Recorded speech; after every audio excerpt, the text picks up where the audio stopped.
ಎಲ್ರಿಗೂ ನಮಸ್ಕಾರ. ಧಾರವಾಡ ಕಟ್ಟೆಯ ಈ ಒಂದು ವರ್ಚುವಲ್ ವೇದಿಕೆಯಲ್ಲಿ ಉಪಸ್ಥಿತ ಇರುವಂತಹ ಎಲ್ಲ ಗಣ್ಯ ಮಹನೀಯರಿಗೆ, ಹಿರಿಯರಿಗೆ, ಸಾಹಿತ್ಯಾಸಕ್ತರಿಗೆ ಹಾಗೆ ಧಾರವಾಡ ಕಟ್ಟೆಯ ಎಲ್ಲ ಬಳಗದವರಿಗೆ ಆತ್ಮೀಯ ಸ್ವಾಗತವನ್ನ ಕೋರ್ತಾ ಇವತ್ತಿನ ಉಪನ್ಯಾಸ ಕಾರ್ಯಕ್ರಮವನ್ನ ಪ್ರಾರಂಭ ಮಾಡ್ತಾ ಇದ್ದೇವೆ. ಧಾರವಾಡ ಕಟ್ಟೆ ಈಗಾಗಲೇ 256 ಉಪನ್ಯಾಸಗಳನ್ನ ಪೂರೈಸಿ 55ನೇ ಒಂದು ಉಪನ್ಯಾಸಕ್ಕೆ ಭಾಜನ ಆಗ್ತಾ ಇದೆ. ಇಂಗ್ಲಿಷ್ ಸಾಹಿತ್ಯ ದರ್ಶನ ಭಾಗ 2ರಲ್ಲಿ ಒಟ್ಟು 50 ಉಪನ್ಯಾಸಗಳನ್ನ ಆಯೋಜನೆ ಮಾಡುವಂತಹ ಮಹತ್ವದ ಒಂದು ಯೋಜನೆಯನ್ನ ಹಾಕೊಳ್ತಾ ಈಗಾಗಲೇ 12 ಉಪನ್ಯಾಸಗಳು ಜರುಗಿವೆ. 13ನೆಯ ಒಂದು ಉಪನ್ಯಾಸ ಕಾರ್ಯಕ್ರಮ ಇವತ್ತು ನಡೀತಾ ಇದೆ. ಮೇರಿ ಓಲ್ಸ್ಟನ್ ಕ್ರಾಫ್ಟ್ ಅವರು ಬರೆದಿರುವಂತಹ a vindication of the rights of women ಎನ್ನುವ ಕೃತಿಯ ಕುರಿತಾಗಿ ಇವತ್ತು ಮಾತನಾಡಬೇಕು ಅಂತ ನಾವು ಕೇಳಿಕೊಂಡಾಗ ನಮ್ಮ ಆಹ್ವಾನವನ್ನ ಬಹಳ ಪ್ರೀತಿಯಿಂದ ಒಪ್ಕೊಂಡು ಇವತ್ತು ಧಾರವಾಡ ಕಟ್ಟೆಯ ಈ ವೇದಿಕೆಯಲ್ಲಿ ಉಪಸ್ಥಿತ ಇರುವಂತಹ ಡಾಕ್ಟರ್ ಪ್ರಶಾಂತ್ ಮಾಂಡ್ರೆ, ಇಂಗ್ಲಿಷ್ ಉಪನ್ಯಾಸಕರು, ಸ್ನಾತಕೋತ್ತರ ಅಧ್ಯಯನ ಕೇಂದ್ರ, ಕರ್ನಾಟಕ ಕಲಾ ಕಾಲೇಜು ಧಾರವಾಡ. ಇವರಿಗೆ ಧಾರವಾಡ ಕಟ್ಟೆಯ ಸಮಸ್ತ ಬಳಗದ ವತಿಯಿಂದ ಆತ್ಮೀಯ ಸ್ವಾಗತವನ್ನ ಕೋರ್ತೇನೆ. ಸ್ವಾಗತ ಸರ್. ಹಾಗೆಯೇ ಇವತ್ತಿನ ಕಾರ್ಯಕ್ರಮದ ಅಧ್ಯಕ್ಷತೆಯನ್ನ ವಹಿಸಿರುವಂತಹ ಧಾರವಾಡ ಕಟ್ಟೆಯ ರೂವಾರಿಗಳು, ಕರ್ನಾಟಕ ಕೇಂದ್ರೀಯ ವಿಶ್ವವಿದ್ಯಾಲಯ ಕಲಬುರಗಿಯಲ್ಲಿ ಅಧ್ಯಯನಾಂಗದ ನಿರ್ದೇಶಕರಾಗಿ ಕರ್ತವ್ಯ ನಿರ್ವಹಿಸುತ್ತಿರುವಂತಹ ಪ್ರೊಫೆಸರ್ ಬಸವರಾಜ್ ಡೋನೂರ್ ಸರ್ ಕೂಡ ಇದ್ದಾರೆ. ಅವ್ರಿಗೂ ಆತ್ಮೀಯ ಸ್ವಾಗತವನ್ನ ಕೋರ್ತೇನೆ. ಸ್ವಾಗತ ಸರ್. ನಮಸ್ತೆ. ನಮಸ್ತೆ ಸರ್. ಹಾಗೆಯೇ ಧಾರವಾಡ ಕಟ್ಟೆಯ ವೇದಿಕೆಯಲ್ಲಿ ಅನೇಕ ಜನ ಹಿರಿಯರು, ಸಾಹಿತ್ಯಾಸಕ್ತರು ಹಾಗೆಯೇ ವಿದ್ಯಾರ್ಥಿಗಳು ಎಲ್ಲರೂ ಕೂಡ ಉಪಸ್ಥಿತ ಇರ್ತಾರೆ. ಮತ್ತೊಮ್ಮೆ ಎಲ್ರಿಗೂ ಕೂಡ ಸ್ವಾಗತವನ್ನ ಕೋರಿ ಈ ವೇದಿಕೆಯನ್ನ ಸರ್ಗೆ ಬಿಟ್ಕೊಡೋಕಿನ ಮುಂಚೆ ಅವರಿಗೆ ಗೊತ್ತಾದಂತಹ ಕೆಲವು ಮಾತುಗಳು. ಪ್ರಶಾಂತ್ ಮಾಂಡ್ರೆಯವರು 8 ವರ್ಷಗಳ ಒಂದು ಬೋಧನಾ ಅನುಭವವನ್ನ ಹೊಂದಿದಂತಹ ಶ್ರೀಯುತರು 2018ರಲ್ಲಿ ಕರ್ನಾಟಕ ವಿಶ್ವವಿದ್ಯಾಲಯದಿಂದ PhD ಪದವಿಯನ್ನ ಪಡೆದಿರುತ್ತಾರೆ. ಅಂತಾರಾಷ್ಟ್ರೀಯ ಜರ್ನಲ್ಗಳಲ್ಲಿ ಇಂಗ್ಲಿಷ್ ಸಾಹಿತ್ಯಕ್ಕೆ ಸಂಬಂಧಿಸಿದಂತಹ ಸಂಶೋಧನಾತ್ಮಕ ಪ್ರಬಂಧಗಳನ್ನ ಒಟ್ಟು ಈವರೆಗೂ 15 ಸಂಶೋಧನಾತ್ಮಕ ಪ್ರಬಂಧಗಳನ್ನ ಪ್ರಕಟಿಸಿಕೊಂಡಿರುತ್ತವೆ. Harold Pinter as absurd playwright, literary criticism and theories, English grammar with Kannada explanation ಇವು ಶ್ರೀಯುತರ ಪ್ರಕಟಿತ ಕೃತಿಗಳು.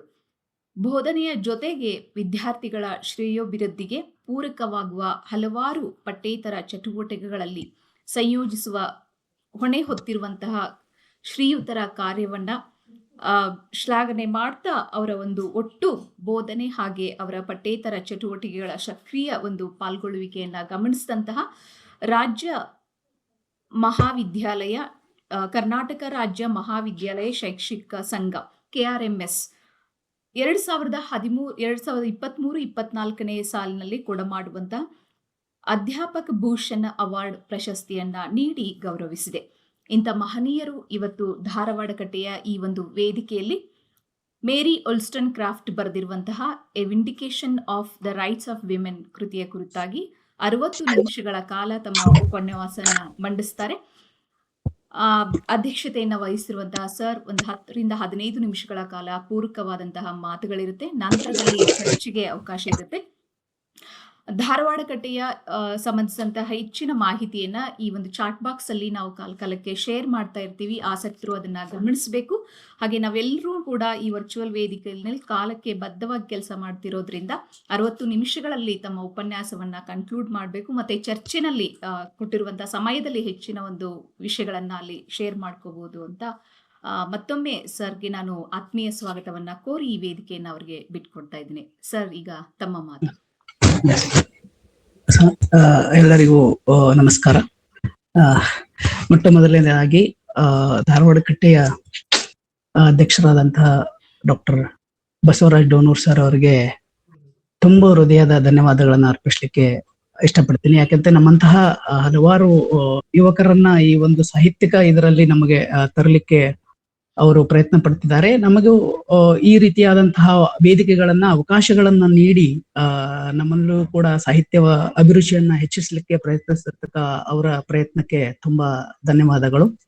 ಅದರೊಂದಿಗೆ ಧಾರವಾಡ ಕಟ್ಟೆಯ ಎಲ್ಲ ಆ ಯೋಜನಾ ಮಂಡಳಿಗೆ ನನ್ನ ಅಭಿನಂದನೆಗಳ ಹೇಳುತ್ತಾ ಇಲ್ಲಿ ನೆರೆದಿರತಕ್ಕಂತಹ ಎಲ್ಲ ಪ್ರಾಧ್ಯಾಪಕರಿಗೂ ವಿದ್ಯಾರ್ಥಿಗಳಿಗೂ ಮತ್ತು ನನ್ನ ಸ್ನೇಹಿತರಿಗೂ ನಮಸ್ಕಾರಗಳನ್ನು ಹೇಳ್ತಾ ಇಂದಿನ ವಿಷಯನ್ನ ನಾನು ನಿಮ್ಮ ಮುಂದೆ ಮಂಡಿಸಲಿಕ್ಕೆ ಬಯಸ್ತೇನೆ. So the vindication of rights of woman, ಇದು ಮೇರಿ ವಿಲನ್ಸ್ಕ್ರಾಫ್ಟ್ ಅವರು ಬರೆದಿರ್ತಕ್ಕಂತಹ ಒಂದು ಅದ್ಭುತವಾದಂತಹ ಸರ್, ಸಾರಿ ಟು ಇಂಟರಪ್ಟ್. ನಿಮ್ಮ ವಿಡಿಯೋ ಒಂದ್ಸರಿ ಆನ್ ಮಾಡ್ಕೋತೀರಾ ಪ್ಲೀಸ್? ವಿಡಿಯೋ ಆನ್ ಇದೆ ಅಲ್ಲ ನೋಡಿ. ಹೌದು, ಯಾ ಬರ್ದೆ ಕಾಣ್ತಾ ಇದೆಯಾ ಮೇಡಮ್? ಇಲ್ಲ, ನಂದ್ರಲ್ಲಿ ಇನ್ನೊಂದ್ಸರಿ ಆಫ್ ಮಾಡಿ ಆನ್ ಮಾಡ್ತೀರಾ ಪ್ಲೀಸ್? ಎಸ್ ಮ್ಯಾಮ್, ಕಾಣ್ತಾ ಇದೆ ಮೇಡಮ್. ಎಸ್ ಪ್ರಶಾಂತ್ ಕಾಣ್ತಾ ಇಲ್ಲ ನಮಗೂನು ಇಲ್ಲಿ ನೋಡಿ. ಇಲ್ಲ ನೋಡಿ ಸರ್, ಈಗ ನನ್ನ ಇದರಲ್ಲಿ ಕಾಣ್ತಾ ಇದೆ. ಅದು ಕೆಳಗಡೆ ವಿಡಿಯೋ ಐಕನ್ ಆನ್ ಇದೆಯಾ? ವಿಡಿಯೋ ಐಕನ್ ಆನ್ ಇದೆ ಮೇಡಮ್. ಆಫ್ ಮಾಡಿದೆ ಮತ್ತೆ ಆನ್ ಮಾಡಿದೆ ನೋಡಿ, ಆಗಲಿ ಚೆಕ್ ಮಾಡಿದೆ. ಈಗ ಕಾಣ್ತಾ ಇದೆಯಾ ಮೇಡಮ್? ಹೌದಾ, ಒಳ್ಳೆ ರೀಜಾಯ್ನ್ ಆಗಲ್ಲ? ರೀಜಾಯ್ನ್ ಆಗಿ ಪ್ಲೀಸ್. ಓಕೆ ಎಸ್ ಎಸ್, ಒಂದು ನಿಮಿಷ ಸರ್. ಈಗ ವಿಸಿಬಲ್ ಆಗಿತ್ತು? ವಿಸಿಬಲ್ ಆಗಿತ್ತಾ ಮೇಡಮ್? ಈಗ ಕಾಣ್ತಾ ಇದೆಯಾ? Yes, now it is visible. Yes yes, thank you. Sorry for technical issues. So Mary Wollstonecraft the vindication of rights of woman ಒಂದು ಪುಸ್ತಕವನ್ನ ಅವರು ಬರೆದಿದ್ದಾರೆ. ಇದು ಒಂದು ಅದ್ಭುತವಾದಂತಹ ಪುಸ್ತಕ ಅಂತ ಹೇಳ್ಬೋದು. ಇದಕ್ಕಿಂತ ಮೊದಲು ನಾವು ನೋಡಬೇಕಾಗಿರೋದೇನಂದ್ರೆ, ಇಲ್ಲಿಯವರೆಗೂ ಕೂಡ ಹಲವಾರು ಸಾಹಿತ್ಯಿಕ ಲೆಕ್ಚರ್ಗಳನ್ನ ನಾವು ಇಲ್ಲಿ ನೋಡಿದ್ವಿ. 14th ಸೆಂಚುರಿಯಿಂದ ಹಿಡ್ಕೊಂಡು 18th ಸೆಂಚುರಿವರೆಗೂ ಕೂಡ ಹಲವಾರು ಪುಸ್ತಕಗಳ ಬಗ್ಗೆ ಚರ್ಚೆಯನ್ನ ಈ ವೇದಿಕೆಯಲ್ಲಿ ವರ್ಚುವಲ್ ವೇದಿಕೆಯಲ್ಲಿ ನಾವು ಮಾಡಿದ್ದೀವಿ. ಸೊ ನಾವು 14ನೇ ಶತಮಾನದಿಂದ ಹಿಡ್ಕೊಂಡು 18ನೇ ಶತಮಾನದವರೆಗೂ ಕೂಡ ನೋಡಿದಾಗ ಹಲವಾರು ಸಾಹಿತ್ಯದಲ್ಲಿ ಬದಲಾವಣೆಗಳು, ಕ್ರಾಂತಿಕಾರಿ ಯೋಜನೆಗಳು ಬಂದವು.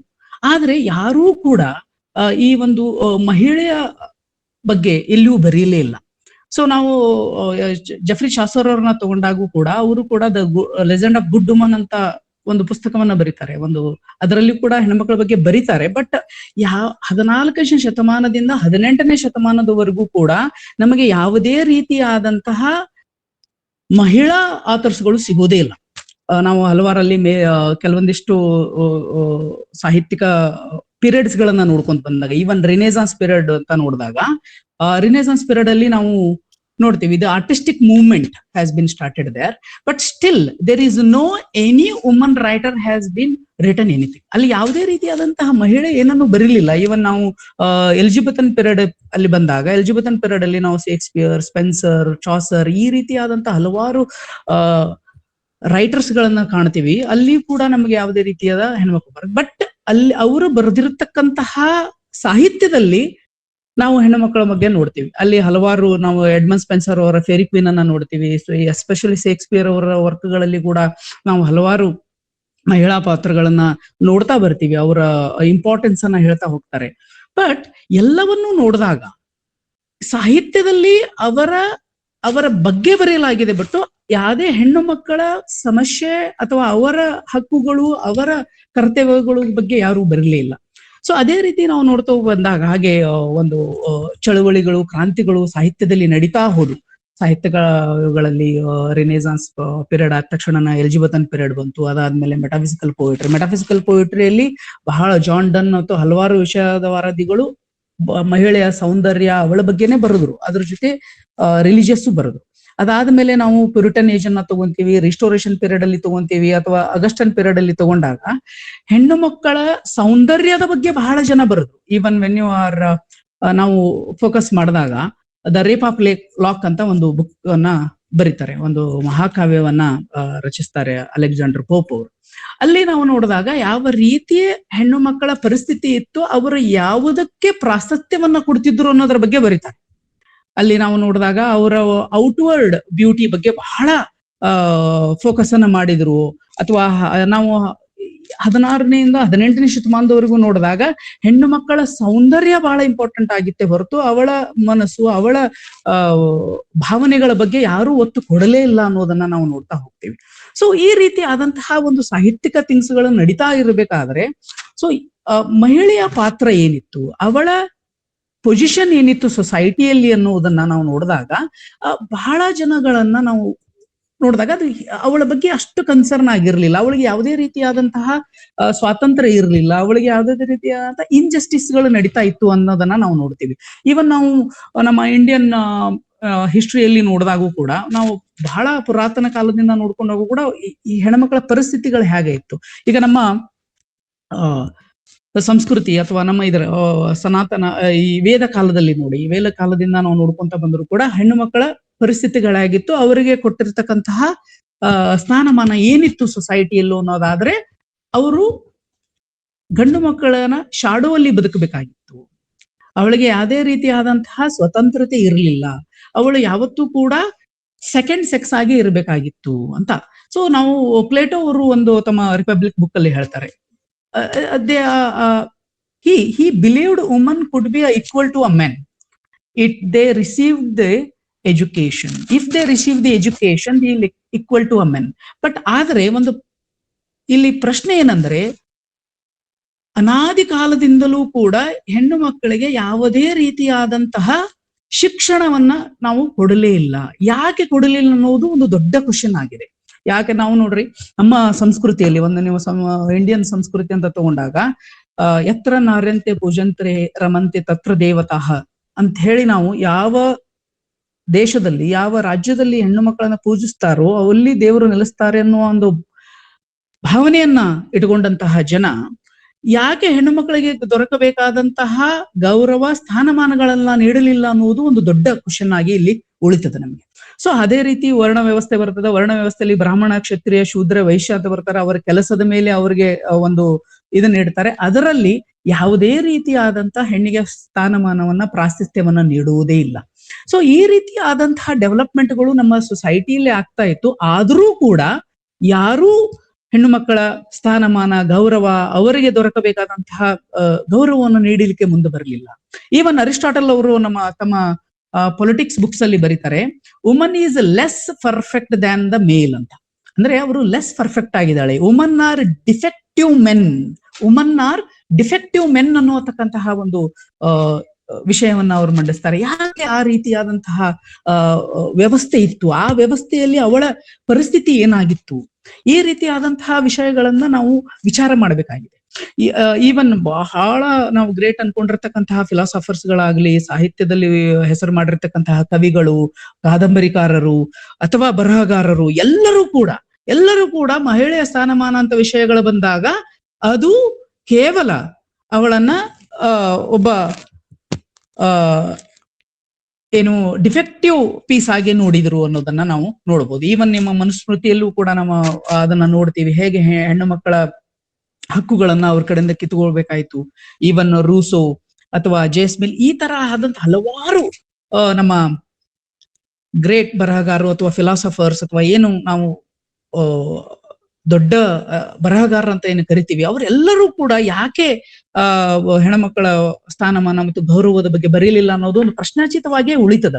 ಅದಕ್ಕೆಲ್ಲದಕ್ಕೂ ಕಾರಣ ಅಂದ್ರೆ ಸೊಸೈಟಿಯಲ್ಲಿ ಇರ್ತಕ್ಕಂತಹ ಕಟ್ಟುಪಾಡುಗಳು, ರೂಲ್ಸ್ ಅಂಡ್ ರೆಗ್ಯುಲೇಷನ್ಸ್ಗಳು. ಈ ನಮ್ಮ ಸಮಾಜದಲ್ಲಿ ಮಹಿಳೆಯ ಪಾತ್ರ ಅಂತ ಬಂದಾಗ ಅವಳನ್ನ ನಾವು ಒಂದು ಏನೋ ಒಂದು ಡಿಫೆಕ್ಟಿವ್ ಅಥವಾ ಏನೋ ಒಂದು ಗೌರವಿತವಾಗಿ ಅವ್ರ ಜೊತೆ ನಾವು ನಡ್ಕೊಳ್ಳಿಕ್ಕೆ ಇಷ್ಟಪಡುವುದಿಲ್ಲ. ಯಾಕೆ ಆ ರೀತಿ ಆಯ್ತು ಅಂದ್ರೆ, ಸೊಸೈಟಿಯಲ್ಲಿ ನಾವು ಅವರಿಗೆ ಸ್ಥಾನಮಾನವನ್ನ ಕೊಟ್ಟರೆ ಎಲ್ಲಿ ನಮ್ಮ ಸ್ಥಾನಮಾನ ಕಡಿಮೆ ಆಗ್ತದೆ ಅನ್ನೋ ಒಂದು ಭಾವನೆಯಲ್ಲಿ ಗಂಡ್ಮಕ್ಳು ಇದ್ರು ಅನ್ನೋದನ್ನ ಹಲವಾರು ರೈಟರ್ಸ್ಗಳು ಅಥವಾ ಹಲವಾರು ವಿಷಯಕ್ಕೆ ಸಂಬಂಧಪಟ್ಟಂತಹ ಫಿಲಾಸಫರ್ಸ್ಗಳು ಮಾತಾಡ್ತಾರೆ. ಸೊ ಇದೇ ರೀತಿ ಹಾಗೆ ನಮ್ಮ ಸಾಹಿತ್ಯವನ್ನು ನೋಡ್ತಾ ಬಂದಾಗ ನಮ್ಮಲ್ಲಿ ಅಪ್ರಾಬೇನ್ ಅಂತ ಒಬ್ಬ ರೈಟರ್ ಬರ್ತಾರೆ ರಿಸ್ಟೋರೇಷನ್ ಪೀರಿಯಡ್ ಅಲ್ಲಿ. ಅಪ್ರಾಬೇನ್ ಅವರು ಮೊದಲ ಬರಹಗಾರ್ತಿಯಾಗಿ ಇಂಗ್ಲಿಷ್ ಲಿಟರೇಚರ್ ಅಲ್ಲಿ ನಮಗೆ ಕಾಣ್ತಾರೆ. ಸೊ ಅವರು ಉರುನುಕು ಅನ್ನೋ ಒಂದು ಸಾಹಿತ್ಯ ಕಾದಂಬರಿಯನ್ನ ಬರೀತಾರೆ, ಅದು ಬಹಳ ಫೇಮಸ್ ಆಗ್ತದೆ. ಆಮೇಲೆ ಅದಾದ ನಂತರ ಮತ್ತೆ there is a full gap, ಅಲ್ಲಿ ಯಾವುದೇ ರೀತಿಯಾದಂತ ವುಮನ್ ರೈಟರ್ಸ್ ಗಳು ನಮ್ಗೆ ಸಿಗುವುದಿಲ್ಲ. ಸೊ 1759ರಲ್ಲಿ ಮೇರಿ ವುಲ್ಲಸ್ಕ್ರಾಫ್ಟ್ ಅವರ ಜನನ ಆಗ್ತದೆ. ಮೇರಿ ವುಲ್ಲಸ್ಕ್ರಾಫ್ಟ್ ಒಬ್ಬ ಇಂಗ್ಲಿಷ್ ಬರಹಗಾರ್ತಿ, ಒಬ್ಬ ಫಿಲಾಸಫರ್, ಒಬ್ಬ ಹೆಣ್ಣು ಮಕ್ಕಳ ರೈಟ್ಸ್ ಗಳ ಬಗ್ಗೆ ಮಾತಾಡತಕ್ಕಂಥ ಪ್ರಥಮ ಮಹಿಳೆಯಾಗಿ ಇವರು ಕಾಣ್ತಾರೆ ನಮಗೆ. 20ನೇ ಶತಮಾನದವರೆಗೂ ಕೂಡ ಒಲೆನ್ಸ್ ಕ್ರಾಫ್ಟರ್ ಲೈಫ್ ಬಗ್ಗೆ ಅಥವಾ ಅವರ ಬರೆದಿರ್ತಕ್ಕಂಥ ಪುಸ್ತಕಗಳು ಅಥವಾ ಅವರ ವಿಚಾರಧಾರೆಗಳನ್ನ ಯಾರಿಗೂ ಮುಟ್ಟಿಸ್ಲಿಕ್ಕೆ ಯಾರು ಪ್ರಯತ್ನ ಪಡುವುದಿಲ್ಲ. ಯಾವಾಗ ಮೇರಿ ಒಲೆನ್ಸ್ ಕ್ರಾಫ್ಟ್ ಅವರು the vindication of a rights of woman 1792ರಲ್ಲಿ ಈ ಪುಸ್ತಕವನ್ನ ಪಬ್ಲಿಷ್ ಮಾಡ್ತಾರೆ, ಆ ಸಮಯದಲ್ಲಿ ಏನಾಗಿತ್ತು ಅಂದ್ರೆ ಪ್ರಥಮ ಬಾರಿಗೆ ಮಹಿಳೆಯರ ಬಗ್ಗೆ ವಿಚಾರವನ್ನ ಮಾಡಲಿಕ್ಕೆ ಶುರು ಮಾಡಲಾಗ್ತದೆ. ಮೇರಿ ಒಲೆನ್ಸ್ ಕ್ರಾಫ್ಟ್ ಅವರ ಲೈಫೇ ಒಂದು ಸುಂದರವಾಗಿದೆ. ಅವರು ಮಿಡಲ್ ಕ್ಲಾಸ್ ಫ್ಯಾಮಿಲಿಯಲ್ಲಿ ಹುಟ್ಟುತ್ತಾರೆ. ಹಲವಾರು ಪ್ರಾಬ್ಲಮ್ಸ್ ಗಳನ್ನ ಅವಳು ಫೇಸ್ ಮಾಡಬೇಕಾಗ್ತದೆ. ಯಾಕಂತಂದ್ರೆ ಬಿಕಾಸ್ ಆಫ್ ಆ ಸೊಸೈಟಿಯಲ್ಲಿ ಹೆಣ್ಣು ಮಕ್ಕಳಿಗೆ ಯಾವುದೇ ರೀತಿಯಾದಂತಹ ಶಿಕ್ಷಣವನ್ನ ನೀಡ್ತಿರುವುದಿಲ್ಲ. ಅವರಿಗಾಗಿ ಅವಳು ಏನ್ ಮಾಡ್ತಾರೆ, ಶೇಕ್ಸ್ಪಿಯರ್ ಅಥವಾ ಗ್ರೀಕ್ ಲಿಟರೇಚರ್ ಅಥವಾ ಹಲವಾರು ಪುಸ್ತಕಗಳನ್ನ ಓದಿ ತನ್ನ ಜ್ಞಾನವನ್ನ ತಗೊಂತಾರೆ, ಹಲವಾರು ವಿಷಯಗಳ ಬಗ್ಗೆ ವಿಚಾರಗಳನ್ನ ತಿಳ್ಕೊಂತಾರೆ. ಆಮೇಲೆ ಶಿ ವರ್ಕ್ ಒಂದು ಗವರ್ನರ್ಸ್ ಆಗಿ ಒಂದು ಶಾಲೆಯಲ್ಲಿ ಸೇರ್ಕೋತಾರೆ. ಅಲ್ಲೂ ಕೂಡ ಅವರಿಗೆ ತುಂಬಾ ತೊಂದರೆಗಳ ಅನುಭವಿಸ್ಬೇಕಾಗ್ತದ. ಅದಾದ್ಮೇಲೆ ಅವಳು ಒಂದು printing press London publisher Joseph Johnson ಅವರ ಹತ್ರ ಟ್ರಾನ್ಸ್ಲೇಟರ್ ಆಗಿ ಜಾಯ್ನ್ ಆಗ್ತಾರೆ. ಯಾವಾಗ ಅವರು ಒಂದು ಪಬ್ಲಿಕೇಶನ್ ನಲ್ಲಿ ಹೋಗ್ತಾರೆ, ಆವಾಗ ಹಲವಾರು ಪುಸ್ತಕಗಳನ್ನ, ಹಲವಾರು ಒಳ್ಳೆಯ ಆ ಸಮಯದಲ್ಲಿ ಬರೆದಿರ್ತಕ್ಕಂಥ ಫಿಲಾಸಫರ್ಸ್ ಗಳನ್ನ ಟ್ರಾನ್ಸ್ಲೇಟ್ ಮಾಡ್ತಾರೆ ಇಂಗ್ಲಿಷ್ಗೆ. ಈಗ ಎಸ್ಪೆಷಲಿ ಫ್ರಮ್ ಫ್ರೆಂಚ್ ಇಂದ ವಿಷಯಗಳನ್ನ ಟ್ರಾನ್ಸ್ಲೇಟ್ ಮಾಡ್ತಾರೆ. ಆ ಟ್ರಾನ್ಸ್ಲೇಟ್ ಮಾಡುವಾಗ ಅವರಿಗೆ ಹಲವಾರು ವಿಚಾರಗಳ ಬಗ್ಗೆ ವೈಮನಸ್ಸು ಉಂಟಾಗ್ತದೆ. ಏನಾಗ್ತದೆ ಅಂದ್ರೆ ಯಾಕೆ ಎಲ್ಲರೂ ಕೂಡ ಒಂದು ಸೊಸೈಟಿಯಲ್ಲಿ ಇರ್ತಕ್ಕಂತಹ ಮೇಲ್ ಡಾಮಿನೇಟೆಡ್ ಸೊಸೈಟಿ ಬಗ್ಗೆನೇ ಮಾತಾಡ್ತಾರೆ, ಎಲ್ಲರೂ ಅದ್ರ ಬಗ್ಗೆ. ಅವಳು ಏನಾಗ್ತದೆ, ಆ ಟೈಮಲ್ಲಿ ಕೆಲವೊಂದಿಷ್ಟು ಪುಸ್ತಕಗಳನ್ನ ಬರೀಲಿಕ್ಕೆ ಅವರು ಮುಂದೋಗ್ತಾರೆ. ಅವರು ಬರ್ತಿರ್ತಕ್ಕಂಥ ಫಸ್ಟ್ ಇದಂದ್ರೆ ದ ಫ್ರೆಂಚ್ ರೆವಲ್ಯೂಷನ್ ಆಗ್ತದೆ ಸೊಸೈಟಿ. ಆ ಫ್ರೆಂಚ್ ರೆವಲ್ಯೂಷನ್ ಆದಾಗ ಶಿ ವೆಂಟ್ ಟು ಫ್ರಾನ್ಸ್ಗೆ ಹೋಗ್ತಾರೆ. ಫ್ರಾನ್ಸ್ ಅಲ್ಲಿ ಹೋದಾಗ ಎಡ್ಮಂಡ್ ಬರ್ಕ್ ಅವರು ಒಂದು ಪುಸ್ತಕವನ್ನ ಬರೀತಾರೆ, the reflection on the revolution in France ಅಂತ ಹೇಳಿ. ಅದರ ರಿಯಾಕ್ಷನ್ ಆಗಿ ಅವರು the vindication of a right of men ಅಂತ ಒಂದು ಪುಸ್ತಕವನ್ನ ಬರೀತಾರೆ. 1790ರಲ್ಲಿ the vindication of a right of a men ಅಂತ ಬರೀತಾರೆ. ಆ ಪುಸ್ತಕದಲ್ಲಿ ಎಡ್ಮಂಡ್ ಬರ್ಕ್ ಅವರು ಬರೆದಿರ್ತಕ್ಕಂತಹ ವಿಚಾರಧಾರೆಗಳನ್ನ ಅವರು ಎಲ್ಲವನ್ನ ಅಪೋಸ್ ಮಾಡ್ತಾರೆ. ಆ ಅಪೋಸ್ ಮಾಡಿದ ಮೇಲೆ ಅವರ ಸೈದ್ಧಾಂತಿಕವಾಗಿ ವಿಚಾರಧಾರೆಗಳು ಬದಲಾದಾಗ ಹಲವಾರು ಜನರ ಜೊತೆಗೆ, ಎಸ್ಪೆಷಲಿ ಥಾಮಸ್ ಪೇನ್ ಅಂತ ಒಬ್ಬ ರೈಟರ್, ಎಡ್ಮಂಡ್ ಬರ್ಕ್ ಇವರು, Thomas pain American revolutionary writer, Edmund Burk ಅವರು ಬ್ರಿಟಿಷ್ ರೈಟರ್ ಜೊತೆ ಸೈದ್ಧಾಂತಿಕ ಅಥವಾ ವಿಚಾರಧಾರೆಯ ಯುದ್ಧ ಅವರ ನಡುವೆ ನಡೀತದೆ. ಕೆಲವೊಂದಿಷ್ಟು ವಿಚಾರಧಾರೆಗಳನ್ನ ಅವರು ಒಪ್ಪುವುದಿಲ್ಲ. ರೈಟ್ಸ್ ಆಫ್ ಎ ಮೆನ್ ಅಂತ ಹೇಳಿ ಥಾಮಸ್ ಪೇನ್ ಅವರು ಒಂದು ಬುಕ್ ಬರೀತಾರೆ, ಅಲ್ಲಿ ಕಾಮನ್ ಸೆನ್ಸ್ ಅಂತ ಒಂದು ಬುಕ್ ಬರೀತಾರೆ. ಅದರಲ್ಲಿ ಅಮೆರಿಕನ್ ರೆವಲ್ಯೂಷನ್ಗೆ ಸಂಬಂಧಪಟ್ಟಂತಹ ವಿಚಾರಗಳನ್ನ ಪಬ್ಲಿಷ್ ಮಾಡಬೇಕಾದ್ರೆ ಏನ್ ಮಾಡ್ತಾರೆ, ಓನ್ಲಿ ಗಂಡು ಮಕ್ಕಳ ಹಕ್ಕುಗಳು, ಅವರ ಕರ್ತವ್ಯಗಳು, ಅವರ ವಿಚಾರಗಳು, ಪೊಲಿಟಿಕ್ಸ್ ಅಲ್ಲಿ ಹೇಗಿರಬೇಕು, ಎಕನಾಮಿಕಲ್ ಹೇಗಿರಬೇಕು, ವಿಚಾರಧಾರೆಗಳನ್ನೇ ಅವರು ಬರೀತಾರೆ ಹೊತ್ತು ಯಾವುದೇ ಒಬ್ಬ ಮಹಿಳೆಯ ಪಾತ್ರ ಏನು, ಅವಳಿಗೆ ಯಾವ ಗೌರವ ಸಿಗಬೇಕು, ಅವಳ ಸ್ಥಾನಮಾನ ಏನು ಅನ್ನೋದನ್ನ ಅವರು ಎಲ್ಲಿಯೂ ಬರೆಯುವುದಿಲ್ಲ. ಸೊ ಇದ ಒಂದು ಸೈದ್ಧಾಂತಿಕ ಒಂದು ವಿಚಾರಧಾರೆಗಳ ಬಗ್ಗೆ ಇವಳು ಮಾತಾಡ್ಲಿಕ್ಕೆ ಸ್ಟಾರ್ಟ್ ಮಾಡ್ತಾರೆ. ಆವಾಗ ಮೇರಿ ಒಲೆನ್ಸ್ ಕ್ರಾಫ್ಟ್ ಅವ್ರಿಗೆ ಹಲವಾರು ವಿಚಾರಧಾರೆಗಳನ್ನ ಪ್ರೆಸೆಂಟ್ ಮಾಡ್ಲಿಕ್ಕೆ ಹೋಗ್ತಾರೆ.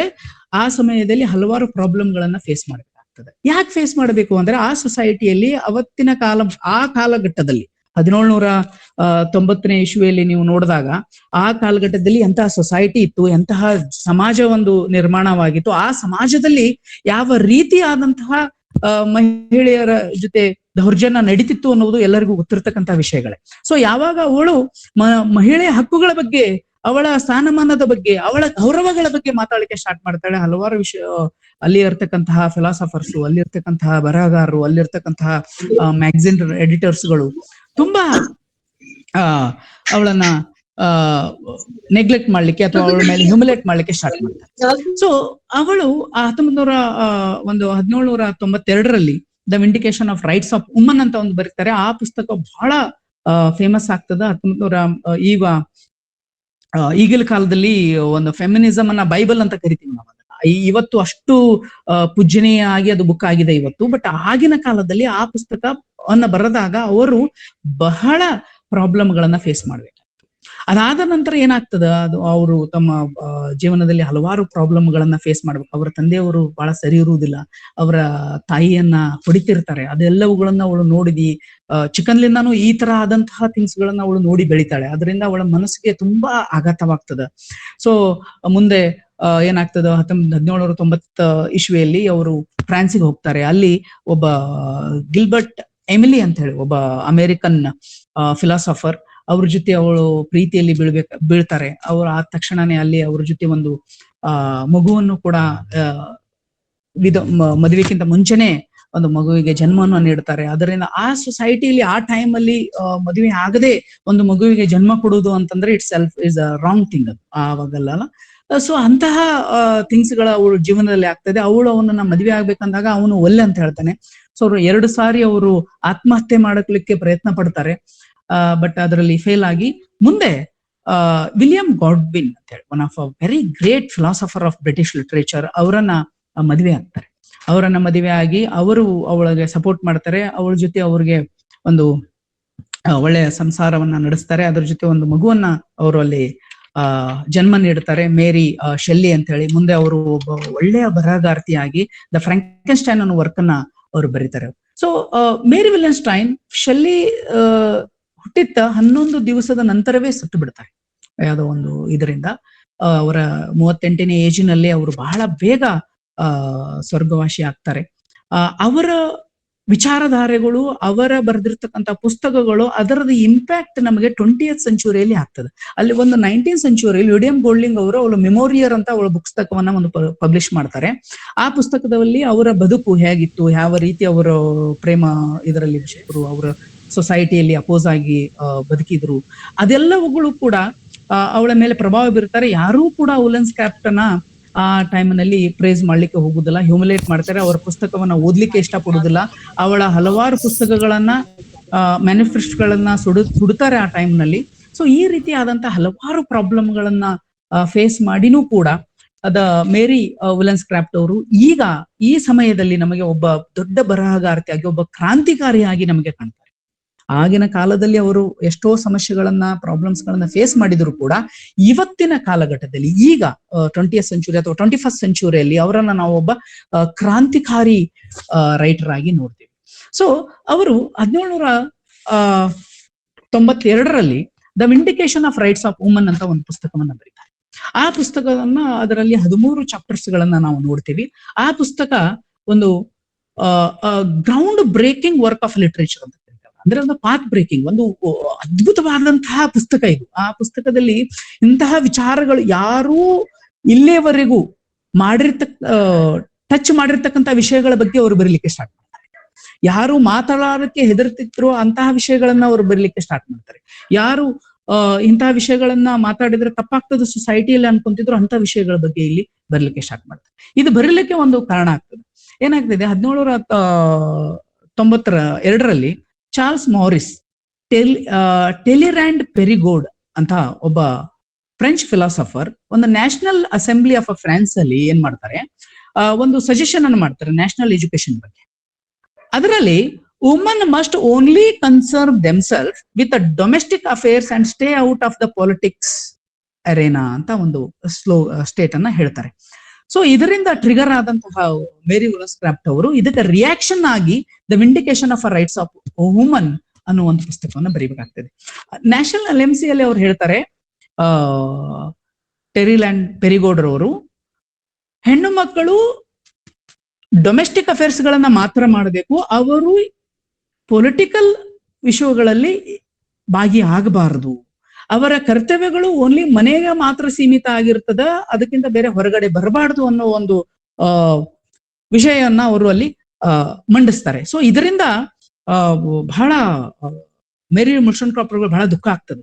ಯಾಕೆ ಈ ರೀತಿಯಾದಂತಹ ಥಿಂಗ್ಸ್ ಗಳನ್ನ ಹೇಳ್ತಾರೆ, ಯಾಕೆ ಹೆಣ್ಮಕ್ಳು ಯಾವಾಗ್ಲೂ ಕೂಡ ಮನೆಯಲ್ಲಿ ಇರಬೇಕು, ಯಾಕೆ ಅವರು ಪೊಲಿಟಿಕಲ್ ಆಗಿ, ಸಾಮಾಜಿಕವಾಗಿ ಅಥವಾ ಎಕನಾಮಿಕಲ್ ಥಿಂಗ್ಸ್ ಗಳಲ್ಲಿ ಭಾಗಿಯಾಗಬಾರ್ದು ಅನ್ನೋದು ಒಂದು ಕ್ವಶನ್ ಆಗ್ತದೆ. ಅದಕ್ಕೆ ರಿಯಾಕ್ಷನ್ ಆಗಿ ಅವರು ಈ ಒಂದು ಪುಸ್ತಕವನ್ನ ಬರೀತಾರೆ. ಈ ಒಂದು ಪುಸ್ತಕವನ್ನ ಬರೆದಾಗ ಅದರಲ್ಲಿ ಅವ್ರು ಫಸ್ಟ್ ಕ್ವಶನ್ ಕೇಳ್ತಾರೆ ಅವರು, ಯಾಕೆ ನಾವು ಮನೆಯಲ್ಲೇ ಇರಬೇಕು, ಏನು ನಮಗೆ ಅಷ್ಟು ವಿ ಆರ್ ನಾಟ್ ಏಬಲ್ ಏನು, are not able to rule the country. ಯಾಕಂದ್ರೆ ಆ ಸಮಯದಲ್ಲಿ ನೋಡ್ರಿ ಎಲಿಜಬೆಥನ್ ಕ್ವೀನ್ ರೂಲ್ ಮಾಡಿದ್ರು, ವಿಕ್ಟೋರಿಯನ್ ಪೀರಿಯಡ್ ಅಲ್ಲಿ ವಿಕ್ಟೋರಿಯನ್ ಕ್ವೀನ್ ಆಗಿ ರೂಲ್ ಮಾಡ್ತಾ ಇದ್ರು. ಆದ್ರೂ ಕೂಡ ಹೇಗೆ ಈ ರೀತಿಯಾದಂತಹ ಥಿಂಗ್ಸ್ ಗಳು ನಡೀತಾ ಇರ್ತದೆ ಅಂತ ಹೇಳಿ, ಅದಕ್ಕೆ ಅವಳು ಆ ಪುಸ್ತಕವನ್ನ ಬರೆದಾಗ ಮೊದಲು ಅವರು ಈ ಪುಸ್ತಕವನ್ನ ಟೆರಿಲ್ ಅಂಡ್ ಪೆರಿಗೋಡ್ ಅವರಿಗೆ ಡೆಡಿಕೇಟ್ ಮಾಡ್ತಾರೆ. ಈ ಡೆಡಿಕೇಟ್ ಮಾಡಿ she has asked the question. ಅವ್ರು ಹೇಳ್ತಾರೆ, the first dedication I have ever written to induce you to read it with attention ಅಂತ ಹೇಳ್ತಾರೆ. Read with attention. ಯಾಕೆ ಅಂದ್ರೆ ಈ ಪುಸ್ತಕದಲ್ಲಿ ಯಾವ ರೀತಿ ಹೆಣ್ಣು ಮಕ್ಕಳ ಬಗ್ಗೆ ಪ್ರಾಬ್ಲಮ್ಗಳಾಗ್ತಾ ಇದಾವೆ, ಅವರಿಗೆ ಸಿಗಬೇಕಾದಂತ ಸ್ಥಾನಮಾನಗಳು ಸಿಗ್ತಾ ಇಲ್ಲ, ಏನ್ ಆಗ್ತಾ ಇದೆ ಅನ್ನೋದನ್ನ ಇದರಲ್ಲಿ ಹೇಳ್ತೀನಿ. ಯು ರೀಡ್ ಇಟ್ ಅಟೆನ್ಷನ್ ಅಂತ ಒಂದು ವರ್ಡ್ ಅನ್ನ ಅಲ್ಲಿ ಯೂಸ್ ಮಾಡ್ತಾರೆ ಅವರು. ಸೊ ಈ ರೀತಿ ಹೇಳ್ತಾರೆ. ಸೊ ಅವರು ಮೊದಲು ಹೇಳುವುದು ಅಂತಂದ್ರೆ, she argues the woman education ought to a match their position in the society. ಏನು ಇಂಪಾರ್ಟೆಂಟ್ ಆಗಿದೆ, ಮಹಿಳೆಗೆ ನಾವು ಎಜುಕೇಶನ್ ಅನ್ನ ಕೊಡಬೇಕಾಗಿದೆ. ಶಿಕ್ಷಣವನ್ನ ಕೊಟ್ಟರೆ ಮಾತ್ರ ನಾವು ಮಹಿಳೆ ತನ್ನ ಕಾಲ ಮೇಲೆ ತಾನು ನಿಂತುಕೊಂಡು ತನ್ನನ್ನ ತಾನು ರೂಲ್ ಮಾಡಬಹುದು ಅನ್ನೋದನ್ನ ಅವರು ಮಾಡ್ತಾರೆ. ಸೊ ಇಲ್ಲಿ ಹಲವಾರು ವಿಷಯಗಳನ್ನ ಅವಳು ಹೇಳ್ತಾ ಹೋಗ್ತಾಳೆ. ಈ ಚಾಪ್ಟರ್ ಅಲ್ಲಿ, ಈ ಪುಸ್ತಕದಲ್ಲಿ 13 ಚಾಪ್ಟರ್ಸ್ ಗಳನ್ನ ನಾವು ನೋಡಬಹುದು. 13 ಚಾಪ್ಟರ್ಸ್ ಗಳಲ್ಲಿ ದ ಫಸ್ಟ್ ಚಾಪ್ಟರ್ ಅವರು ಬರೆಯೋದು the right and involved duties of mankind considered. The right and involved duties of a mankind. The ಮೈನ್ಕೈಂಡಿನ ಡ್ಯೂಟೀಸ್ ಗಳೇನು, ಸಮನಾಗಿ ಯಾಕೆ ನೋಡ್ತಾ ಇಲ್ಲ, ಹೆಣ್ಣು ಗಂಡು ಅನ್ನೋ ಭೇದ ಭಾವ ಯಾಕೆ ಇದೆ, ಹಲವಾರು ವಿಷಯಗಳಲ್ಲಿ ಯಾಕೆ ಅವರು ನಮ್ಮನ್ನ ಹೆಣ್ಣು ಮಕ್ಕಳನ್ನ ಮಾತ್ರ ದೂಷಿಸ್ತಾರೆ ಅನ್ನೋದನ್ನ ಬಗ್ಗೆ ಮಾತಾಡ್ತಾ ಹೋಗ್ತಾರೆ ಇಲ್ಲಿ. ಅವರು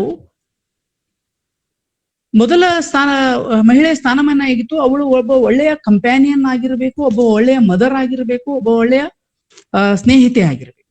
ಬಟ್ ಗಂಡು ಮಕ್ಕಳ ಶಾಡೋ ಆಗಿರ್ಬೇಕು ಅಂತ ಒಂದು ಪರಿಸ್ಥಿತಿಯಲ್ಲಿ ಅವಳಿದ್ಲು. ಅವಳಿಗೆ ಯಾವುದೇ ರೀತಿಯಾದಂತಹ ಫ್ರೀಡಮ್ ಇರ್ಲಿಲ್ಲ, ಯಾವುದೇ ರೀತಿಯಾದಂತಹ ಕೆಲಸನೂ ಕೂಡ ನೀವು ನೋಡಿದಾಗ ಯಾವ ಕೆಲಸಗಳನ್ನ ಸಿಗ್ತಾ ಇತ್ತು ಅಂದ್ರೆ ಓನ್ಲಿ ಗವರ್ನೆನ್ಸ್ ಕೆಲಸಗಳು ಸಿಗ್ತಾ ಇತ್ತು, ಮನೆ ಕೆಲಸಗಳು ಅಂತ, ಅಥವಾ ಫೀಲ್ಡ್ ಅಲ್ಲಿ ಗಂಡು ಮಕ್ಕಳಿಗೆ ಹೆಲ್ಪ್ ಮಾಡ್ತಕ್ಕಂತಹ ಕೆಲಸಗಳನ್ನ ಮಾತ್ರ ಹೆಣ್ಮಕ್ಳಿಗೆ ನೀಡಲಾಗ್ತಿತ್ತೆ ಹೊರತು ಬೇರೆ ತರ ಆದಂತ ಯಾವುದೇ ರೀತಿಯ ಕೆಲಸಗಳು ಅವ್ರಿಗೆ ಅಲ್ಲಿ ಇರ್ಲಿಲ್ಲ. ಸೊ ಇಂತಹ ಪರಿಸ್ಥಿತಿಯಲ್ಲಿ ಹೆಣ್ಮಗಳು ಹೇಗೆ ಸ್ವಾವಲಂಬಿ ಆಗಬೇಕು, ಹೇಗೆ ಅವಳು ತನ್ನನ್ನು ತಾನು ಪ್ರೂವ್ ಮಾಡ್ಕೋಬೇಕು ಅನ್ನೋದ್ರ ಬಗ್ಗೆ ಈ ಪುಸ್ತಕದಲ್ಲಿ ಬರೀತಾರೆ. ಯಾರು, ನಮ್ಮ ಮೇರಿ ವಿಲನ್ಸ್ಕ್ಯಾಪ್ಟರ್ ಅವರು ಬರೀತಾರೆ. ಸೊ ಮೇರಿ ವಿಲನ್ಸ್ಕ್ಯಾಪ್ಟರ್ ಅವರು ಮೊದಲು ಫೋಕಸ್ ಮಾಡಿದ್ದೆ ಹೆಣ್ಣು ಮಕ್ಕಳ ಶಿಕ್ಷಣ ವ್ಯವಸ್ಥೆ ಬಗ್ಗೆ. ಹೆಣ್ಣು ಮಕ್ಕಳ ಶಿಕ್ಷಣ ಅಂತ ಬಂದಾಗ ನಾವು ವೇದ ಕಾಲದಿಂದ ನೋಡ್ಕೊಂತ ಬಂದರೂ ಕೂಡ ಹೆಣ್ಮಕ್ಳಿಗೆ ಯಾವುದೇ ರೀತಿಯಾದಂತಹ ಶಿಕ್ಷಣವನ್ನ ನಾವು ಅಲ್ಲಿ ನೀಡ್ತಾ ಇರಲಿಲ್ಲ. ಯಾಕೆ ನೀಡ್ತಾ ಇರಲಿಲ್ಲ ಅಂದ್ರೆ ಅನ್ನೋದೇ ಒಂದು ದೊಡ್ಡ ಪ್ರಶ್ನಾತೀತ, ಯಾಕೆ ನೀಡ್ತಾ ಇರಲಿಲ್ಲ ಅಂತ ಹೇಳಿ. ಸೊ ಅದನ್ನ ಅವ್ರು ಹೇಳ್ತಾರೆ, ಹೆಣ್ಣು ಮಕ್ಕಳಿಗೆ ಮೊದಲು ಸಮಾಜದಲ್ಲಿ ಏನಾಗ್ತದ ಅವಳ ಡ್ಯೂಟೀಸ್ ಗಳನ್ನ ಹೇಳ್ತಾರೆ. ಒಬ್ಬ ಹೆಣ್ಣು ಮಗಳು ಏನ್ ಮಾಡ್ಬೇಕು, ತಂದೆ ತಾಯಿಗೆ ಋಣಿ ಆಗಿರ್ಬೇಕು, ಗಂಡನ ಜೊತೆ ಇರಬೇಕು, ಅಥವಾ ಯಾವುದೇ ರೀತಿಯಾದಂತ ಅವಳು ಒಂದು ಶಾಡೋ ಆಗಿರ್ಬೇಕು, ಒಬ್ಬ ಗಂಡನ ಶಾಡೋ ಆಗಿರ್ಬೇಕು, ಅವನ ಕಂಪ್ಯಾನಿಯನ್ ಆಗಿರ್ಬೇಕು, ಅವನಿಗೆ ಸಪೋರ್ಟಿವ್ ಆಗಿರ್ಬೇಕು. ಬಟ್ ತನ್ನದೇ ಆದಂತಹ ಯಾವುದೇ ಅಭಿಲಾಷೆಗಳನ್ನ ಆಶೆಗಳನ್ನ ಅವಳು ತೋರಿಸ್ಪಡಿಸಬಾರ್ದು ಅನ್ನುವಂತಹ ಒಂದು ಸ್ಥಿತಿಯಲ್ಲಿ ಅವಳಿದ್ಲು. ಸೊ ಈಗ ಇವ್ರು ಏನ್ ಹೇಳ್ತಾ ಇದ್ದಾರೆ, ಮೇರಿ ವಿಲನ್ಸ್ಕ್ಯಾಪ್ಟರ್ ಅದನ್ನೇ ಬರೀತಾರೆ. ಸೊ ಮೊದಲು ನಾವು ಹೆಣ್ಣು ಮಕ್ಕಳನ್ನ ಯಾವ ರೀತಿ ತಯಾರು ಮಾಡ್ತೀವಿ ಅಂತಂತಂದ್ರೆ, ಅವಳಿಗೆ ಯಾವುದೇ ರೀತಿಯಾದಂತಹ ಶಿಕ್ಷಣವನ್ನ ಕೊಡುವುದಿಲ್ಲ, ಅವಳನ್ನ ಇಂಡಿಪೆಂಡೆಂಟ್ ಮಾಡುವುದಿಲ್ಲ, ಡಿಪೆಂಡೆಂಟ್ ಮಾಡ್ತೀವಿ. ಇವೆಲ್ಲ ಮಾಡಿ ಅವಳ ಬೆಳೆದ ತಕ್ಷಣ ಏನ್ ಮಾಡ್ತೀವಿ, ನೀವು ಯಾವುದೇ ಕೆಲಸಕ್ಕೆ ಉಪಯೋಗವಿಲ್ಲ, ಏನು ಮಾಡ್ತಾ ಇಲ್ಲ ಅನ್ನೋದನ್ನ ನಾವು ಅವಳಿಗೆ ತೋರಿಸ್ಪಡಿಸ್ತೀವಿ. ಈ ತರ ಆದಂತಹ ಥಿಂಗ್ಸ್ ಗಳನ್ನ ನೋಡ್ತೀವಿ. ಅದಕ್ಕೆ ಅವಳು ಹೇಳ್ತಾಳೆ, men complains about the silliness and folly of a woman but do not comprehend that people themselves are the responsible for the ubiquity of a woman servility. ಏನಂದ್ರೆ the men are the responsible for all these things ಅಂತ ಹೇಳ್ತಾರೆ. ಗಂಡು ಮಕ್ಕಳೇ ಇದಕ್ಕೆ ಕಾರಣ. ಹೆಣ್ಣು ಮಕ್ಕಳು weak ಆಗ್ಲಿಕ್ಕೆ ಹೆಣ್ಮಕ್ಳನ್ನ ವೀಕ್ ಅಂತ ಕರೀತಾರೆ. ಓನ್ಲಿ ಮಸ್ಕಲೈನ್ ಥಿಂಗ್ಸ್ ಗಳ ಮೇಲೆ, ಬೌದ್ಧಿಕ ವಿಚಾರಗಳ ಬಗ್ಗೆ ಯಾರು ವಿಚಾರಣೆ ಮಾಡುದಿಲ್ಲ.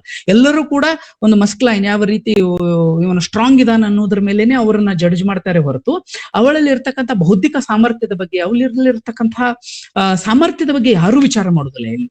ಸೊ ನಾವು ಹಲವಾರು ಪುಸ್ತಕಗಳನ್ನ ಹಿಂದ್ಲಿಂದ ಓದ್ಕೊಂತ ಬರ್ಬೇಕಾದ್ರೂ ಕೂಡ ನಾವು ನೋಡ್ತೀವಿ, ಹಲವಾರು ಎಕ್ಸಾಂಪಲ್ಸ್ ಗಳನ್ನ ನೋಡ್ತೀವಿ, ಹೇಗೆ ವುಮನ್ಗೆ ನಾವು ಮೈಂಡ್ ಸೆಟ್ ಅನ್ನ ಮಾಡ್ತೀವಿ. ಭರ್ಗೂರ್ ರಾಮಚಂದ್ರಪ್ಪ ಅವರು ಒಂದು ಬುಕ್ ಅನ್ನ ಬರೀತಾರೆ, ಶಬರಿ ಅಂತ. ಬಸವರಾಜ್ ಡೋನೂರ್ ಸರ್ ಅವರು ಅದನ್ನ ಟ್ರಾನ್ಸ್ಲೇಟ್ ಇಂಗ್ಲಿಷ್ ಮಾಡಿದ್ದಾರೆ. ಸೊ ಅದರಲ್ಲಿ ಏನಾಗ್ತದೆ, ಶೆದಬ್ರಿಯರಲ್ಲಿ ಒಂದು ಸಂಸ್ಕೃತಿ ನಡೀತಾ ಇರ್ತದೆ ಒಂದು ಟ್ರೈಬಲ್ ಕಮ್ಯುನಿಟಿಯಲ್ಲಿ. ಏನಂದ್ರೆ ಅವರು ಮದುವೆ ಆದ ಫಸ್ಟ್ ನೈಟ್ ಅನ್ನ ದೇವರ ಗುಡಿಯಲ್ಲಿ ದೇವರ ಜೊತೆ ಕಳಿಬೇಕು ಅಂತ ಒಂದು ಅದು ಒಂದು ಪದ್ಧತಿಯನ್ನ ಜಾರಿ ಮಾಡಿರ್ತಾರೆ. ಅದರಲ್ಲಿ ಅಲ್ಲಿಯ ಊರ ಮುಖಂಡರು ಅಥವಾ ಜಾಯ್ಸರು ಅವರೆಲ್ಲ ಅವಳನ್ನ ಎಕ್ಸ್ಪ್ಲಾಯ್ಟ್ ಮಾಡ್ತಿರ್ತಾರೆ ಹೆಣ್ಮಕ್ಳನ್ನ. ಸೊ ಬಟ್ ಇದರ ಏನಾಗ್ತದೆ, ಅವಳ ಗಂಡ ಒಂದು ಶಬರಿಯನ್ನ ಮದುವೆ ಆದ್ಮೇಲೆ ಅವನ ಗಂಡ ಅವಳಿಗೆ ಕಳಿಸ್ಲಿಕ್ಕೆ ಇಷ್ಟಪಡುದಿಲ್ಲ. ಆದ್ರೆ ಶಬರಿ ಏನ್ ಹೇಳ್ತಾಳೆ, ನಾನು ಅಲ್ಲಿಗೆ ಹೋಗ್ತೀನಿ, ಯಾಕಂದ್ರೆ ಇದು ಬಹಳ ವರ್ಷಗಳಿಂದ ನಡ್ಕೊಂಡು ಬಂದಂತಹ ಸಂಪ್ರದಾಯವಾಗಿದೆ, ಅದನ್ನ ನಾವು ಮುರಿಲಿಕ್ಕೆ ಇಷ್ಟಪಡುದಿಲ್ಲ ಅಂತ. ಅಂದ್ರೆ ಈ ಒಂದು ಇದರಿಂದ ನಾವು ಏನ್ ನೋಡ್ಬೇಕಾಗಿದೆ ಅಂದ್ರೆ, ಯಾವ ರೀತಿ ನಾವು ಹೆಣ್ಣು ಮಕ್ಕಳ ತಲೆಯಲ್ಲಿ ಈ ಸಂಪ್ರದಾಯ ಮತ್ತು ಪದ್ಧತಿಗಳನ್ನ ಹಾಕಿಬಿಟ್ಟಿದೀವಿ ಅಂದ್ರೆ ಅವರೂ ಕೂಡ ಇದು ತಪ್ಪು ಸರಿ ಅನ್ನೋದನ್ನು ಕೂಡ ಜಡ್ಜ್ ಮಾಡ್ಲಿಕ್ಕೆ ಆಗ್ಲಿರ್ತಕ್ಕಂಥ ಪರಿಸ್ಥಿತಿಯಲ್ಲಿ ಅವರಿದ್ದಾರೆ. ಸೊ ಈ ರೀತಿ ಆದಂತಹ ಹಲವಾರು ವಿಷಯಗಳು ನಮಗೆ ಸಿಗ್ತಾ ಹೋಗ್ತವೆ. ಹಲವಾರು ಎಕ್ಸಾಂಪಲ್ಸ್ ಗಳನ್ನ ನಾವು ನೋಡ್ತಾ ಹೋಗ್ಬೋದು. ಈವನ್ ನಾವು ಗಿರೀಶ್ ಕಾರ್ನಾಡ್ ಅವರ ನಾಗಮಂಡಲ ಓದಬೇಕಾದ್ರೆ, ಸೊ ನಾಗಮಂಡಲ ಓದಬೇಕಾದ್ರೆ ರಾಣಿಯ ಪರಿಸ್ಥಿತಿಗಳು ಏನಿತ್ತು ಆ ಸೊಸೈಟಿಯಲ್ಲಿ, ಯಾವ ರೀತಿ ಅವಳನ್ನ ನಾವು ಒಂದ ಮನೆಯಲ್ಲಿ ಕಟ್ಟಿ ಹಾಕಿ ಅವಳನ್ನ ಮನೆಯಲ್ಲೇ ಇರಬೇಕಾದಂತಹ ಪರಿಸ್ಥಿತಿಗೆ ತಗೊಂಡು ನೋಡಿ. ಅವಳ ಗಂಡ ಹಲವಾರು ಮಹಿಳೆಯ ಜೊತೆ ಅಫೇರ್ ಇಟ್ಕೊಂಡ್ರು ಕೂಡ ಅದನ್ನ ಯಾರು ಕ್ವಶನ್ ಮಾಡೋದಿಲ್ಲ. ಯಾವಾಗ ಇವಳು ಗರ್ಭಿಣಿ ಅಂತ ಗೊತ್ತಾಗ್ತದೋ ಅದರ ಮೇಲೆ ಪ್ರಶ್ನೆಗಳು ಎತ್ತಲಿಕ್ಕೆ ಶುರು ಮಾಡ್ತಾರೆ. ಅಂದ್ರೆ ಇದು ಸೊಸೈಟಿ. ಈ ಸೊಸೈಟಿಯಲ್ಲಿ ಮಹಿಳೆಯ ಪಾತ್ರ ಏನು ಅಂದ್ರೆ, ಮಹಿಳೆ ತಮ್ಮ ಸಂಸ್ಕೃತಿಯನ್ನ ತಮ್ಮ ವರ್ಚುವನ್ನ ಕಾಪಾಡ್ತಾ ಹೋಗ್ಬೇಕಾಗ್ತದೆ ಅಂತ. ಈವನ್ ನಾವು ಇಂಗ್ಲಿಷ್ ಸಾಹಿತ್ಯವನ್ನು ಓದಬೇಕಾದ್ರೆ Pamela is consider as a first novel of English literature. ಪಮೇಲಾದಲ್ಲಿ ಏನಿದೆ ಅಂತಂದ್ರೆ, the sub title of that novel is the virtue rewarded ಅಂತ. ಅಂದ್ರೆ ವರ್ಚುವಸ್ ಆಗಿರ್ಬೇಕು, ಹೆಣ್ಮಗಳಾದವಳು ತಮ್ಮ ವರ್ಚುವನ್ನ ಕಾಪಾಡ್ಕೋಬೇಕು, ಅದು ಅವಳ ಆದ್ಯ ಕರ್ತವ್ಯ. ಅದನ್ನ ಬಿಟ್ರೆ ಅವಳು ಗಂಡನಿಗೆ ಸಹಕಾರಿಯಾಗಿರ್ಬೇಕು. ಮದರ್ಹುಡ್ ಬಗ್ಗೆ ಬಹಳ ಮಾತಾಡ್ತಾರೆ. ಮದರ್ಹುಡ್ ಬಗ್ಗೆ ಅಂತಂದ್ರೆ ಯಾವ ತಾಯಿಯಾಗಿ ಯಾವ ರೀತಿ ಅವಳು ಮಗುವನ್ನ ಸಾಕಬೇಕು, ಅದು ಅವಳ ಆ ಡ್ಯೂಟಿ. ಅವಳ ದೇವರ ಸ್ಥಾನದಲ್ಲಿ ನಾವು ಇಟ್ಟಿದೀವಿ, ಬಟ್ ಅವಳಿಗೆ ನೀಡಬೇಕಾದಂತಹ ಸ್ಥಾನಮಾನವನ್ನ ಗೌರವವನ್ನು ನೀಡ್ಲಿಕ್ಕೆ ನಾವು ಇಷ್ಟಪಡುದಿಲ್ಲ.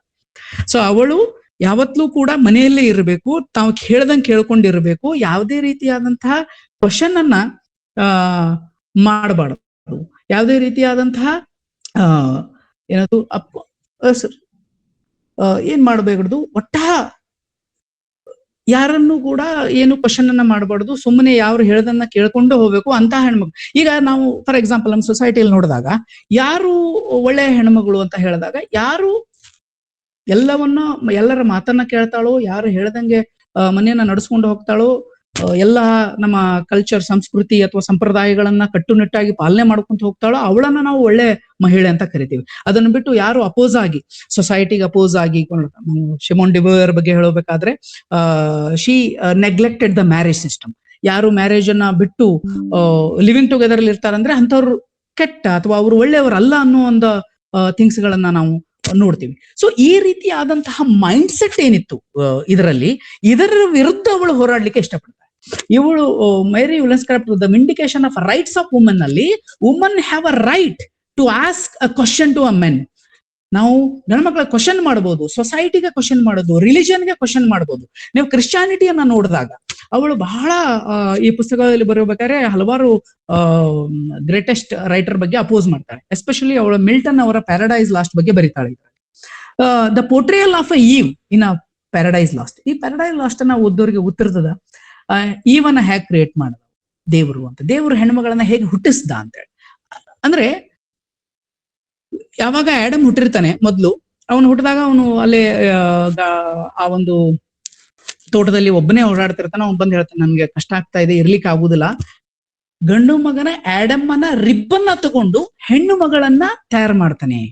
ಸೊ ಅಂತಹ ಒಂದು ವಿಚಾರವನ್ನ ಇವಳು ಅಪೋಸ್ ಮಾಡ್ತಾಳೆ. ಈ why you have return like that ಅಂತ ಕೇಳ್ತಾಳೆ. ಯಾಕೆ ನೀವು ಈ ರೀತಿಯಾದಂತಹ ಥಿಂಗ್ಸ್ ಗಳನ್ನ ಹೇಳಿದ್ರಿ? ಅಂಡ್ ಅವಳು ವುಮನ್ ಲ್ಯಾಕ್ ಸೋಲ್ಸ್ ಅಂತ ಬರೀತಾನೆ. ಅಂದ್ರೆ ವುಮನ್ ಏನಾಗಿರ್ಬೇಕು, ಒಬ್ಬ ಆಡಮ್ಗೆ ಸ್ಯಾಡೋ ಆಗಿರ್ಬೇಕು. ಅಲ್ಲಿ ಪ್ಯಾರಡೈಸ್ ಲಾಸ್ಟ್ ಅಲ್ಲಿ ಈವನ್ ಆ ಒಂದು ಇವಿಚ್ ಆಗಿ ತೋರಿಸ್ತಾನೆ, ಗ್ರೀಡಿನೆಸ್ ಆಗಿ ತೋರಿಸ್ತಾನೆ.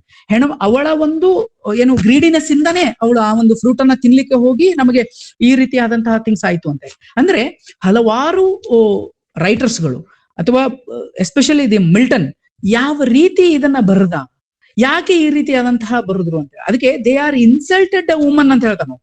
ದೋಸ್ who advise us only to render our self gentle, domestic, brute and winning softness that the governor by obeying. ಯಾಕೆ ಈ ರೀತಿಯಾದಂತಹ ಪದಗಳನ್ನ ಅವಳು ಬಳಸ್ತಾಳೆ ಅಂತಂತಂದ್ರೆ, ಎಲ್ಲರ ಸೊಸೈಟಿಯಲ್ಲಿ ಇರ್ತಕ್ಕಂತಹ ಎಲ್ಲ ಜನ, ಅವಳ ತಂದೆ, ಅವಳ ಅಣ್ಣ, ಅವಳ ಗಂಡ, ಅವಳ ಎಲ್ಲರೂ ಕೂಡ ಅವಳಿಗೆ ಏನ್ ಅಡ್ವೈಸ್ ಮಾಡ್ತಾರೆ, ನೀನು ಜೆಂಟಲ್ ಆಗಿರ್ಬೇಕು, ನೀನು ಸಾಫ್ಟ್ ಆಗಿರ್ಬೇಕು, ಇನ್ನೋಸೆಂಟ್ ಆಗಿರ್ಬೇಕು, ನೀ ಯಾವತ್ತೂ ಕೂಡ ಯಾರಿಗೂ ಕ್ವಶನ್ ಮಾಡಬಾರ್ದು, ಹೇಳಿರ್ತಕ್ಕಂತಹ ಎಲ್ಲ ನಮ್ಮ ಸಂಪ್ರದಾಯ ಪದ್ಧತಿಗಳನ್ನ ಫಾಲೋ ಮಾಡ್ಕೊಂತ ಹೋಗ್ಬೇಕು. ಯಾವ ರೀತಿ ಅಂದ್ರೆ, ಈವನ್ ನಮ್ಮ ಸೊಸೈಟಿಯಲ್ಲಿ ಆಗಿನ ಕಾಲದಲ್ಲಿ ನಾವು ನೋಡಿದೀವಿ, ಸತಿ ಸಿಸ್ಟಮ್ ಅಂತ ಒಂದು ಜಾರಿ ಇತ್ತು. ವಿಡೋ ಮ್ಯಾರೇಜ್ ವ್ಯಾಲ್ಯೂ ಇರಲಿಲ್ಲ. ಸೊ ಒಬ್ಬ ವಿಡೋ ಆದ ತಕ್ಷಣನೇ ಅವಳನ್ನ ಕರ್ಕೊಂಡು ಹೋಗಿ ಚಿತೆಯಲ್ಲಿ ಹಾಕಿದ್ರೂ ಕೂಡ ಅದನ್ನ ಕ್ವಶನ್ ಮಾಡದೇ ಇರತಕ್ಕಂತಹ ಪರಿಸ್ಥಿತಿಯಲ್ಲಿ ಅವಳನ್ನ ನಾವು ಇಟ್ಟಿದ್ವಿ ಅಂತಂದ್ರೆ, ಯಾವ ರೀತಿಯಾದಂತಹ ಪ್ರಾಬ್ಲಮ್ಸ್ ಗಳನ್ನ ವುಮನ್ ಫೇಸ್ ಮಾಡ್ತಿದ್ರು ಅನ್ನೋದನ್ನ ನಾವು ಇಮ್ಯಾಜಿನ್ ಮಾಡ್ಕೋಬಹುದು. ನೋಡಿ, ಅವಳನ್ನ ಸಾಯಿಸ್ತಾ ಇದ್ದಾರೆ, ಅವಳು ತಗೊಂಡು ಹೋಗಿ ಬೆಂಕಿಯಲ್ಲಿ ಹಾಕ್ತಾ ಇದ್ದಾರೆ ಅಂದ್ರೂ ಕೂಡ ಅವಳು ಅದನ್ನ ಕ್ವಶನ್ ಮಾಡೋದಿಲ್ಲ, ಅದನ್ನ ಆಕ್ಸೆಪ್ಟ್ ಮಾಡ್ಕೊಂತಾಳೆ. ಅದು ಒಂದು ಸೊಸೈಟಿಯಲ್ಲಿ ಇರ್ತಕ್ಕಂತಹ ಭೇದ ಭಾವವನ್ನ ತಿಳಿಸ್ತದೆ ಅಂತ ಹೇಳಿ ನಮ್ಗೆ ಏನಾಗ್ಬಿಡ್ತದೆ. ಇಲ್ಲಿ ಸೊಸೈಟಿಯಲ್ಲಿ ನಮ್ಮ ಹಲವಾರು ವಿಚಾರಗಳು, ಈ ತರ ಆದಂತಹ ಬಹಳ ಎಕ್ಸಾಂಪಲ್ಸ್ ಗಳಿವೆ. ಚೈಲ್ಡ್ ಮ್ಯಾರೇಜ್ ಇತ್ತು, ಮತ್ತೆ ಡೌರಿ ಸಿಸ್ಟಮ್ ಅಲ್ಲಿ ನಡೀತಾ ಇತ್ತು. ಈ ರೀತಿ ಆದಂತಹ ಹಲವಾರು ಪ್ರಾಬ್ಲಮ್ಸ್ ಗಳನ್ನ ವುಮನ್ ಫೇಸ್ ಮಾಡ್ಬೇಕಾಯ್ತು. ನಾಟ್ ಓನ್ಲಿ ಇನ್ ಇಂಡಿಯಾ, ಇದು ಹಲವಾರು ದೇಶಗಳಲ್ಲಿ ಕಡೆ. ಅಮೆರಿಕನ್ ಲಿಟರೇಚರ್ ನಾವು ನೋಡ್ಬೇಕಾದ್ರೆ ದ ಸ್ಕಾರ್ಲೆಟ್ ಲೆಟರ್ ಅಂತ ಒಂದು ವರ್ಕ್ ಬರ್ತದೆ. ಸ್ಕಾರ್ಲೆಟ್ ಲೆಟರ್ ಅಲ್ಲಿಯೂ ಕೂಡ ಒಬ್ಬ ಹೆಣ್ಮಗಳಿಗೆ ನಾವು ಫಸ್ಟ್ ಸೀನೆ ಓಪನ್ ಆಗೋದು ಏನು ಅಂತಂದ್ರೆ, ಒಬ್ಬ ಹೆಣ್ಣು ಮಗಳನ್ನ ಶಿಲುಬೆಗೆ ಏರಿಸಿ ಕಲ್ಲು ಹೊಡಿತಾ ಇರ್ತಾರೆ. ಯಾಕಂದ್ರೆ ಅವಳು ಗಂಡ ಇಲ್ದೇನೆ ಗರ್ಭಿಣಿ ಆಗಿರ್ತಾಳೆ ಅಂತ. ಸೊ ಆಮೇಲೆ ಅವಳಿಗೆ ಅಡಲ್ಟ್ ಅನ್ನ ಅವಳ ಮೇಲೆ ಹಾಕಿ ಆ ಚಿತ್ರವನ್ನ ಹಾಕಿ ಕಳಿಸ್ಬೇಕು, ಅಲ್ಲೇ ಊರು ತುಂಬಾ ಅಡ್ಡಾಡ್ಬೇಕಾಗ್ತದೆ. ಅಂದ್ರೆ ಅಂತಹ ಪರಿಸ್ಥಿತಿ ಇತ್ತು ಅಂತ. ಯಾರು ಕೂಡ ಅವಳ ಭಾವನೆಗಳಿಗೆ, ಅವಳ ವಿಚಾರಗಳಿಗೆ ಬೆಲೆ ಕೊಡ್ತಾ ಇರ್ಲಿಲ್ಲ. ವುಮನ್ ಏನಾಗಿತ್ತು, ಒಂದು ಶಾಡೋ ಆಗಿ ಬದುಕಬೇಕಾಗಿತ್ತು. ಒಂದು ಹಲವಾರು ಪ್ರಾಬ್ಲಮ್ಸ್ ಗಳಿದ್ರೂ ಕೂಡ she has to obey the system. ಆ ರೀತಿ ಆದಂತಹ ಥಿಂಗ್ಸ್ ಗಳಲ್ಲಿ ಬರುತ್ತೆ. ಅದಕ್ಕೆ ಅವಳು ಪ್ಯಾರಡೈಸ್ ಲಾಸ್ಟ್ ಅಲ್ಲಿ ಮಿಲ್ಟನ್ ಅವರ ಕ್ರಿಟಿಸೈಸ್ ಮಾಡ್ತಾರೆ. ಯಾಕೆ ನೀವು ಈವನ್ನ ಕ್ಯಾರೆಕ್ಟರ್ ಕ್ರಿಯೇಟ್ ಮಾಡಿದಾಗ ವಿಚ್ ಅಂತ ಈ ರೀತಿಯಾಗಿ ತೋರಿಸಿದ್ರಿ ನೀವು? So she is a independent soul. ಯಾಕೆ ಆ ಸೋಲನ್ನ ನೀವು ಚೆನ್ನಾಗಿ ಬರೀಲಿಲ್ಲ? ಅವಳ ಅಂದ್ರೆ ಯಾವ ರೀತಿ ಅದನ್ನ ಪ್ರೆಸೆಂಟ್ ಮಾಡಿದ್ರು, ಇಕ್ವಾಲಿಟಿಯನ್ನ ತೋರಿಸ್ಲಿಲ್ಲ. ನಾವು ಈ ಸೊಸೈಟಿಯಲ್ಲಿ ಇಕ್ವಾಲಿಟಿ ಇದು ಅಂತ ಥಿಂಗ್ಸ್ ಗಳು ಬಂದ್ರೆ ನಮ್ಗೆ ಗೊತ್ತೇ ಇದೆ ಯಾವ ರೀತಿಯ ಪರಿಸ್ಥಿತಿ ಹೆಣ್ಮಕ್ಳು ಟುವರ್ಡ್ಸ್ ಆಗ್ತಾ ಇದೆ ಇವತ್ತು ಅಂತ ಹೇಳಿ. ಸೊ ಅದೇ ರೀತಿ ಅವಳು ಮುಂದಿನ ಒಂದು ಅಧ್ಯಾಯದಲ್ಲಿ ಹೇಳ್ತಾಳೆ, ರೂಸೋ ಅವ್ರ ಬಗ್ಗೆ ಕಮೆಂಟ್ ಮಾಡ್ತಾಳೆ. Rousseau focused on applying argument to a men ಅಂತ ಹೇಳ್ತಾರೆ. ರೂಸೋ ಅವರು ಒಂದು ಎಮಿಲಿ ಅನ್ನೋ ಒಂದು ನಾವೆಲ್ ಅನ್ನ ಬರೀತಾರೆ. ಅದರಲ್ಲಿ ಅವಳ ಥಿಂಗ್ಸ್ ಗಳನ್ನ, ಯಾವ ರೀತಿ ಹೆಣ್ಣು ಮಕ್ಕಳ ಪ್ರಾಬ್ಲಮ್ಸ್ ಗಳಿದಾವೆ, ಹೌ ಶಿ ಹ್ಯಾಸ್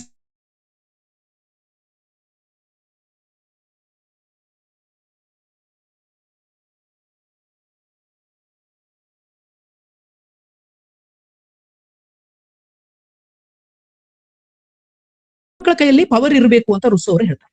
ಯಾಕೆ ಆ ರೀತಿಯಾದಂತಹ ಸೊಸೈಟಿಯಲ್ಲಿ ನಾವು ಬದುಕಬೇಕು ಅನ್ನೋದನ್ನ ಇವಳು ಫಸ್ಟ್ ಕ್ವಶನ್ ಮಾಡ್ತಾಳೆ. ಆಮೇಲೆ ಡಾಕ್ಟರ್ ಗ್ರೆಗರಿ ಅವರು ಒಂದು ಪುಸ್ತಕವನ್ನ ಬರೀತಾರೆ. ಅಲ್ಲಿ ಏನು ಅಂತಂದ್ರೆ the daughters, the legacy to his daughters ಅಂತ ಒಂದು ಪುಸ್ತಕವನ್ನ ಬರೀತಾರೆ. ಅಲ್ಲಿ ಅವ್ರು ಹೇಳ್ತಾರೆ, the feminine manners not very themselves with too much ಅಂತ ಹೇಳ್ತಾರೆ ಅವ್ರು. ಅಂದ್ರೆ even they tells the he tells his daughter to hide their true feelings whenever possible. ಯಾವ ಅವರ ಟ್ರೂ ಫೀಲಿಂಗ್ಸ್ ಗಳೇನಿತ್ತು ಅವುಗಳನ್ನ ಅವರು ಯಾರಿಗೂ ತೋರ್ಪಡಿಸಬಾರ್ದು. ಯಾವ ರೀತಿ, ಈಗ ಗಂಡನ ಜೊತೆ ಯಾವ ರೀತಿ ನೀವು ಇರ್ಬೇಕಂತ ಹೇಳಿ ನಮ್ಮ ಮನೆಯಲ್ಲಿ ಹೇಳ್ಕೊಡ್ತಾರೆ. ತನ್ನ ತಾಯಿ ಆದವು ಅನಿತಾ ನಯ್ಯರ್ ಅವರು ಒಂದು ಲೇಡೀಸ್ ಕೂಪೆ ಅಂತ ಒಂದು ಬುಕ್ ಬರೀತಾರೆ. ಆ ಒಂದು ಪುಸ್ತಕದಲ್ಲಿ ಅಖಿಲಾಂಡೇಶ್ವರಿ ಅನ್ನೋರು 40 ವರ್ಷ ಆದ್ರೂ ಮದುವೆನೇ ಆಗಿರುವುದಿಲ್ಲ. ಅವಳು ಒಂದು ಯಾವ್ದೋ ಟ್ರಾವೆಲಿಂಗ್ ಮಾಡೋಬೇಕಾದ್ರೆ ಒಂದು ಲೇಡೀಸ್ ಕೂಪೆ ಟ್ರೈನ್ ಅಲ್ಲಿ ಮಾಡ್ದ. ಅವಳು 4-5 ಜನರನ್ನ ಅಲ್ಲಿ ಭೇಟಿ ಆಗ್ತಾರೆ. ಅಲ್ಲಿ ಭೇಟಿ ಆದಾಗ ಅವಳ ಎಲ್ಲರ 4-5 ಜನ ತಮ್ಮ ಪ್ರಾಬ್ಲಮ್ಸ್ ಗಳನ್ನ, ಹೆಣ್ಮಕ್ಳ ಪ್ರಾಬ್ಲಮ್ಸ್ ಗಳನ್ನ ಹೇಳ್ತಾರೆ. ಅದರಲ್ಲಿ ಒಂದು ಕ್ಯಾರೆಕ್ಟರ್ಸ್ ಅಲ್ಲಿ ಹೇಳ್ತಾಳೆ, ಅವಳ ಮದುವೆ ಆದ ತಕ್ಷಣ ತಾಯಿ ಅವಳಿಗೆ ಮಗಳಿಗೆ ಹೇಳ್ಕೊಡ್ತಾ ಇರ್ತಾರೆ, ಮದುವೆ ಆದ ಮೇಲೆ ಗಂಡನೇ ನಿನಗೆ ಸರ್ವಸ್ವ, ಗಂಡನೇ ಇಂಪಾರ್ಟೆಂಟು, ಅವನ ಏನ್ ಹೇಳ್ತಾನೆ ಅದನ್ನ ನೀನು ಫಾಲೋ ಮಾಡ್ಬೇಕು, ಯಾವತ್ತೂ ಕೂಡ ಅದನ್ನ ಅಪೋಸ್ ಮಾಡಬಾರ್ದು, ಅದನ್ನ ಫಾಲೋ ಮಾಡೋದೇ ನಿನ್ನ ಆದ್ಯ ಕರ್ತವ್ಯ. ಅಂದ್ರೆ ಪತಿ ಪರಮೇಶ್ವರ ಅನ್ನೋ ಒಂದು ಕಾನ್ಸೆಪ್ಟ್ ಅಲ್ಲೇ ನಾವು ಅಂದ್ರೆ ಅವಳ ಶಾಡೋ ಆಗಿ ನೀವು ಇರಬೇಕು, ಅವನಿಗೆ ಹೇಗೆ ಬೇಕೋ ಹಾಗೆ ನೀವು ಬದುಕಬೇಕು ಅನ್ನೋದನ್ನ ಅವರು ಅಲ್ಲಿ ಹೇಳ್ತಾರೆ. ಈ ರೀತಿಯಾದಂತಹ ಹಲವಾರು ವರ್ಕ್ಗಳನ್ನ ನಾವು ಇಂಗ್ಲಿಷ್ ಲಿಟ್ರೇಚರ್ ಅಲ್ಲಿ, ಕನ್ನಡ ಲಿಟ್ರೇಚರ್ ಅಲ್ಲಿ ಇದರಲ್ಲಿ ನೋಡ್ತೇವೆ ನಾವು. ನಾವು ಈ ಅಮೆರಿಕನ್ ಲಿಟ್ರೇಚರ್ ಅಲ್ಲಿ ನೋಡಿದಾಗೂ ಕೂಡ ನೋಡ್ರಿ, America is a developed country, but still there are many problems are going on with him. Tony Morrison ಅವರು ಒಂದು ವರ್ಕ್ ಅನ್ನ ಬರೀತಾರೆ, ಬಿಲವ್ಡ್ ಅಂತ ಹೇಳಿ. ಆ ಒಂದು ಪುಸ್ತಕದಲ್ಲಿ, ಆ ಒಂದು ಕಾದಂಬರಿಯಲ್ಲಿ ನಮಗೆ ತಿಳಿದಿದ ಆ ಮೇನ್ ಕ್ಯಾರೆಕ್ಟರ್, ಆ ಪ್ರೊಟಗನಿಸ್ಟ್ ಆಫ್ ದ ಕ್ಯಾರೆಕ್ಟರ್ ಏನ್ ಮಾಡ್ತಾಳೆ ಅಂದ್ರೆ, ತನ್ನ ಮಗಳನ್ನ ಅವಳು ಸಾಯಿ ಬಡಿತಾಳೆ. ಸ್ವಂತ ಮಗಳನ್ನ ಸಾಯಿ ಬಡಿತಾಳೆ. ಯಾಕಂದ್ರೆ ಸಮಾಜದಲ್ಲಿ ಯಾವ ರೀತಿಯಾದಂತಹ ಹೆಣ್ಣು ಮಕ್ಕಳ ಪರಿಸ್ಥಿತಿ ಇದೆ ಅದನ್ನ ನೋಡಿ ಅವಳಿಗೆ ನನ್ನ ಮಗಳ ಜೊತೆನೂ ಇದೇ ಆಗುತ್ತಲ್ಲ ಅಂತ, ಇದೇ ಪರಿಸ್ಥಿತಿ ಇವಳಿಗೂ ನನ್ನ ಮಗಳಿಗೆ ಬರುತ್ತೆ ಅಂತ ಹೇಳಿ ತನ್ನ ಮಗಳನ್ನ ಸಾಯಿ ಬಡಿತಾಳೆ. ಅಂದ್ರೆ ತಿಳ್ಕೊಳ್ಳಿ ಯಾವ ತರ ಆದಂತ ಕ್ರೂರ ನೀತಿಗಳು ಇಲ್ಲಿ ನಡೀತಾ ಇದೆ, ಸಮಾಜದಲ್ಲಿ ನಡೀತಾ ಇದೆ ಅಂತ ಹೇಳಿ. ವುಮನ್ ಒಂದು ಆಬ್ಜೆಕ್ಟ್ ಆಗಿ ನೋಡ್ತಾ ಇದ್ದಾರೆ. ಆ ರೀತಿಯಾದಂತಹ ಸೊಸೈಟಿಯನ್ನ ನಾವು ಇಲ್ಲಿ ಕಾಣ್ತಾ ಇದ್ದೀವಿ. ಅದನ್ನ ಹೇಳ್ತೇವೆ ನಾವು. ಟೋನಿ ಮಾರಿಸನ್ ಅವರು ಬರೀತಾಳೆ, ಒಬ್ಬ ಮಗಳು ಸಾಯಿ ಬಡಿಯಬೇಕಂದ್ರೆ ತಾಯಿಗೆ ಯಾವ ರೀತಿ ಆಗ್ತಿರ್ತದೆ ನೋಡ್ರಿ. ತಾಯಿ ಆದವಳು ತನ್ನ ಮಗುವಿನ ಬಗ್ಗೆ ಹಲವಾರು ಕನಸುಗಳನ್ನ ಕಟ್ಟಿ ಇದು ಮಾಡ್ತಿರ್ತಾಳೆ. ಅವಳಿಗೆ ಅನಿಸ್ತದ she is a black woman ಅಂದಾಗ ಅಲ್ಲಿ ನಿಮ್ಗೆ ಗೊತ್ತಿದೆ ಬ್ಲಾಕ್ ಅನ್ನ ಯಾವ ರೀತಿ ಟ್ರೀಟ್ ಮಾಡ್ತಾ ಇದ್ರು ಅಮೆರಿಕದಲ್ಲಿ. ರೇಸಿಸಮ್ ಗೊತ್ತಾಗ್ತಾ ಇತ್ತು. ಯಾರ ಲೋವರ್ ವರ್ಕ್ಸ್ ಅಲ್ಲಿ ಇರ್ತಾ ಇದ್ರು, ಅವರು ಸ್ಲೇವರಿಯಲ್ಲಿ ಕೆಲಸ ಮಾಡ್ಬೇಕಾಗಿತ್ತು. ಯಾರಾದ್ರೂ ಬಂದು ಅವ್ರನ್ನ ರೇಪ್ ಮಾಡಬಹುದು ಅಥವಾ ಸ್ಲೇವ್ ಆಗಿ ಕೆಲಸ ಮಾಡ್ಬೇಕು, ಇಂತಹ ಪರಿಸ್ಥಿತಿ ಇದೆ ಅಲ್ಲಿ. ಸೊ ಇಂತಹ ಪರಿಸ್ಥಿತಿಯಲ್ಲಿ ತನ್ನ ಮಗಳು ಬೆಳೆಯೋದು ಬೇಡ ಅನ್ನೋ ಒಂದು ಅವಳ ಮನಸ್ಸು ಎಷ್ಟು ಕಠೋರ ಆಗಿತ್ತು ಅನ್ನೋದನ್ನ ನೀವು ವಿಚಾರ ಮಾಡ್ಬೋದು. ಇಲ್ಲಿ ಒಬ್ಬ ತಾಯಿ ಒಬ್ಬ ಮಗಳನ್ನ ಸಾಯಿ ಬಡಿತಾಳೆ ಅಂತಂದ್ರೆ ಜಸ್ಟ್ ಥಿಂಕ್ ಮಾಡಿ ಯಾವ ರೀತಿಯಾದಂತಹ ಸೊಸೈಟಿ, ಯಾವ ರೀತಿಯಾದಂತಹ ಸಮಾಜವನ್ನ ನಾವು ನಿರ್ಮಾಣ ಮಾಡಿದೀವಿ ಅಂತ. ಸೊ ಇಂತಹ ಪರಿಸ್ಥಿತಿಗಳನ್ನ ನಾವು ನೋಡ್ತಾ ಹೋಗ್ತೀವಿ. ಮೇರಿ ವಿಲ್ಲನ್ಸ್ಕ್ರಾಫ್ಟ್ ಅವರು ಪ್ರಪಂಚದ ಮೊದಲ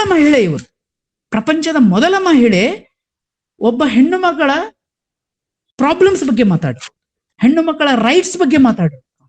ಹಲವಾರು ವಿಷಯಗಳನ್ನ ಇಲ್ಲಿ ಹೇಳ್ತಾ ಹೋಗ್ತಾಳ್ರಿ. ಈವನ್ ಅವರು ಶೇಕ್ಸ್ಪಿಯರ್ ಮತ್ತು ಪ್ರೇಸ್ಲಿ ಅವರ ಬಗ್ಗೆ ಮಾತಾಡ್ತಾರೆ. ಶೇಕ್ಸ್ಪಿಯರ್ ಅವರು ಕೂಡ ಯಾವ ರೀತಿಯಾದಂತಹ ಕ್ಯಾರೆಕ್ಟರ್ ನ ಕ್ರಿಯೇಟ್ ಮಾಡಿದ್ಲು. ಶೇಕ್ಸ್ಪಿಯರ್ ಎಲ್ಲಾ ಕ್ರಿಯೇಟರ್ ಅಲ್ಲೂ ಕೂಡ ನಾವು ಪೋರ್ಷಿಯಾ ಅಥವಾ ಲೇಡಿ ಮ್ಯಾಕ್ಬೆತ್ ಅನ್ನು ನೋಡಿದಾಗ they are very strong characters. But apart from that ಬೇರೆ ಕ್ಯಾರೆಕ್ಟರ್ಸ್ ಗಳನ್ನ ನೋಡಿದಾಗ ಅವರು ಶಾಡೋ ಆಗಿರ್ತಾರೆ, ವಿಚ್ ಆಗಿ ತೋರಿಸ್ತಾರೆ, ವಿಲನ್ ಆಗಿ ತೋರಿಸ್ತಾರೆ. ನಾವು ಹಲವಾರು ಮಹಾಕಾವ್ಯಗಳನ್ನ ನೋಡಿದಾಗ ಮಹಾಕಾವ್ಯದಲ್ಲಿ ಸೀತೆಯ ಪರಿಸ್ಥಿತಿ ಏನಾಗಿತ್ತು, ದ್ರೌಪದಿಯ ಪರಿಸ್ಥಿತಿ ಏನಾಗಿತ್ತು, ಹೆಲನನ ಪರಿಸ್ಥಿತಿ ಏನಾಗಿತ್ತು ನೋಡ್ರಿ. ಎಲ್ಲದಕ್ಕೂ ಕಾರಣ ಹೆಣ್ಣು ಮಕ್ಕಳೇ ಅಂತ ಹೇಳ್ತೀವಿ, ಬಟ್ ಅಲ್ಲಿ ಆಗಿರ್ತಕ್ಕಂಥ ಥಿಂಗ್ಸ್ ಗಳನ್ನ, ಈಗ ಸೀತೆಯನ್ನ ನಾವು ಎಕ್ಸಾಂಪಲ್ ಆಗಿ ತಗೊಂಡಾಗ ಯಾವ ರೀತಿಯಾದಂತಹ ಪ್ರಾಬ್ಲಮ್ಸ್ ಗಳನ್ನ ಫೇಸ್ ಮಾಡ್ಬೇಕಾಯ್ತು. ಆದ್ರೂ ಕೂಡ ಯಾಕೆ ನಾವು ಅವಳನ್ನ ಇವತ್ತು ಪೂಜಿಸ್ತೇವೆ ಅಂದ್ರೆ because he has followed her husband words. ರಾಮನ ಎಲ್ಲ ಮಾತುಗಳನ್ನು ಅವಳು ಫಾಲೋ ಮಾಡ್ತಾಳೆ.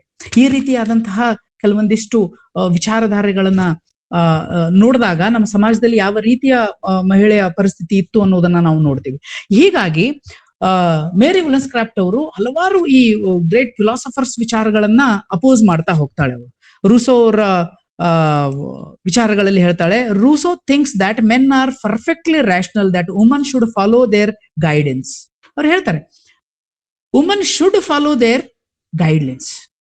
ವುಮನ್ ಏನಾಗಿರ್ಬೇಕು, ತನ್ನ ಗಂಡನ ಮಾತುಗಳನ್ನ ಅಥವಾ ಅವರ ಗೈಡೆನ್ಸ್ ಅನ್ನ ಫಾಲೋ ಮಾಡಬೇಕು. ಅಂದಾಗ ಮಾತ್ರ ಅವರು ಒಳ್ಳೆ ಹೆಣ್ಮಗಳು.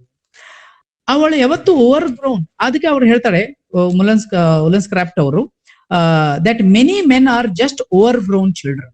Just many men R over grown children ಅಂತ ಹೇಳ್ತಾಳು. ಅವಳು ಬಹಳ ಡೆವಲಪ್ ಆಗುದಿಲ್ಲ. ಯಾಕಂತಂದ್ರೆ ನಾವು ನಮ್ಮ ವಿಚಾರಧಾರೆಗಳನ್ನ ಬೆಳಿಲಿಕ್ಕೆ ಬಿಡುದಿಲ್ಲ.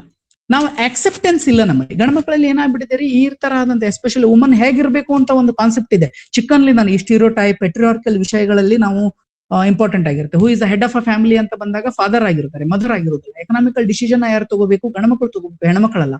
ಸೊ ಈ ರೀತಿಯಾದಂತಹ ಕೆಲವೊಂದಿಷ್ಟು ರೂಪರೇಷೆಗಳನ್ನ ನಾವು ರೂಪಿಸ್ಕೊಂಡ್ ಬಿಟ್ಟಿದೀವಿ. ಈ ರೀತಿಯಾದಂತ ಅದ್ರ ಬಗ್ಗೆ ವಿರುದ್ಧ ಆಗಿ ಯಾರಾದ್ರೂ ಮಾತಾಡ್ಲಿಕ್ಕೆ ಹೋದ್ರೆ ಅದನ್ನ ನಾವು ಒಪ್ಕೊಳ್ಳಿಕ್ಕೆ ತಯಾರಿಲ್ಲ ಈಗ. ಸೊ ಅದನ್ನ ಬೌದ್ಧಿಕವಾಗಿ ನಾವು ಡೆವಲಪ್ ಆಗ್ತಾ ಇಲ್ಲ ಅಂತ ನಾವು ಅದೇ ಪ್ರಿಜುಡೈಸ್ ಮೈಂಡ್ ಸೆಟ್ ಅಲ್ಲಿ ಬದುಕ್ತಾ ಇದೀವಿ. ಅದೇ ಒಂದು ಹಳೆಯ ಏನು ವಿಚಾರಧಾರೆಗಳು ನಮ್ಮ ತಲೆಯಲ್ಲಿದ್ದಾವೆ. ಹೆಣ್ಮಕ್ಳು ಹೇಗಿರ್ಬೇಕು, ಸಂಸ್ಕೃತಿಯನ್ನ ಫಾಲೋ ಮಾಡ್ಬೇಕು, ಹೇಳ್ದಂಗೆ ಕೇಳಬೇಕು, ಮನೆಯ ಕೇರ್ ಮಾಡ್ಬೇಕು, ಮದರ್ಲಿ ಆಗಿರ್ಬೇಕು, ಅಫೆಕ್ಷನೇಟ್ ಆಗಿರ್ಬೇಕು.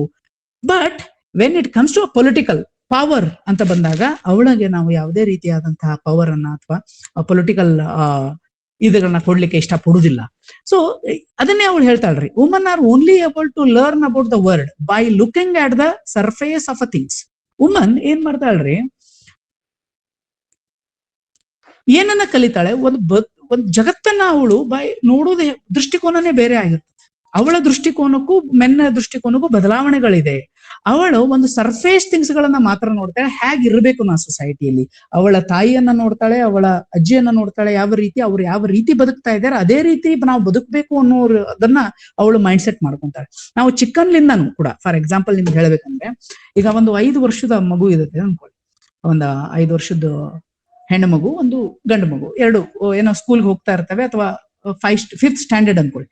ಅವ್ರು ಸ್ಕೂಲಿಂದ ಮನೆಗೆ ಬಂದ ತಕ್ಷಣನೇ ಗಂಡ ಹುಡುಗ ಏನ್ ಮಾಡ್ತಾನೆ ಅಂತಂದ್ರೆ, ತನ್ನ ಬ್ಯಾಗ್ ಅನ್ನ ಇದನ್ನ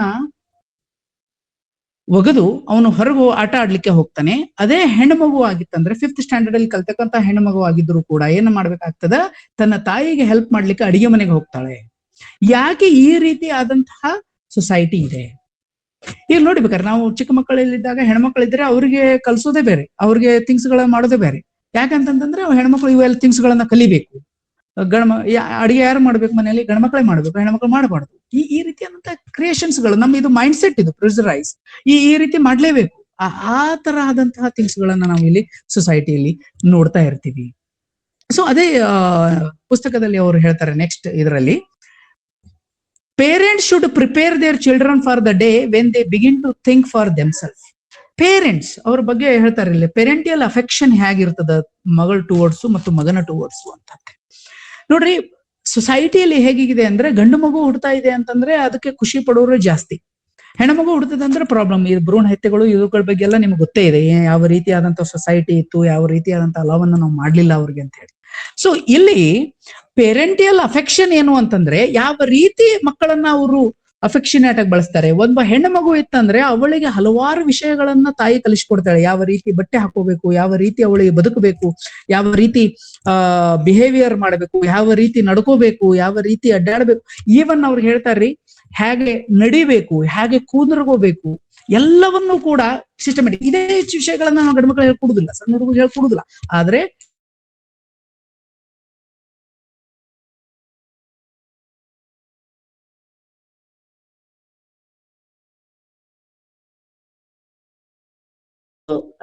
ನಮ್ಮೆಲ್ಲರಿಗೂ ಗೊತ್ತಿರುವ ಹಾಗೆ ಏನಂತಂದ್ರೆ,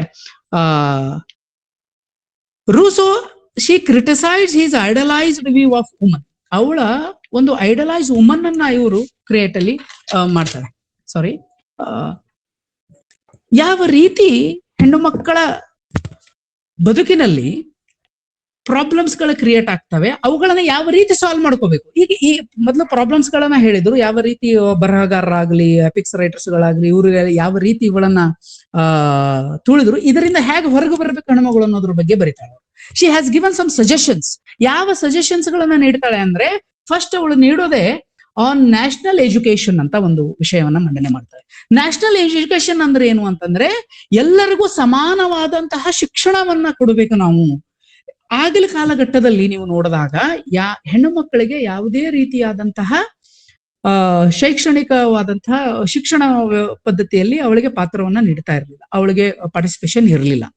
ಅವಳಿಗೆ ಏನಾಗ್ತದ, ಮೇಲ್ವರ್ಗದ ಹೆಣ್ಣು ಮಕ್ಕಳು ಮಾತ್ರ ಶಿಕ್ಷಣ ಪಡಿಬೇಕು, ಮಿಡಲ್ ಮತ್ತು ಲೋವರ್ ಕ್ಲಾಸ್ನವ್ರಿಗೆ ಎಜುಕೇಶನ್ ಸಿಸ್ಟಮ್ ಇರಲಿಲ್ಲ. ಸೊ ಹಾಗಾಗಿ ಸೊಸೈಟಿಯಲ್ಲಿ ಏನ್ ಮಾಡ್ತಾರೆ, ಇವಳು ಆನ್ ನ್ಯಾಷನಲ್ ಎಜುಕೇಶನ್ ಬಗ್ಗೆ ಮಾತಾಡ್ತಾಳ್ರಿ. ನ್ಯಾಷನಲ್ ಎಜುಕೇಶನ್ ಬಗ್ಗೆ ಏನ್ ಮಾತಾಡ್ತಾರೆ ಅಂತಂದ್ರೆ, ಎಲ್ಲರಿಗೂ ಸಮಾನವಾದ ಎಜುಕೇಶನ್ ಅನ್ನ ನೀಡಬೇಕು. ದಿಟ್ ಈಸ್ ದ ಇದು ಒಂದು ಅದ್ಭುತವಾದಂತಹ ಕ್ರಾಂತಿಕಾರಿಯಾದಂತಹ ಒಂದು ಐಡಿಯಾ. ಇಲ್ಲಿವರೆಗೂ ಕೂಡ ಯಾರೂ ವುಮನ್ ಎಜುಕೇಶನ್ ಬಗ್ಗೆ ಮಾತಾಡಿರ್ಲಿಲ್ಲ. ಯಾರೂ ಕೂಡ ವುಮನ್ಗೆ ಒಂದು ಶಿಕ್ಷಣ ವ್ಯವಸ್ಥೆಯಲ್ಲಿ ಅವಳಿಗೆ ಭಾಗಿಯಾಗಬೇಕು, ಅವಳಿಗೆ ಒಂದು ಶಿಕ್ಷಣವನ್ನ ನೀಡಬೇಕು ಅನ್ನೋ ಅಭಿಪ್ರಾಯಗಳು ಯಾರಿಗೂ ಇರಲಿಲ್ಲ. ಬಟ್ ಇವಳು ಮೇರಿ ವೋಲ್ಲಸ್ಕ್ರಾಫ್ಟ್ ಅವರು ಫಸ್ಟ್ ಈ ಒಂದು ಥಾಟನ್ನ ತಗೊಂಡ್ಬರ್ತಾರೆ. ಆನ್ ನ್ಯಾಷನಲ್ ಎಜುಕೇಶನ್ ಬಗ್ಗೆ ಹೇಳ್ತಾರೆ, ಆ ಎಜುಕೇಶನ್ ಅಲ್ಲಿ ಸಮನಾದ ನಾಲೆಜ್ ಅನ್ನ ಕೊಡ್ರಿ. ನೋಡ್ರಿ, ಇಲ್ಲಿ ಮೊದಲು ಒಂದು ಡಿಫ್ರೆನ್ಶಿಯೇಟ್ ಇತ್ತು, ಇನ್ಜಸ್ಟಿಸ್ ಆಗ್ತಾ ಇತ್ತು ಹೆಣ್ಮಕ್ಳ ಜೊತೆ. ಹೆಣ್ಮಕ್ಳು ವೀಕರ್ ಆಗಿದ್ದಾರೆ, ಅವಳಿಗೆ ಸೆನ್ಸಿಬಲ್ ಆಗಿದ್ದಾರೆ, ಎಮೋಷನಲ್ ಆಗಿದ್ದಾರೆ, ಅವಳಿಗೆ ಯಾವುದೇ ರೀತಿಯಾದಂತ ಡಿಸಿಷನ್ ಮೇಕಿಂಗ್ ಇಲ್ಲ. ಅವಳು ಡಿಸಿಷನ್ ಮೇಕ್ ಮಾಡಬೇಕು ಅಂತಂದ್ರೆ there is the only one way, that is education. ಇಲ್ಲಿ ಎಲ್ಲಾ ಪ್ರಾಬ್ಲಮ್ಗಳಿಗೂ ಸೊಲ್ಯೂಷನ್ ಅನ್ನ ಹೇಳ್ತಾ ಹೋಗ್ಬೇಕಾದ್ರೆ ಮೊದಲ ಸೊಲ್ಯೂಷನ್ ಅವ್ರು ಹೇಳೋದು ಎಜುಕೇಶನ್ ಬಗ್ಗೆ.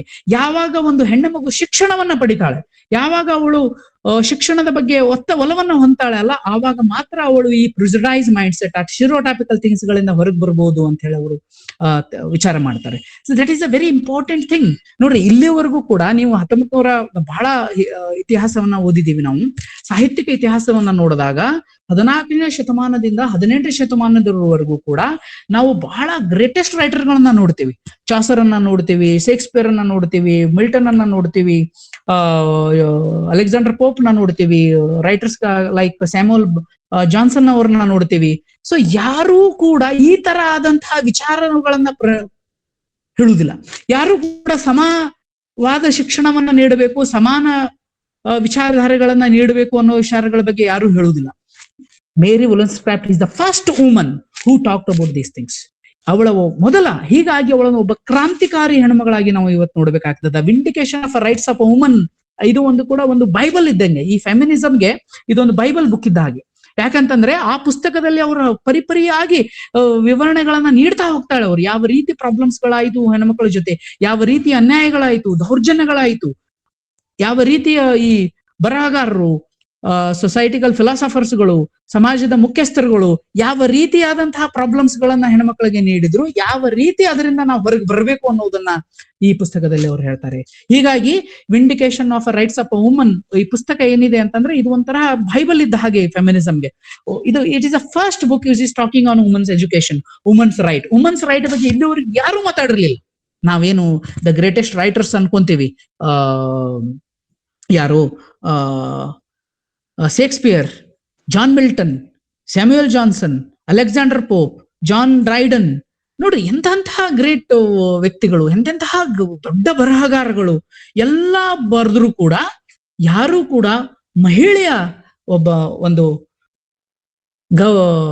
ವಿಚಾರಗಳ ಬಗ್ಗೆ ಯಾರು ಬರೆಯುವುದಿಲ್ಲ. ಇದು ಒಂದು ವೈಚಾರಿಕ ಪುಸ್ತಕ. ಇದೊಂದು ವಿಚಾರಧಾರೆಯನ್ನ ಹೇಳ್ತಕ್ಕಂತಹ ಒಂದು ಪುಸ್ತಕ. ಇಲ್ಲಿ ಏನಾಗ್ತಿದ್ದಾರೆ ಅಂತಂದ್ರೆ ಈ ಪುಸ್ತಕದ ಮುಖಾಂತರ ಇದು ಒಂದು ಕ್ರಾಂತಿಯನ್ನು ಉಂಟು ಮಾಡ್ತಿದ್ದು. ಮುಂದೆ ಬರ್ತಕ್ಕಂತಹ ಬಹಳ ಫೆಮಿನಿಸ್ಟ್ ಗಳಿಗೆ ಇದೊಂದು ಮೈಲಿಗಲ್ಲಾಯ್ತು, ಇದೊಂದು ದಾರಿದೀಪವಾಯ್ತು. ಯಾಕೆ ದಾರಿದೀಪ ಆಯ್ತು ಅಂದ್ರೆ ಈಸ್ ದ ಫಸ್ಟ್ ರೈಟರ್. ಇದ್ರ ಬಗ್ಗೆ ಬರೆದ್ರು. ಯಾರು ಕೂಡ ವಿಚಾರ ಮಾಡದಿರ್ತಕ್ಕಂತಹ ಒಂದು ವಿಚಾರವನ್ನ ಇವರು ಮಾಡಿದ್ರು. ಇವರ ವಿಚಾರಗಳು ಹೇಗಿದ್ವು ಅಂತಂದ್ರೆ ಇದು ಸೊಸೈಟಿಗೆ ಅಪೋಸ್ ಆಗಿದ್ವು. ಆದ್ರೂ ಕೂಡ ಮುಂದೆ ಬರ್ತಕ್ಕಂತಹ ವರ್ಜಿನಿಯಾ ವೂಲ್ಫ್ ಆಗಿರ್ಲಿ, ಶಿಮೋನ್ ಡ ಬೋಯರ್ ಆಗಿರ್ಲಿ, ಹಲವಾರು ಫೆಮಿನಿಸ್ಟ್ ರೈಟರ್ಸ್ಗಳು ಇವಳ ಒಂದು ಪುಸ್ತಕಗಳನ್ನು ಇನ್ಫ್ಲೂಯೆನ್ಸ್ ಆಗಿ ಬರೆದ್ರು. ಈವನ್ ನಮ್ಗೆ ಆ ಪೀರಿಯಡ್ ಅಲ್ಲಿ ನೋಡಿದಾಗ ಜಾರ್ಜ್ ಇಲಿಯಟ್ ಬರ್ತಾರೆ, ಜೇನ್ ಆಸ್ಟನ್ ಬರ್ತಾರೆ, ಬ್ರಾಂಟೆ ಸಿಸ್ಟರ್ಸ್ ಗಳು ಬರ್ತಾರೆ. ಇವರೆಲ್ಲ ರೈಟರ್ಸ್ ಗಳು ಕೂಡ ವಿಂಡಿಕೇಶನ್ ಅಲ್ಲಿ ಬರೆದಿರ್ತಕ್ಕಂತಹ ಥಿಂಗ್ಸ್ ಗಳನ್ನೇ ನೋಡ್ತಾರೆ ಅವರು. ನೋಡಿ, ಹೆಣ್ಮಕ್ಳಿಗೆ ಈವನ್ ನೀವು ಬ್ರಾಂಟೆ ಸಿಸ್ಟರ್ಸ್ ಗಳ ನಾವೆಲ್ಸ್ ಗಳನ್ನ ಓದೋಬೇಕಾರೆ ವುದರಿಂಗ್ ಹೈಟ್ಸ್ ಇರ್ಬೋದು, ಜೇನ್ ಐರ್ ಇರ್ಬೋದು, ಆಗ್ನೆಸ್ ಗ್ರೇ ಇರಬಹುದು, ಎಮ್ಮಾ ಇರ್ಬೋದು. ನೋಡಿ, ಆ ಪುಸ್ತಕಗಳಲ್ಲಿ ಹೆಣ್ಣುಮಕ್ಕಳ ಪರಿಸ್ಥಿತಿ ಏನಾಗಿತ್ತು, ಯಾವ ರೀತಿಯ ಪ್ರಾಬ್ಲಮ್ಸ್ ಗಳನ್ನ ಅವ್ರು ಫೇಸ್ ಮಾಡ್ತಾ ಇದ್ರು ಅನ್ನೋದನ್ನೇ ಅವ್ರು ಬರೀತಾರೆ. ಸೊ ಇದಕ್ಕೆಲ್ಲವೂ ಪರಿಹಾರಗಳನ್ನ the vindication of rights of woman ಅಲ್ಲಿ ನಾವು ಕಾಣ್ತೀವಿ. ಏನ್ ಪರಿಹಾರಗಳು ಅಂತಂದ್ರೆ ಶಿಕ್ಷಣ ಮಾತ್ರ ಈ ಎಲ್ಲಾ ಥಿಂಗ್ಸ್ ಗಳನ್ನ ಸಾಲ್ವ್ ಮಾಡಬಹುದು. ಈ ಎಲ್ಲಾ ಪ್ರಶ್ನೆಗಳಿಗೂ ಅಥವಾ ಈ ಪ್ರಾಬ್ಲಮ್ಸ್ ಗಳಿಗೂ ಪರಿಹಾರ ಅಂದ್ರೆ ಒಂದೇ, ಅದು ಶಿಕ್ಷಣ ವ್ಯವಸ್ಥೆಯಲ್ಲಿ ಬದಲಾವಣೆ ಆಗ್ಬೇಕು. ಹೆಣ್ಣು ಮಕ್ಕಳಿಗೆ ಶಿಕ್ಷಣವನ್ನ ನೀಡಬೇಕು. ಹೆಣ್ಣು ಮಕ್ಕಳ ಶಿಕ್ಷಣ ನೀಡುವುದರಿಂದ ಅವರು ಸ್ವಾವಲಂಬಿಗಳಾಗ್ತಾರೆ. ಅವಳು ವರ್ಚ್ಯೂ ಮತ್ತು ಮ್ಯಾನರ್ಸ್ ಬಗ್ಗೆ ಹೇಳ್ತಾರೆ. ವರ್ಚ್ಯೂ ಮತ್ತು ಮ್ಯಾನರ್ಸ್, ಹೆಣ್ಮಕ್ಳ ಮ್ಯಾನರ್ಸ್ ಮತ್ತು ಬಿಹೇವಿಯರ್ ಹೇಗಿರ್ಬೇಕಾಗಿತ್ತು.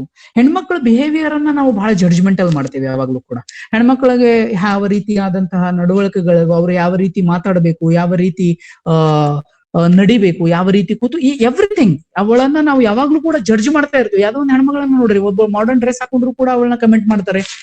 ಬೇರೆ ತರ ಆದಂತಹ ಥಿಂಗ್ಸ್ ಗಳನ್ನ ನೋಡಿದಾಗೂ ಕೂಡ ಬೇರೆ ತರ ಅವಳಿಗೆ ನಾವು ಜಡ್ಜ್ ಮಾಡ್ತೇವೆ. ಜಡ್ಜ್ಮೆಂಟಲ್ ಆಗ್ಬಿಟ್ಟಿದ್ದಾರೆ ಜನ, ಎಸ್ಪೆಷಲಿ ವುಮನ್ ಟುವರ್ಡ್ಸ್ ಅಂತ ಬಂದ ತಕ್ಷಣನೇ ಮನುಷ್ಯ ಏನಾಗ್ಬಿಡ್ತಾನೆ, ಜಡ್ಜ್ಮೆಂಟಲ್ ಆಗ್ಬಿಡ್ತಾನೆ. ಅವಳ ಒಂದು ಬಿಹೇವಿಯರ್ ನ ಜಡ್ಜ್ ಮಾಡ್ತಾನೆ. ಅವಳು ಹೇಗಿರ್ಬೇಕು, ಅವಳ ಬಿಹೇವಿಯರ್ ಹೇಗೆ, ಮ್ಯಾನರ್ಸ್ ಹೇಗಿರ್ಬೇಕು ಅನ್ನೋದನ್ನ ಪದೇ ಪರಿಪರಿಯಾಗಿ ವಿವರಣೆ ಮಾಡ್ತೀವ್ರಿ ನಾವು. ಈ ರೀತಿ ಅಂದ್ರೆ ಇಂಥ ಹಲವಾರು ಎಕ್ಸಾಂಪಲ್ಸ್ ಗಳು ನಿಮ್ ಸೊಸೈಟಿಯಲ್ಲಿ ಸಿಗ್ತಾ ಹೋಗ್ತವೆ. ನೀವು ನೋಡಿದಾಗ ನಾ ಹೇಳಿದ್ನಲ್ಲ, ನೀವು ಫಾರ್ ಎಕ್ಸಾಂಪಲ್ ಗಳನ್ನ ವುದರಿಂಗ್ ಹೈಟ್ಸ್ ತಗೊಂಡಾಗ ಅಥವಾ ಜೈನ್ ಐರ್ ತಗೊಂಡಾಗ ಅವ್ರಿಗೆ ಯಾವ ರೀತಿಯಾದಂತಹ ಟ್ರೀಟ್ಮೆಂಟ್ ಇತ್ತು, ಅವ್ರಿಗೆ ಯಾವ ರೀತಿ ಅವ್ರಿಗೆ ನಡ್ಸ್ಕೊಳ್ತಾ ಇದ್ರು ಸೊಸೈಟಿಯಲ್ಲಿ ಅನ್ನೋದನ್ನ ಅವ್ರು ಬರೀತಾರೆ. ಹೆಣ್ಣುಮಕ್ಕಳು ಒಂದೇ ಒಂದು ಆ ಟೈಮ್ ಮೇಲೆ, ಎಸ್ಪೆಷಲಿ ನೀವು ರೇಪ್ ಆಫ್ ದಿ ಲೋಕ್ ಓದ್ದ ಮೇಲೆ ಅಥವಾ ಹಲವಾರು ಥಿಂಗ್ಸ್ ಮೇಲೆ ಅವಳ ಬ್ಯೂಟಿಯನ್ನ ಬಹಳ ಹೊಗಳಿದ್ರು. ಅವಳ ಸೌಂದರ್ಯದ ಥಿಂಗ್ಸ್ ಗಳನ್ನ ಬಗ್ಗೆ ಬಹಳ ಮಾತಾಡಿದ್ರು. ಆ ಸೌಂದರ್ಯದ ಥಿಂಗ್ಸ್ ಗಳಲ್ಲಿ ಏನಾಗಿತ್ತು ಅಂತಂದ್ರೆ, the ultimate aim of a woman is to please a man, to please a man ಒಬ್ಬ ಗಣಮಗನ್ನ ಪ್ಲೀಸ್ ಮಾಡೋದೇ ನಿಮ್ಮ ಅಲ್ಟಿಮೇಟ್ ಏಮ್ ಆಗಿದೆ, ಅದನ್ನ ಬಿಟ್ರೆ ಬೇರೆ ಯಾವುದೂ ಇಲ್ಲ ಅನ್ನೋದನ್ನ ನಾವು ಸೊಸೈಟಿಯಲ್ಲಿ ಕ್ರಿಯೇಟ್ ಮಾಡಿದ್ವಿ. ಅದೇ ರೀತಿ ಹೆಣ್ಮಕ್ಳನ್ನ ಬೆಳೆಸಿದ್ವಿ ನಾವು.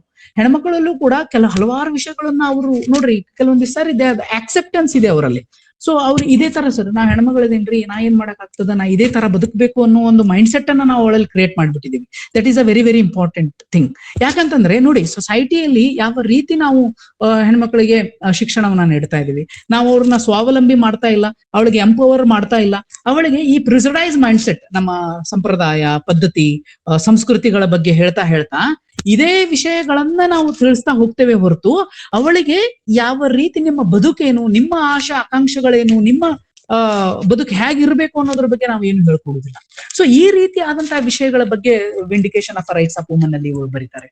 ಸೊ ಇವರು ಬರೆಯಬೇಕಾದ್ರೆ ಇವ್ರು ಹೇಳ್ತಾರೆ, the morality undermined by a sexual notions of a importance of a good reputation. Good reputation ಅಲ್ಲಿ ಸೆಕ್ಸುವಲ್ ವರ್ಚು ಬಗ್ಗೆ ಮಾತಾಡ್ತಾಳ್ರಿ. ಸೆಕ್ಸುವಲ್ ವರ್ಚು ಹೇಗಿರ್ಬೇಕು, ಹೇಗೆ ಹೆಣ್ಣುಮಕ್ಕಳು ಬದುಕಬೇಕು ಅನ್ನೋದನ್ನ ಈ ಪುಸ್ತಕದಲ್ಲಿ ಅವರು ಹೇಳ್ತಾ ಹೋಗ್ತಾರೆ. ವುಮನ್ ಅನ್ನ ಅಥವಾ ಮಹಿಳೆಯನ್ನ ಒಂದು ರೀತಿಯಾಗಿ ನಾವು ಏನ್ ಮಾಡಿದೀವಿ, ಕಂಟ್ರೋಲ್ಡ್ ಆಗಿ ಇಡ್ಲಿಕ್ಕೆ ಬಯಸ್ತಾನೆ ಮನುಷ್ಯ. ಆ ಕಂಟ್ರೋಲ್ ಇಂದ ಅವ್ರು ಹೊರಗೆ ಬರಬೇಕು ಅಂತಂತಂದ್ರೆ ಶಿಕ್ಷಣವನ್ನು ಪಡಿಬೇಕು ಅಂತ ಹೇಳಿ ಮೇರಿ ವಿಲ್ಲನ್ಸ್-ಕ್ರಾಫ್ಟ್ ಹೇಳ್ತಾರೆ. ಇದೇ ರೀತಿ the room of one's own ಅಲ್ಲಿ ಕೂಡ ದ ವರ್ಜಿನಿಯಾ ವೂಲ್ಫ್ ಅವರು ಬರೀತಾರೆ, the woman should have a separate room for our own self ಅಂತ ಹೇಳಿ. ಒಂದು ನಾವೆಲ್ ಅನ್ನ ಬರೀಬೇಕು ಅಥವಾ ಒಂದು ಪುಸ್ತಕವನ್ನ ನಾನು ಬರೀಬೇಕು ಅಂತಂತಂದ್ರೆ ನನಗೆ ಆದಂತಹ ಒಂದು ರೂಮ್ ಇರಬೇಕು ಅಂತ ಹೇಳ್ತಾರೆ. ಅಂದ್ರೆ ಒಂದು ಸಣ್ಣ ರೂಮ್ ಅನ್ನ ಕೇಳಬೇಕಾದಂತಹ ಪರಿಸ್ಥಿತಿ ಹೆಣ್ಮಕ್ಳಿಗೆ ಇದೆ ಅನ್ನೋದನ್ನ ನಾವಿಲ್ಲಿ ನೋಡ್ಕೋಬೇಕು. ಎಕನಾಮಿಕಲ್ ಇಂಡಿಪೆಂಡೆನ್ಸ್ ಅಂದ್ರೆ ಅವಳಿಗೆ ಇಲ್ಲ. ನೀವು ನೋಡಿದೀವಿ, ಅವಳು ಒಂದು ಶಾಡೋ ಆಗಿ ಫಾದರ್ ಶಾಡೋ ಆಗಿ, ಗಂಡನ ಶಾಡೋ ಆಗಿ, ಮಗನ ಹತ್ರನೇ ಬದುಕಬೇಕಾದಂತಹ ಒಂದು ಪರಿಸ್ಥಿತಿಯಲ್ಲಿ ಇರಬೇಕಾಗಿತ್ತು. ಆ ಎಲ್ಲಾ ಥಿಂಗ್ಸ್ ಗಳಿಂದ ಹೊರಗೆ ಬರಬೇಕಾದ್ರೆ ಶಿಕ್ಷಣ ಒಂದೇ ದಾರಿ ಅನ್ನೋದನ್ನ ಮೇರಿ ವಿಲ್ಲನ್ಸ್-ಕ್ರಾಫ್ಟ್ ಅವ್ರದ್ದು ವಿಂಡಿಕೇಶನ್ ಆಫ್ ರೈಟ್ಸ್ ಅಲ್ಲಿ ಹೇಳ್ತಾರೆ. ನೋಡ್ರಿ, 1792ರಲ್ಲಿ ಇಂತಹ ವಿಚಾರವನ್ನ ಇವರು ಹೇಳ್ತಾರೆ ಅಂದ್ರೆ ನೀವು ತಿಳ್ಕೊರಿ ಯಾವ ರೀತಿ ಅವರ ಬೌದ್ಧಿಕ ಮಟ್ಟ ಇರಬಹುದು ಅಥವಾ ಯಾವ ರೀತಿ ಅವರು ಈ ಸೊಸೈಟಿಯನ್ನ ಚಾಲೆಂಜ್ ಮಾಡಿದ್ರು ಅಂತ ಹೇಳಿ. Mary Wollstonecraft is a very revolutionary writer ಅಂತ ಹೇಳ್ಬೋದು. ಯಾಕೆ ರೆವಲ್ಯೂಷನರಿ ಅಂತಂದ್ರೆ ಇಂತಹ ವಿಚಾರಗಳನ್ನ ಸೊಸೈಟಿಯಲ್ಲಿ ಹೇಳಿದ್ರು. ಆ ಸೆಂಚುರಿಯಲ್ಲಿ, ಅದು 18th ಸೆಂಚುರಿ 19th ಸೆಂಚುರಿ ಬಂದ್ಮೇಲೆ ಬಹಳ ಇವ್ರ ಬಗ್ಗೆ ಏನು ಆಗ್ಲಿಲ್ಲ. ಬಟ್ 20th ಸೆಂಚುರಿಯಲ್ಲಿ ಯಾವಾಗ ವರ್ಜಿನಿಯಾ ವೂಲ್ಫ್, ಸಿಮೋನ್ ಡೆ ಬೋವಿಯರ್, ಸಮ್ ಅದರ್ ಫೆಮಿನಿಸಮ್ ಅನ್ನೋದೇನು ಎಮರ್ಜ್ ಆಗಿ ಬೆಳೀತಲ್ಲ, ಆವಾಗ ವಿಂಡಿಕೇಶನ್ ಆಫ್ ರೈಟ್ಸ್ ಆಫ್ ವುಮನ್ ಅಲ್ಲಿ ಬರೆದಿರ್ತಕ್ಕಂತಹ ಎಲ್ಲಾ ವಿಚಾರಧಾರೆಗಳನ್ನ ಪರಿಪರಿಯಾಗಿ ಬಿಡಿಸಿ ಹಲವಾರು ಕ್ರಿಟಿಕ್ಸ್ಗಳು, ಹಲವಾರು ಫಿಲಾಸಫರ್ಸ್ಗಳು, ಹಲವಾರು ಫೆಮಿನಿಸ್ಟ್ ರೈಟರ್ಸ್ಗಳು ಏನ್ ಮಾಡಿದ್ರು ಅಂತಂದ್ರೆ ವಿಚಾರಧಾರೆಗಳನ್ನ ಸ್ಪ್ರೆಡ್ ಮಾಡ್ತಾ ಹೋದ್ರು, ಬರಿತಾ ಹೋದ್ರು ಅವ್ರಿಗೆ. ಸೊ ಇದನ್ನ ನಾವು ಇಲ್ಲಿ ನೋಡ್ಕೋಬಹುದು. ಹೀಗಾಗಿ ಹೆಣ್ಣುಮಕ್ಕಳು, she is not only a companion of a men. ಅವಳ ಕಂಪ್ಯಾನಿಯನ್ ಅಲ್ಲ, ಅವಳ ಜೊತೆಯಾಗಿ ಅವನು ಹೋಗ್ತಾಳೆ. ಇಬ್ರು ಹ್ಯಾಂಡ್ ಇನ್ ಹ್ಯಾಂಡ್ ಆಗಿ ಮುಂದುವರಿಬೇಕಾಗಿದೆ. ಇಬ್ರು ಕೂಡ ಅದೇ ಒಂದು ಏನು ಜೀಲಲ್ಲಿ ತಮ್ಮ ಬದುಕನ್ನ ಕಳಿಬೇಕಾಗಿದೆ ಅನ್ನೋದನ್ನ ಇವಳು ಹೇಳ್ತಾರೆ. ಅದಕ್ಕೆ ಇನ್ನು ಲಾಸ್ಟ್ ಅಲ್ಲಿ ಹೇಳ್ತಾಳೆ, some instant of a folly which is ignorance of a woman. Woman is ignoring the knowledge. ಅವಳು ಹೇಳ್ತಾಳ್ರಿ, ಯಾಕೆ ವುಮನ್ಗಳಿಗೆ ಈ ರೀತಿಯಾದಂತ ಪ್ರಾಬ್ಲಮ್ಸ್ ಗಳು ಬರ್ತಾ ಇದಾವೆ ಏನಂತಂದ್ರೆ, ವುಮನ್ ಈಸ್ ಇಗ್ನೋರೆಂಟ್. ಅವಳು ಏನ್ ಮಾಡ್ತಾಳೆ, there are many things are there, she is ignoring. So ಅದಕ್ಕೋಸ್ಕರ she should not be ignored. She has to take a education. Education is a very very important thing for her ಅನ್ನೋದನ್ನ ಈ ಒಂದು ಪುಸ್ತಕದಲ್ಲಿ ಬಹಳ ಚಂದಾಗಿ ಅವಳು ವಿವರಣೆಯನ್ನ ಮಾಡ್ತಾ ಹೋಗ್ತಾರೆ. ಸೊ ಹೀಗಾಗಿ ಮೇರಿ ವಿಲ್ಲನ್ಸ್-ಕ್ರಾಫ್ಟ್ ಅವರನ್ನ ನಾವು ಒಬ್ಬ ಕ್ರಾಂತಿಕಾರಿ ವ್ಯಕ್ತಿಯಾಗಿ ನೋಡ್ಬೋದು. ಯಾಕಂತಂದ್ರೆ 1792 ಒಂದು 18th ಸೆಂಚುರಿಯಲ್ಲಿ ನಿಮ್ಗೆ ಗೊತ್ತಿದೆ, ರಿಲಿಜಿಯಸ್ ಅಥವಾ ಸೊಸೈಟಿಕಲ್ ವಿರುದ್ಧವಾಗಿ ಮಾತಾಡಿದ್ರೆ ಏನಾಗಿತ್ತು ಅಂತ ಹೇಳಿ. ಯಾವುದೇ ಒಬ್ಬ ರೆವಲ್ಯೂಷನರಿ ರೈಟರ್ಸ್ ಗಳನ್ನ ತಗೊಳ್ಳಿ ನೀವು, ಅವರು they have faced many problems when they are alive. Aristotle, Socrates, these writers ಅಥವಾ ರೂಸೋ ಅಥವಾ ಇವ್ರುಗಳನ್ನ ನೋಡಿದಾಗ ಹಲವಾರು ಪ್ರಾಬ್ಲಮ್ಸ್ ಗಳನ್ನ ಅವ್ರು ಫೇಸ್ ಮಾಡ್ಬೇಕಾಗ್ತಿದ್ದಾರೆ. ಯಾಕಂದ್ರೆ the people are not ready to accept new things. ಹೊಸ ವಿಚಾರಗಳು, ಸೈದ್ಧಾಂತಿಕ ವಿಚಾರಗಳು, ಎಸ್ಪೆಷಲಿ ಧಾರ್ಮಿಕ ವಿಚಾರಗಳು ಅಂತ ಬಂದಾಗ ಜನರು ಅವುಗಳನ್ನ ಒಪ್ಲಿಕ್ಕೆ ಇಷ್ಟಪಡುದಿಲ್ಲ ಮೊದಲು. ಮತ್ತೆ ಆಮೇಲೆ ಅದೇ ಸಮಯ ಬದಲಾದಂತೆಲ್ಲ ಅದೇ ಕ್ರಾಂತಿಕಾರಿಯಾಗಿ ಈಗ ಫಾರ್ ಎಕ್ಸಾಂಪಲ್ ಬಸವಣ್ಣವ್ರನ್ನೇ ನೋಡಿದಾಗ ಹಲವಾರು ವಿಚಾರಗಳನ್ನ ಅವ್ರು ಹೇಳಲಿಕ್ಕೆ ಹೋದ್ರು, but people are not ready to accept that things. So ಅದೇ ರೀತಿ ಮೇರಿ ವಿಲ್ಲನ್ಸ್-ಕ್ರಾಫ್ಟ್ ಅವರು ಬರೆದಾಗ ಈ ವಿಚಾರಗಳನ್ನ ಯಾರೂ ಕೂಡ ತೆಗೊಳ್ಳಿಕ್ಕೆ ಇಷ್ಟಪಡುದಿಲ್ಲ. ವಿಲಿಯಂ ಗೋಡ್ಲಿಂಗ್ ಮಾತ್ರ, ಗಾಡ್ವಿನ್ ಅವರ ಹಸ್ಬೆಂಡ್ ಬಹಳ ಸಪೋರ್ಟಿವ್ ಆಗಿರ್ತಾರೆ ಅವರಿಗೆ. ರೆವಲ್ಯೂಷನರಿ ರೈಟರ್ ಅವರು ಅವರ ವಿಚಾರಗಳನ್ನ ಸ್ಪ್ರೆಡ್ ಮಾಡ್ಲಿಕ್ಕೆ ಇಷ್ಟಪಡ್ತಾರೆ. ಬಟ್ ಅಲ್ಲಿ ಇರ್ತಕ್ಕಂತಹ ಪಿರಿಯೋಡಿಕಲ್ಸ್ ಗಳಾಗ್ಲಿ, ನ್ಯೂಸ್ ಪೇಪರ್ಸ್ ಗಳಾಗ್ಲಿ, ಅಥವಾ ಅಲ್ಲಿರ್ತಕ್ಕಂತಹ ಪಬ್ಲಿಷರ್ಸ್ ಗಳಾಗ್ಲಿ ಯಾರೂ ಕೂಡ ಇಂತಹ ಪುಸ್ತಕಗಳನ್ನ ಅಥವಾ ಇವುಗಳನ್ನ ಪಬ್ಲಿಷ್ ಮಾಡ್ಲಿಕ್ಕೆ ಮುಂದೆ ಬರುವುದಿಲ್ಲ.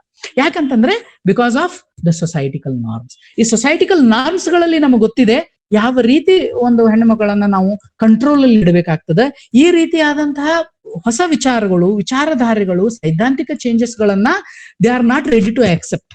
ನಾವು ಫಾರ್ ಎಕ್ಸಾಂಪಲ್ ನೀವು ನೋಡಿದಾಗ ಹಲವಾರು ನಾವೆಲಿಸ್ಟ್ಗಳು ಕೂಡ ವುಮನ್ ಪ್ರಾಬ್ಲಮ್ಸ್ ಗಳ ಬಗ್ಗೆ ವಿಕ್ಟೋರಿಯನ್ ಪೀರಿಯಡ್ ಅಲ್ಲಿ ಬರೀತಾರೆ. ವಿಕ್ಟೋರಿಯನ್ ಪೀರಿಯಡ್ ಏನಿದೆ, many changes has occurred in that period. Even religion has been collapsed. ಆ ಟೈಮ್ ಅಲ್ಲಿ ರಿಲಿಜನ್ ಕೊಲ್ಯಾಪ್ಸ್ ಆಗ್ತದೆ because of this Darwin theory. Darwin ಅವರು ಬಂದ ತಕ್ಷಣನೇ ರಿಲಿಜಿಯಸ್ ಆಸ್ಪೆಕ್ಟ್ಸ್ ಗಳ ಬಗ್ಗೆ ಜನರಲ್ಲಿ ಅಷ್ಟು ಇಂಟ್ರೆಸ್ಟ್ ಇರುವುದಿಲ್ಲ. ಆಮೇಲೆ ನಾವು ಥಾಮಸ್ ಹಾರ್ಡಿ ಅವರ ಟೆಸ್ ಆಫ್ ಹರ್ಬರ್ವಿಲೆ ಅನ್ನು ನೋಡಿದಾಗ ಒಬ್ಬ ಟೆಸ್ ಯಾವ ರೀತಿಯಾದಂತಹ ಪ್ರಾಬ್ಲಮ್ಸ್ ಗಳನ್ನ ಫೇಸ್ ಮಾಡ್ಬೇಕಾಗ್ತದೆ ಹ್ಯಾಸ್ ಓನ್ಲಿ ಒಬ್ಬ ಹೆಣ್ಣು ಮಗಳಾಗಿದ್ದಕ್ಕಾಗಿ ಯಾವ ರೀತಿ ಪ್ರಾಬ್ಲಮ್ ಆಗ್ತದೆ ಟೆಸ್ ಆಫ್ ಹರ್ಬರ್ವಿಲೆ ಎಲ್ಲ ನೋಡ್ತೀವಿ. ಈವನ್ ಇಲ್ಲಿ ನಮ್ಮ DS ಲಾರೆನ್ಸ್ ಅವರದ ಸನ್ಸ್ ಅಂಡ್ ಲವರ್ಸ್ ಅಲ್ಲಿ ನೋಡ್ತೀವಿ ನಾವು ಗಟ್ರಿಡೋ ಪಾತ್ರದಲ್ಲಿ ಯಾವ ರೀತಿಯ ಹೆಣ್ಮಕ್ಳು ಪ್ರಾಬ್ಲಮ್ಸ್ ಗಳಿದೆ. ಅವಳ ಗಂಡ ಹೊಡಿತಿರ್ತಾನೆ, ಆದ್ರೂ ಕೂಡ ಅವಳು ಗಂಡನ ಜೊತೆಲೇ ಇರಬೇಕಾಗ್ತದೆ ಬಿಕಾಸ್ ಆಫ್ ದ ಸೊಸೈಟಿ. ಗಂಡನ ಬಿಟ್ಟು ಹೋಗುವಂತ ಪರಿಸ್ಥಿತಿ ಇರುವುದಿಲ್ಲ. ಮತ್ತೆ ನಾವು ಹೆನ್ರಿ ಇಬ್ಸನ್ ಅವರ ಡಾಲ್ಸ್ ಹೌಸ್ ಅನ್ನ ನೋಡಿದಾಗ ನೋರಾ ಪರಿಸ್ಥಿತಿಯನ್ನ ನೋಡಿ ಯಾವ ರೀತಿ ಅವಳು there are many things has sacrifice the sake of family. ಫ್ಯಾಮಿಲಿಗಾಗಿ ಹಲವಾರು ತ್ಯಾಗಗಳನ್ನ ಮಾಡಿದ್ರು ಕೂಡ ಕೊನೆಯದಲ್ಲಿ ಏನ್ ಹೇಳ್ತಾನೆ ಅವಳ ಗಂಡ, ನೀ ಏನ್ ಮಾಡಿದಿ ಫ್ಯಾಮಿಲಿ, ನಿನ್ನ ಪಾತ್ರ ಏನು, ನೀ ಬಹಳ ಕೆಟ್ಟದಿ ಅಂತ. ಅಂದ್ರೆ ಅವಾಗ ಅವಳು ಮನೆಯನ್ನ ಬಿಟ್ಟು ಹೋಗ್ತಾಳೆ. That is the thing. So ಆ ರೀತಿಯಾದಂತಹ ಥಿಂಗ್ಸ್ ಗಳನ್ನ ಈ ಮುಂದೆ 19th ಸೆಂಚುರಿಯಲ್ಲಿ ನಾವು ನೋಡ್ತೀವಿ. ಬಿಫೋರ್ ಸೆಂಚುರಿಯಲ್ಲಿ ಯಾರೂ ಕೂಡ ಮಹಿಳೆಯ ಒಂದು ಪಾತ್ರದ ಬಗ್ಗೆ, ಅವಳ ಒಂದು ಗೌರವ ಅಥವಾ ಅವಳ ಒಬ್ಬ ರೈಟ್ಸ್ ಗಳ ಬಗ್ಗೆ ಯಾರು ಮಾತಾಡಿರ್ಲಿಲ್ಲ. Mary Wollstonecraft is the first woman who talked about these untouched area. ಅವು ಯಾರು ಬರೆದಿರ್ತಕ್ಕಂತಹ ಬರೀಲಿಕ್ಕೆ ಒಲ್ಲಂತಹ ಪುಸ್ತಕಗಳ ವಿಷಯಗಳ ಬಗ್ಗೆ ಇವಳು ಬರೀತಾಳೆ. ನೋಡ್ರಿ, ಆ ಸಮಯದಲ್ಲಿ ಅವಳಿಗೆ ಬಹಳ ಪ್ರಾಬ್ಲಮ್ಗಳು ಆದ್ರೂ ಕೂಡ ಇಂದಿನ ಸಮಯದಲ್ಲಿ, ಈಗಿನ ಕಾಲಘಟ್ಟದಲ್ಲಿ ನಾವು ಮಹಿಳೆಯ ಪಾತ್ರವನ್ನು ನೋಡಿದಾಗ ಇವತ್ತು ಎಲ್ಲಾ ರಂಗದಲ್ಲೂ ಕೂಡ ಹೆಣ್ಮಕ್ಳನ್ನ ನೋಡ್ತೀವಿ. ಇಷ್ಟು ಬೆಳಿಲಿಕ್ಕೆ ಕಾರಣ ಅಂದ್ರೆ ಅಂದು ಅವರು ಮಾಡಿರ್ತಕ್ಕಂಥ ವಿಚಾರಗಳು, ಅಂದು ಅವರು ಬರೆದಿರ್ತಕ್ಕಂತಹ ಪುಸ್ತಕಗಳು ಸಮಾಜದಲ್ಲಿ ಈ ರೀತಿಯಾದಂತಹ ಬದಲಾವಣೆಗಳನ್ನ ತರಲಿಕ್ಕೆ ದಾರಿದೀಪವಾದವು ಅಂತ ಹೇಳಿ. ಇಲ್ಲ ಅಂತಂದ್ರೆ ಈ ವಿಷಯಗಳ ಬಗ್ಗೆ ಯಾರು ಮಾತಾಡ್ತಿರ್ಲಿಲ್ಲ ಅಂತಂದ್ರೆ, ಯಾರು ಒಬ್ರು ಬರೀಲೇ ಇಲ್ಲ ಅಂತಂದ್ರೆ ಗೊತ್ತೇ ಆಗ್ತಿರ್ಲಿಲ್ಲ ನಮಗೆ. ಮೇರಿ ವುಲೆನ್ಸ್ಕ್ರಾಫ್ಟ್ ಅವರು ಮೊದಲ ಬಾರಿಗೆ ಮಹಿಳೆಯ ಸಮಸ್ಯೆಗಳು, ಅವಳ ವ್ಯಾಲ್ಯೂ ಏನು, ಅವಳು ಹೇಗೆ ಮುಂದೆ ಬರಬೇಕು ಅನ್ನೋದನ್ನ ಈ ಒಂದು ಪುಸ್ತಕದಲ್ಲಿ ಅವಳು ಬಹಳ ವಿವರವಾಗಿ ಬರೆಸ್ತಾ ಹೋಗ್ತಾಳೆ ಅವರು. There are many things are there. Actually 13 chapters ಗಳಿದಾವೆ, 250 ಪುಟಗಳ ವಿವರಣೆ ನೀಡಿದಾಳೆ ಈ ಪುಸ್ತಕದಲ್ಲಿ ಅವಳು. ಅಂದ್ರೆ ಯಾವ ರೀತಿ ರೈಟರ್ಸ್ಗಳು, ಬರಹಗಾರರು, ಸಾಮಾಜಿಕ ಗುರುಗಳು, ರಿಲಿಜಿಯನ್ನು ಅಥವಾ ರೈಟರ್ಸ್ಗಳು, ನ್ಯೂಸ್ ಪೇಪರ್ಗಳು ಯಾವ ರೀತಿಯ ವುಮನ್ ಫೆಮಿನಿಸ್ಟ್ ವ್ಯೂಸ್ ಗಳನ್ನ ಇಟ್ಕೊಂಡಿದ್ರು, ಯಾವ ರೀತಿ ಅವರ ಮಹಿಳೆಯರ ಬಗ್ಗೆ ಬರಿತಿದ್ರು ಆ ಟೈಮಲ್ಲಿ ಅನ್ನೋದನ್ನ ಅವಳು ವಿವರವಾಗಿ ವಿವರಿಸ್ತಾ ಹೋಗ್ತಾಳೆ. ಸೊ ಹೀಗಾಗಿ ನಾವು ಮೇರಿ ವುಲೆನ್ಸ್ಕ್ರಾಫ್ಟ್ ಒಬ್ಬ ಕ್ರಾಂತಿಕಾರಿ ರೈಟರ್ ಆಗಿ ನೋಡ್ಬೋದು. ಯಾಕಂತಂದ್ರೆ ಅವಳ ಒಂದು ವಿಚಾರ, ಆಗಿನ ವಿಚಾರ ಇಂದು ಹೆಣ್ಣುಮಕ್ಕಳಿಗೆ ಶಿಕ್ಷಣವನ್ನು ದೊರಕಿಸ್ಲಿಕ್ಕೆ ಒಂದು ಹೆಲ್ಪ್ ಆಗಿದೆ ಅಂತ ಹೇಳ್ಬೋದು. ಸೊ ಅದೇ ರೀತಿ ಹಲವಾರು ಪುಸ್ತಕಗಳಿಗೆ, ಹಲವಾರು ರೈಟರ್ಸ್ ಗಳಿಗೆ ಇವಳು ದಾರಿದೀಪ ಆದ್ಲು. ಈ ವಿಷಯಗಳ ಬಗ್ಗೆ ಬರೀಲಿಕ್ಕೆ ಒಂದು ಇದಾಯ್ತು ಅನ್ನೋದನ್ನ ನಾವು ಇವತ್ತು ಸ್ಮರಿಸಲೇಬೇಕು. ಹೀಗಾಗಿ Mary Wollstonecraft is one of the great writer of that period. ಅವಳನ್ನ ಬಹಳ ಇತಿಹಾಸದಲ್ಲಿ ಫೇಮಸ್ ಆಗ್ಲಿಕ್ಕೆ ಬಿಡ್ಲಿಲ್ಲ. ಆ ಸಮಯದಲ್ಲಿ ಅಂಕ್ರಿ ಮೆನಿ ಪ್ರಾಬ್ಲಮ್ಸ್ ಗಳಕ್ಕೆ ಫೇಸ್ ಮಾಡಬೇಕಾಯ್ತು because of the visionary ideas. ಯಾವಾಗ್ಲೂ ಕೂಡ ಒಬ್ಬ ವಿಷನರಿ ಐಡಿಯಾಗಳನ್ನ ಇಟ್ಕೊಂಡಿದ್ದಂದ್ರೆ ಅವನು ಮೊದಲು ಬಹಳ ಪ್ರಾಬ್ಲಮ್ಸ್ ಗಳನ್ನ ಫೇಸ್ ಮಾಡ್ಬೇಕಾಗ್ತದ ಅಂತ ಹೇಳಿ.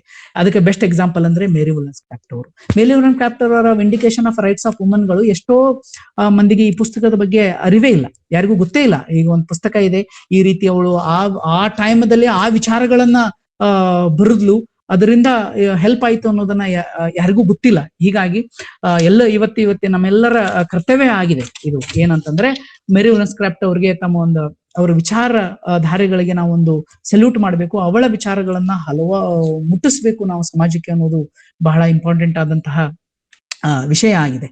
ಸೊ ಹೀಗಾಗಿ ಮೇರಿ ವುಲೆನ್ಸ್ಕ್ರಾಫ್ಟ್ ಅವರ the vindication of the rights of woman is a very important work. ಈ ಹಲವಾರು ವಿಚಾರಗಳನ್ನ ಈ ಪುಸ್ತಕದಲ್ಲಿ ಅವರು ವಿವರಿಸಿದ್ದಾರೆ. ಟೈಮ್ ಬಾಂಡ್ ಇರುವುದರಿಂದ ಇನ್ನೂ ಹಲವಾರು ವಿಚಾರಗಳನ್ನ ಡಿಸ್ಕಸ್ ಮಾಡಬೇಕು, ಬಟ್ ಟೈಮ್ ಬಾಂಡ್ ಇರುವುದರಿಂದ ಆಗ್ತಾ ಇಲ್ಲ. ಆದ್ರೆ ಇಂದ ಕೊನೆಯಲ್ಲಿ ಅವಳು ಏನ್ ಹೇಳ್ತಾಳೆ ಅಂತಂದ್ರೆ, on the national education men and woman are equal, gave equal opportunities and equal duties to men and woman ಅಂತ. ಸೊ ಅಂದ್ರೆ ಎಲ್ಲರೂ ಕೂಡ ಒಂದು ಸಮಾನವಾಗಿರಬೇಕು, ಸಮಾನವಾದಂತಹ ಅಪಾರ್ಚುನಿಟೀಸ್ಗಳು, ಸಮಾನವಾದಂತಹ ಶಿಕ್ಷಣ, ಸಮಾನವಾದಂತಹ ವ್ಯಾಲ್ಯೂ ಅನ್ನ ನೀವು ಕೊಡಬೇಕು ಎಲ್ಲರಿಗೂ ಅನ್ನೋ ಒಂದು ಅಭಿಲಾಷೆಯನ್ನ ಅವಳು ಈ ಪುಸ್ತಕದಲ್ಲಿ ಮಂಡಿಸ್ತಾರೆ. ಈ ಪುಸ್ತಕ ಆಮೇಲೆ ಹಲವಾರು ರೈಟರ್ಸ್ಗಳು ಇದನ್ನ ಅನಲೈಸ್ ಮಾಡಿದ್ರು, ಹಲವಾರು ಪುಸ್ತಕಗಳಲ್ಲಿ ಇವರ ಬಗ್ಗೆ ಮೆನ್ಷನ್ ಮಾಡಿದ್ದಾರೆ. ಸೊ ಈ ರೀತಿ ಇವಳು Mary Wollstonecraft vindication of rights of woman is a very important ಪುಸ್ತಕ ಅಂತ ಹೇಳ್ಬೋದು ಅಂತ ಹೇಳಿ ಈ ಒಂದು ವಿಚಾರವನ್ನ ನಿಮ್ಮೆಲ್ಲರಿಗೆ ಹೇಳಲಿಕ್ಕೆ ನಾನು ಇಷ್ಟಪಡ್ತೀನಿ. ಸೊ ಇಲ್ಲಿವರೆಗೂ ನನಗೆ ಅವಕಾಶ ಮಾಡಿಕೊಟ್ಟಂತಹ ಧಾರವಾಡ ಕಟ್ಟೆಯವರಿಗೆ ನನ್ನ ನಮನಗಳನ್ನ ತಿಳಿಸುತ್ತಾ ನನ್ನ ಮಾತುಗಳಿಗೆ ವಿರಾಮವನ್ನು ಹೇಳ್ತೇನೆ. Thank you.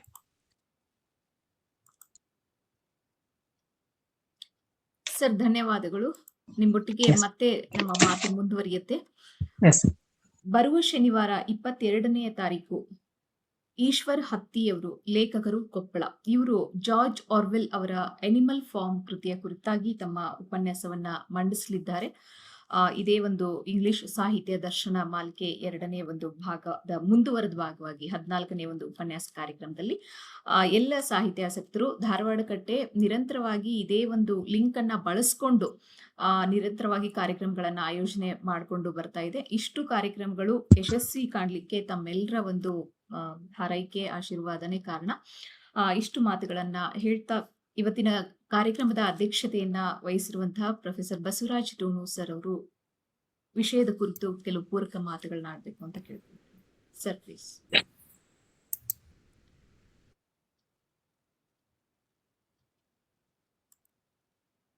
ವಿಜಯಲಕ್ಷ್ಮಿ ಅವರೇ, ಸರ್ ಕೇಳಿಸ್ತಿದೆ ಸರ್.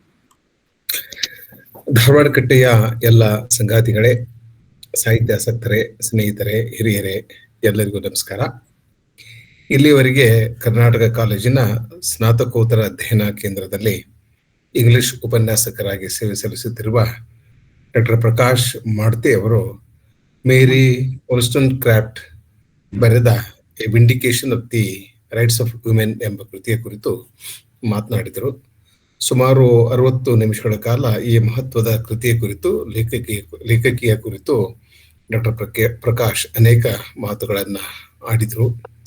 ಮಹಿಳೆಯ ಹಕ್ಕುಗಳ ಬಗ್ಗೆ, ಮಹಿಳೆಯ ಸಮಸ್ಯೆ ಬಗ್ಗೆ, ಹೇಗೆ ಮಹಿಳೆಯನ್ನ ಕಾಲದುದ್ದಕ್ಕೂ ಅವಳಿಗೆ ಅಗತ್ಯವಾಗಿ ಸಿಗಬೇಕಾದ ಹಕ್ಕುಗಳನ್ನ ಪುರುಷ ಕೇಂದ್ರಿತ ಸಮಾಜ ನಿರಾಕರಿಸಿತು, ಇಂಥ ಅನೇಕ ವಿಷಯಗಳ ಕುರಿತು ಅವರು ಮಾತನಾಡಿದರು. ಬಹಳ ಸೊಗಸಾಗಿ ಮಾತನಾಡಿದರು, ನಿರರ್ಗಳವಾಗಿ ಮಾತನಾಡಿದರು. ಅನೇಕ ವಿಷಯಗಳನ್ನ ಅವರು ಚರ್ಚಿಸಿದರು. ಹಾಗೆ ಸಂವಾದಕ್ಕೆ, ಚರ್ಚೆಗೆ ದಾರಿ ಮಾಡಿಕೊಡ್ತಕ್ಕಂಥ ಅನೇಕ ವಿಚಾರಗಳನ್ನ, ಅಭಿಪ್ರಾಯಗಳನ್ನ ಅವರು ತಮ್ಮ ಮಾತುಗಳಲ್ಲಿ ಹಂಚಿಕೊಂಡ್ರು. ಬಹಳ ಒಳ್ಳೆಯ ಉಪನ್ಯಾಸ. ಅನೇಕ ಸಂಗತಿಗಳನ್ನ ಪ್ರಕಾಶ್ ಅವರು ಚರ್ಚಿಸಿದರು. ಈ ಕಾರಣಕ್ಕಾಗಿ ನಾನು ಪ್ರಾರಂಭದಲ್ಲಿ ಧಾರವಾಡ ಕಟ್ಟೆ ಪರವಾಗಿ ಅವರಿಗೆ ಕೃತಜ್ಞತೆಯನ್ನ ಮತ್ತು ಅಭಿನಂದನೆಗಳನ್ನ ಸಲ್ಲಿಸ್ತೇನೆ, ಒಂದು ಒಳ್ಳೆಯ ಉಪನ್ಯಾಸ ನೀಡಿದ್ದಕ್ಕಾಗಿ. ಈಗ ಈ ವಿಷಯದ ಬಗ್ಗೆ ನಾನು ನನ್ನ ಕೆಲವು ಮಾತುಗಳನ್ನ ನಿಮ್ಮೊಂದಿಗೆ ಹಂಚಿಕೊಳ್ಳಿಕ್ಕೆ ಇಷ್ಟಪಡ್ತೇನೆ. ಈ ಲೇಖಕಿಯ ಬಗ್ಗೆ ನನಗೂ ಗೌರವವಿದೆ. ಮೇರಿ ವುಲ್ಲಸ್ಟೆನ್ಕ್ರಾಫ್ಟ್ ಬಗ್ಗೆ ನನಗೂ ಕೂಡ ಬಹಳ ಗೌರವವಿದೆ. ಈ ಕೃತಿಯನ್ನ ನಾನು ಕೂಡ ಅನೇಕ ಸಲ ಓದಿದ್ದೇನೆ ಮತ್ತು ವಿದ್ಯಾರ್ಥಿಗಳಿಗೆ ಪಾಠವನ್ನ ಮಾಡಿದ್ದೇನೆ. ಪ್ರಕಾಶ್ ಹೇಳಿದ ಹಾಗೆ ಈ ಮಹಿಳೆಯ ಹಕ್ಕುಗಳ ಬಗ್ಗೆ ಬಹಳ ಗಟ್ಟಿ ಧ್ವನಿಯಲ್ಲಿ ಮಾತನಾಡಿದ ಕೀರ್ತಿ ಈ ಲೇಖಕಿಗೆ ಸಲ್ಲಬೇಕು, ಮೇರಿಗೆ ಸಲ್ಲಬೇಕು. ಮತ್ತು ಕೆಲವು ವಿಮರ್ಶಕರು ಮೇರಿ ವುಲ್ಲಸ್ಟೆನ್ಕ್ರಾಫ್ಟ್ ಅನ್ನ ಮದರ್ ಆಫ್ ಫೆಮಿನಿಸಮ್ ಅಂತಲೂ ಕೂಡ ಕರೆದಿದ್ದಾರೆ. ಸೊ ಮೊಟ್ಟ ಮೊದಲ ಬಾರಿಗೆ ಯುರೋಪದ ಸಾಹಿತ್ಯಿಕ ಸಾಂಸ್ಕೃತಿಕ ಸಂದರ್ಭದಲ್ಲಿ ಮಹಿಳೆಯ ಹಕ್ಕುಗಳ ಬಗ್ಗೆ ಬಹಳ ಗಟ್ಟಿಯಾಗಿ ಮಾತನಾಡಿದ ಕೀರ್ತಿ ಈ ಲೇಖಕಿಗೆ ಸಲ್ತದೆ. ಆದ್ರೆ ನಾವು ಈ ಕೃತಿಯನ್ನ 20ನೇ ಶತಮಾನದ ಸಂದರ್ಭದಲ್ಲಿ, ಭಾರತೀಯ ಸಂದರ್ಭದಲ್ಲಿ ಅಥವಾ ಒಟ್ಟು ವಿಶ್ವದ ಸಂದರ್ಭದಲ್ಲಿ ಓದ್ಬೇಕಾಗ್ತದೆ. ಆಗ ನಮಗೆ ಈ 200 ವರ್ಷಗಳ ಅವಧಿಯಲ್ಲಿ ಮಹಿಳೆ ಹೇಗೆ ಅಭಿವೃದ್ಧಿ ಹೊಂದಿದ್ದಾಳೆ, ಪ್ರಗತಿ ಹೊಂದಿದ್ದಾಳೆ, ಒಬ್ಬ ವ್ಯಕ್ತಿಯಾಗಿ, ಒಬ್ಬ ಗೃಹಿಣಿಯಾಗಿ, ಒಂದು ಜೀವಿಯಾಗಿ ಅವಳು ಹೇಗೆ ಬೆಳೆದು ಬಂದಿದ್ದಾಳೆ, ಅಭಿವೃದ್ಧಿ ಹೊಂದಿದ್ದಾಳೆ ಎಂಬುದು ನಮಗೆ ಗೊತ್ತಾಗ್ತದೆ. ಒಂದು ಕಾಲಕ್ಕೆ ನಾವು ಇಂಥ ಮಾತುಗಳನ್ನ ಹೇಳ್ಬೋದಾಗಿತ್ತು. ಮಹಿಳೆಗೆ ರಾಜಕೀಯ ಹಕ್ಕುಗಳಿಲ್ಲ, ಕೌಟುಂಬಿಕ ಹಕ್ಕುಗಳಿಲ್ಲ, ಸಾಮಾಜಿಕ ಹಕ್ಕುಗಳಿಲ್ಲ. ಆಮೇಲೆ ಅವಳನ್ನ ನಾವು ಒಂದು ಮನೆಯಲ್ಲಿ ಅಥವಾ ಮನೆಯ ಒಂದು ಕೋಣೆಯಲ್ಲಿ ಬಂಧಿಸಿಟ್ಟಿದ್ದೇವೆ. ಅವಳಿಗೆ ಯಾವ ಮೂಲಭೂತ ಸೌಕರ್ಯಗಳನ್ನು ನಾವು ನೀಡ್ತಾ ಇಲ್ಲ, 2ನೇ ದರ್ಜೆಯ ನಾಗರಿಕಳನ್ನಾಗಿ ನಾವು ನೋಡ್ತೇವೆ ಅಂತಕ್ಕಂಥ ಒಂದು ಪರಿಸ್ಥಿತಿ ಒಂದು ಕಾಲಕ್ಕೆ ಇದ್ದಿರಬಹುದು. ಆಗಲೂ ಕೂಡ ಇಡೀ ವ್ಯವಸ್ಥೆ ಹೀಗೆ ಇತ್ತು ಅಂತ ನಾನಂತೂ ಒಪ್ಪಿಕೊಳ್ಳುವುದಿಲ್ಲ. ಅದಕ್ಕೆ ಅನೇಕ ನಿದರ್ಶನಗಳಿವೆ, ಅನೇಕ ನಮಗೆ ಉದಾಹರಣೆಗಳು ಸಿಗ್ತವೆ. ವೇದಗಳ ಕಾಲದಲ್ಲೂ ಕೂಡ ಅನೇಕ ಜನ ಸ್ತ್ರೀಯರು ವೇದಾಧ್ಯಯನದಲ್ಲಿ ತೊಡಗಿದ್ರು, ವೇದಗಳ ಬಗ್ಗೆ ಚರ್ಚೆ ಮಾಡ್ತಾ ಇದ್ರು, ಅಧ್ಯಾತ್ಮದ ಬಗ್ಗೆ ಚರ್ಚೆ ಮಾಡ್ತಾ ಇದ್ರು. ಆಮೇಲೆ ಋಷಿಗಳ ಪತ್ನಿಯರಾಗಿ ಸಾಕಷ್ಟು ಸಾಧನೆಯನ್ನ ಮಾಡಿದ್ರು. ಒಬ್ರು ಇತಿಹಾಸಕಾರ ಹೇಳ್ತಿದ್ರು, ಭಾರತೀಯ ಇತಿಹಾಸದಲ್ಲಿ ಸುಮಾರು 300 ಜನ ಮಹಿಳೆಯರು ರಾಜ್ಯಭಾರ ಮಾಡಿದ್ದಾರೆ ಎಂದು. ಅನೇಕ ಜನರಿಗೆ ಗೊತ್ತಿಲ್ಲ, ಭಾರತದ ಇತಿಹಾಸ ಬೇರೆ ಇದೆ. ಭಾರತದ ರಾಜಕೀಯ, ಸಾಹಿತ್ಯಿಕ, ಸಾಂಸ್ಕೃತಿಕ, ಧಾರ್ಮಿಕ ಇತಿಹಾಸ ಬೇರೆ ಇದೆ. ಇಲ್ಲಿ ಮಹಿಳೆಗೆ ಅನ್ಯಾಯ ಆಗಿಲ್ಲ ಅಂತ ನಾನು ಹೇಳೋದಿಲ್ಲ. ಅನೇಕ ಸಂದರ್ಭದಲ್ಲಿ ಆಗಿದೆ. ಪುರುಷರಿಗೆ ಸಮಾನವಾಗಿ ಮಹಿಳೆ ಬೆಳೆದು ಬರಲಿಕ್ಕೆ ನಮ್ಮ ಸಮಾಜ ಆಸ್ಪದ ನೀಡಿಲ್ಲ ಎನ್ನುವುದು ನಿಜವಿದ್ರೂ ಕೂಡ ಮಹಿಳೆಗೆ ಒಂದು ಗೌರವಯುತವಾದ ಸ್ಥಾನಮಾನ ಈ ಸಮಾಜದಲ್ಲಿ ನೀಡಲಾಗಿದೆ. ಇದಕ್ಕೆ ಇಡೀ ಇತಿಹಾಸವೇ ಸಾಕ್ಷಿ ಇದೆ. ಈಗ ಮೇರಿ wollstonecraft ಈ ಕೃತಿಯನ್ನ ಬರೆಯುವ ಎಷ್ಟೋ ವರ್ಷಗಳ ಮೊದಲೇ ನಮ್ಮಲ್ಲಿ ಅಕ್ಕ ಮಹಾದೇವಿ ಆಗಿ ಹೋದ್ಲು. Akka Mahadevi is, I think you can't find a feminist like Akka Mahadevi in any language across the globe. ಪುರುಷರ ಬಗೆಗೆ, ಸ್ತ್ರೀಯರ ಬಗೆಗೆ, ಅನೇಕ ಸಂಗತಿಗಳ ಬಗೆಗೆ ಅಷ್ಟು ಬೋಲ್ಡ್ ಆಗಿ ಬರೆದಂತ ಒಬ್ಬ ಫೆಮಿನಿಸ್ಟ್ ರೈಟರ್ ನಮಗೆ ಸಿಗೋದು ಬಹಳ ಅಪರೂಪ, ಸಿಗೋದೇ ಇಲ್ಲ ಅಂತಲೂ ಕೂಡ ಹೇಳ್ಬೋದು. ಹಾಗೆ ಎಲ್ಲಾ ತಂದೆಯರು ಹೆಣ್ಣು ಮಕ್ಕಳಿಗೆ ಅವ್ರಿಗೆ ಸ್ವಾತಂತ್ರ್ಯವನ್ನ ನಿರಾಕರಿಸಿದ್ರು ಅಂತೇನಿಲ್ಲ. ಈಗ ಜೇನ್ ಆಸ್ಟ್ರೇಲಿಯಾ ತಂದೆ ಬಗೆಗೆ ನೀವು ತಿಳ್ಕೊಳ್ಬಹುದು, ಜಾರ್ಜ್ ಎಲಿಯಟ್ರ ತಂದೆ, ಇವರೆಲ್ಲರೂ ಬಹಳ ಒಳ್ಳೆಯ ತಂದೆಯರು ಆಗಿದ್ರು, ಹೆಣ್ಣು ಮಕ್ಕಳಿಗೆ ಶಿಕ್ಷಣ ಕೊಟ್ರು ಅನ್ನೋದನ್ನ ನಾವು ನೆನಪಲ್ಲಿ ಇಟ್ಕೊಳ್ಬೇಕಾಗ್ತದೆ. ಇನ್ನೊಂದೇನಂತಂದ್ರೆ ನಿಜ, ಬಹುತೇಕ ವಿಶ್ವದ ಬಹುತೇಕ ಸಮಾಜಗಳಲ್ಲಿ, ಬಹುತೇಕ ದೇಶಗಳಲ್ಲಿ ಹೆಣ್ಣಿಗೆ ಅಥವಾ ಸ್ತ್ರೀಯರಿಗೆ ಸಮಾನವಾದ ಅವಕಾಶವನ್ನ ನೀಡಿಲ್ಲ ಅನ್ನೋದು ಕೂಡ ಸತ್ಯವಾದ ಮಾತು. ಆದ್ರೆ ಒಂದು ಆರೋಗ್ಯಪೂರ್ಣ ಸಮಾಜದಲ್ಲಿ ಅಥವಾ ಒಂದು ಸಮಾಜ ನಿರ್ಮಾಣ ಮಾಡಬೇಕು ಎನ್ನುವುದೇ ನಮ್ಮ ಕನಸಾಗಿದ್ದರೆ, ಅಥವಾ ಒಂದು ಆರೋಗ್ಯಪೂರ್ಣವಾದ ಸಮಾಜವನ್ನ ನಿರ್ಮಾಣ ಮಾಡಬೇಕು ಎನ್ನುವುದು ನಮ್ಮ ಕನಸಾಗಿದ್ದರೆ, ಅಥವಾ ಅಭಿವೃದ್ಧಿ ಹೊಂದಿದ ದೇಶವನ್ನಾಗಿ ನಾವು ಮಾಡಬೇಕು ಎನ್ನುವುದು ನಮ್ಮ ಕನಸಾಗಿದ್ದರೆ, ನಾವು ಸ್ತ್ರೀಯರಿಗೆ ಸಮಾನ ಹಕ್ಕುಗಳನ್ನ ನೀಡಲೇಬೇಕು. ಎಲ್ಲಾ ರೀತಿಯ ಹಕ್ಕುಗಳನ್ನ ಸ್ತ್ರೀಗೆ ನೀಡಲೇಬೇಕು. ಆಮೇಲೆ ಇದೆಲ್ಲ ಯಾವಾಗ ಸಾಧ್ಯ ಆಗ್ತದೆ ಅಂದ್ರೆ, ಮೊದಲಿಗೆ ನಾವು ಮಹಿಳೆಗೆ ಶಿಕ್ಷಣವನ್ನ ಕೊಡಬೇಕು. ನನಗನಿಸಿದ ಮಟ್ಟಿಗೆ ಅಕ್ಷರಸ್ಥರು, ಕಲಿತವರು, ಸುಸಂಸ್ಕೃತರು ಬಿಟ್ಟು ಬಿಡಿ, ಅಸುಶಿಕ್ಷಿತರು,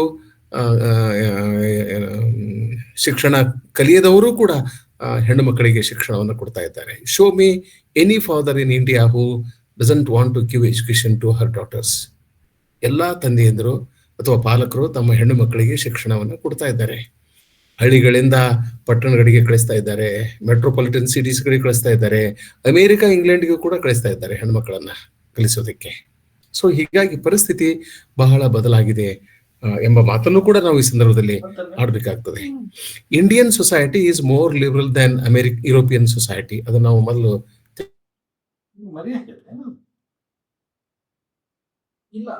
ಇತ್ತೀಚೆಗೆ ರೇಪ್ ಹೆಚ್ಚಾಗ್ತಾ ಇದೆ, ಅದೆಲ್ಲ ಖಂಡನೀಯ. ಆದರೆ ಒಂದು ಸುರಕ್ಷತೆ ಇಲ್ಲಿದೆ, ಸೇಫ್ಟಿ ಈ ದೇಶದಲ್ಲಿ ಅವರಿಗೆ ಇದೆ ಅನ್ನೋದು ಕೂಡ ನಾವು ನೆನಪಲ್ಲಿ ಇಟ್ಕೊಳ್ಬೇಕು.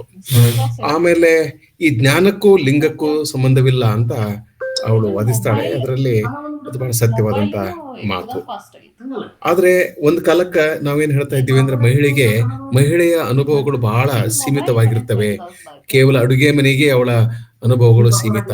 ಅವಳು ಹೊರಗಡೆ ಹೋಗಿಲ್ಲ, ಜಗತ್ತನ್ನು ನೋಡಿಲ್ಲ, ರಾಜಕೀಯ ಅನುಭವ ಇಲ್ಲ. ಅದೆಲ್ಲ ಆಗಿನ ಮಾತು. ಈಗ ಮಹಿಳೆಗೆ ಎಲ್ಲಾ ರೀತಿಯ ಅನುಭವವೂ ಇದೆ. ಇದರ ಬಗೆಗೆ ನಾನು ಹೆಚ್ಚು ಮಾತನಾಡ್ಲಿಕ್ಕೆ ಹೋಗೋದಿಲ್ಲ. ಯಾಕೆಂದ್ರೆ ಅದರಿಂದ ಮತ್ತೆ ನಿಮ್ಮ ಮನಸ್ಸಿನಲ್ಲಿ ಬೇರೆ ಬೇರೆ ಪ್ರಶ್ನೆಗಳು ಬರಬಹುದು. ಎಲ್ಲಾ ರೀತಿಯ ಅನುಭವಗಳನ್ನ ಮಹಿಳೆ ಇವತ್ತು ದಕ್ಕಿಸಿಕೊಂಡಿದ್ದಾಳೆ. ಇದು ಸರಿಯಾದದ್ದು ಅಲ್ವೋ ಅನ್ನೋದು ಕಾಲವೇ ನಿರ್ಧರಿಸಬೇಕು. ಯಾಕೆಂದ್ರೆ ಈಗ ಪುರುಷರು ಮಾತ್ರ ಬಾರ್ನಲ್ಲಿ ಕುಳಿತು ಸರಾಯಿ ಕುಡಿದ್ರೆ ಸಾಲದು, ನಾವು ಕುಡಿಬೇಕು ಅಂತ ತಿಳ್ಕೊಂಡು ಬೀದಿಯಲ್ಲಿ ನೀವು ಈ ಕೊರೋನಾ ಸಂದರ್ಭದಲ್ಲಿ ಈ ಸರಾಯಿ ಮಾಡುವ ಅಂಗಡಿಗಳ ಮುಂದೆ ಹೆಣ್ಮಕ್ಳು ದೊಡ್ಡ ಸಾಲು ಇರೋದನ್ನ ನಾನು ನೋಡಿದ್ದೇನೆ. ಅವ್ರು ಕುಡಿಬಾರ್ದು, ಪುರುಷರಷ್ಟೇ ಕುಡಿಬೇಕು ಅಂತ ನಾನು ಹೇಳೋದಿಲ್ಲ. ಯಾರೂ ಕುಡಿಬಾರ್ದು, ಮಾದಕ ದ್ರವ್ಯವನ್ನ ಯಾರು ಸೇವನೆ ಮಾಡಬಾರ್ದು, ಪುರುಷರು ಮಾಡಬಾರ್ದು, ಸ್ತ್ರೀಯರು ಮಾಡಬಾರ್ದು. ಆದ್ರೆ ಪೈಪೋಟಿ ಎಲ್ಲಿ ನಡಿಬೇಕು ಅಂತ ಅಂದ್ರೆ, ಪುರುಷ ಕೆಟ್ಟಿದ್ದಾನೆ ಅಂತಂದ್ರೆ ಸ್ತ್ರೀನೂ ಕೆಡಬೇಕಾದ ಅಗತ್ಯ ಇದೆಯೇ ಅನ್ನೋದು. ನಾನು ಈಗ ಈ ಬಿಡಿ ಅಂಗಡಿ ಮುಂದೆ ಒಂದು ಕಾಲಕ್ಕ ಹುಡುಗರು ಸಿಗರೇಟ್ ತಗೊಂಡು ಸೇರ್ತಾ ಇದ್ರು. ಈಗೇನಿಲ್ಲ, ಹೆಣ್ಮಕ್ಳು ನೀವು ಬೆಂಗಳೂರಿನಲ್ಲೆಲ್ಲ ಯಾವ್ದು ಸಣ್ಣ ಸಣ್ಣ ಹಳ್ಳಿಯಲ್ಲೂ ಕೂಡ ಈಗ ಹೆಣ್ಮಕ್ಳು ಸೇದೋದಕ್ಕೆ ಕುಡಿಯೋದಕ್ಕೆ ಶುರು ಮಾಡಿದ್ದಾರೆ. ಇದು ಇದೇ ಸ್ವಾತಂತ್ರ್ಯ ಅಂತ ಅವರು ತಿಳ್ಕೊಂಡಿದ್ರೆ ಅದು ಸ್ವಾತಂತ್ರ್ಯ ಅಲ್ಲ. ಪುರುಷರು ಮಾಡಬಾರ್ದು, ಹುಡುಗರು ಮಾಡಬಾರ್ದು, ಆಮೇಲೆ ಹುಡುಗಿಯರು ಮಾಡಬಾರ್ದು ಅನ್ನೋದು. ಇನ್ನು ನಮ್ಮ ಪುರಾಣಗಳಲ್ಲಿ, ಪುಣ್ಯಕಥೆಗಳಲ್ಲಿ, ದಂತಕಥೆಗಳಲ್ಲಿ, ಧರ್ಮದಲ್ಲಿ ಮಹಿಳೆಗೆ ಸಮಾನವಾದ ಸ್ಥಾನಮಾನ ಇದೆ. ಈಗ ಮೇರಿ ಓಲ್ಡನ್ ಕ್ರಾಫ್ಟ್ ಏನಿದಾಳಲ್ಲ, ಅವಳು ಭಾರತೀಯ ಧರ್ಮ ಗ್ರಂಥಗಳನ್ನ ಅಥವಾ ಭಾರತೀಯ ದಂತಕಥೆಗಳನ್ನ, ಪುರಾಣಗಳನ್ನ ಓದಿದ್ರೆ ಅವಳು ತನ್ನ ಅಭಿಪ್ರಾಯವನ್ನ ಬದಲಿಸಿಕೊಡುತ್ತಿದ್ದೇನೋ. ಆದ್ರೆ ಬೈಬಲ್ದಲ್ಲಿ ಹೀಗಿದೆ. ಸಾಕಷ್ಟು ಸಮಸ್ಯೆಗಳಿವೆ. ಅದು ಸ್ಪಷ್ಟವಾಗಿ ಮಿಲ್ಟನ್ ಅದ್ರ ಬಗೆಗೆ ಬರಿತಾನೆ. ಅದನ್ನ ಅವಳು ಖಂಡಿಸ್ತಾಳೆ. ಅದು ಸರಿಯಾದದ್ದು. ಹೆಣ್ಣು ಭಾರತದಲ್ಲಿ ಭೋಗದ ವಸ್ತು ಅಲ್ಲ. ಆಮೇಲೆ ಅವಳಿಗೆ ಶಿಕ್ಷಣ ನೀಡಲೇಬೇಕು, ಸ್ವಾತಂತ್ರ್ಯ ನೀಡಲೇಬೇಕು.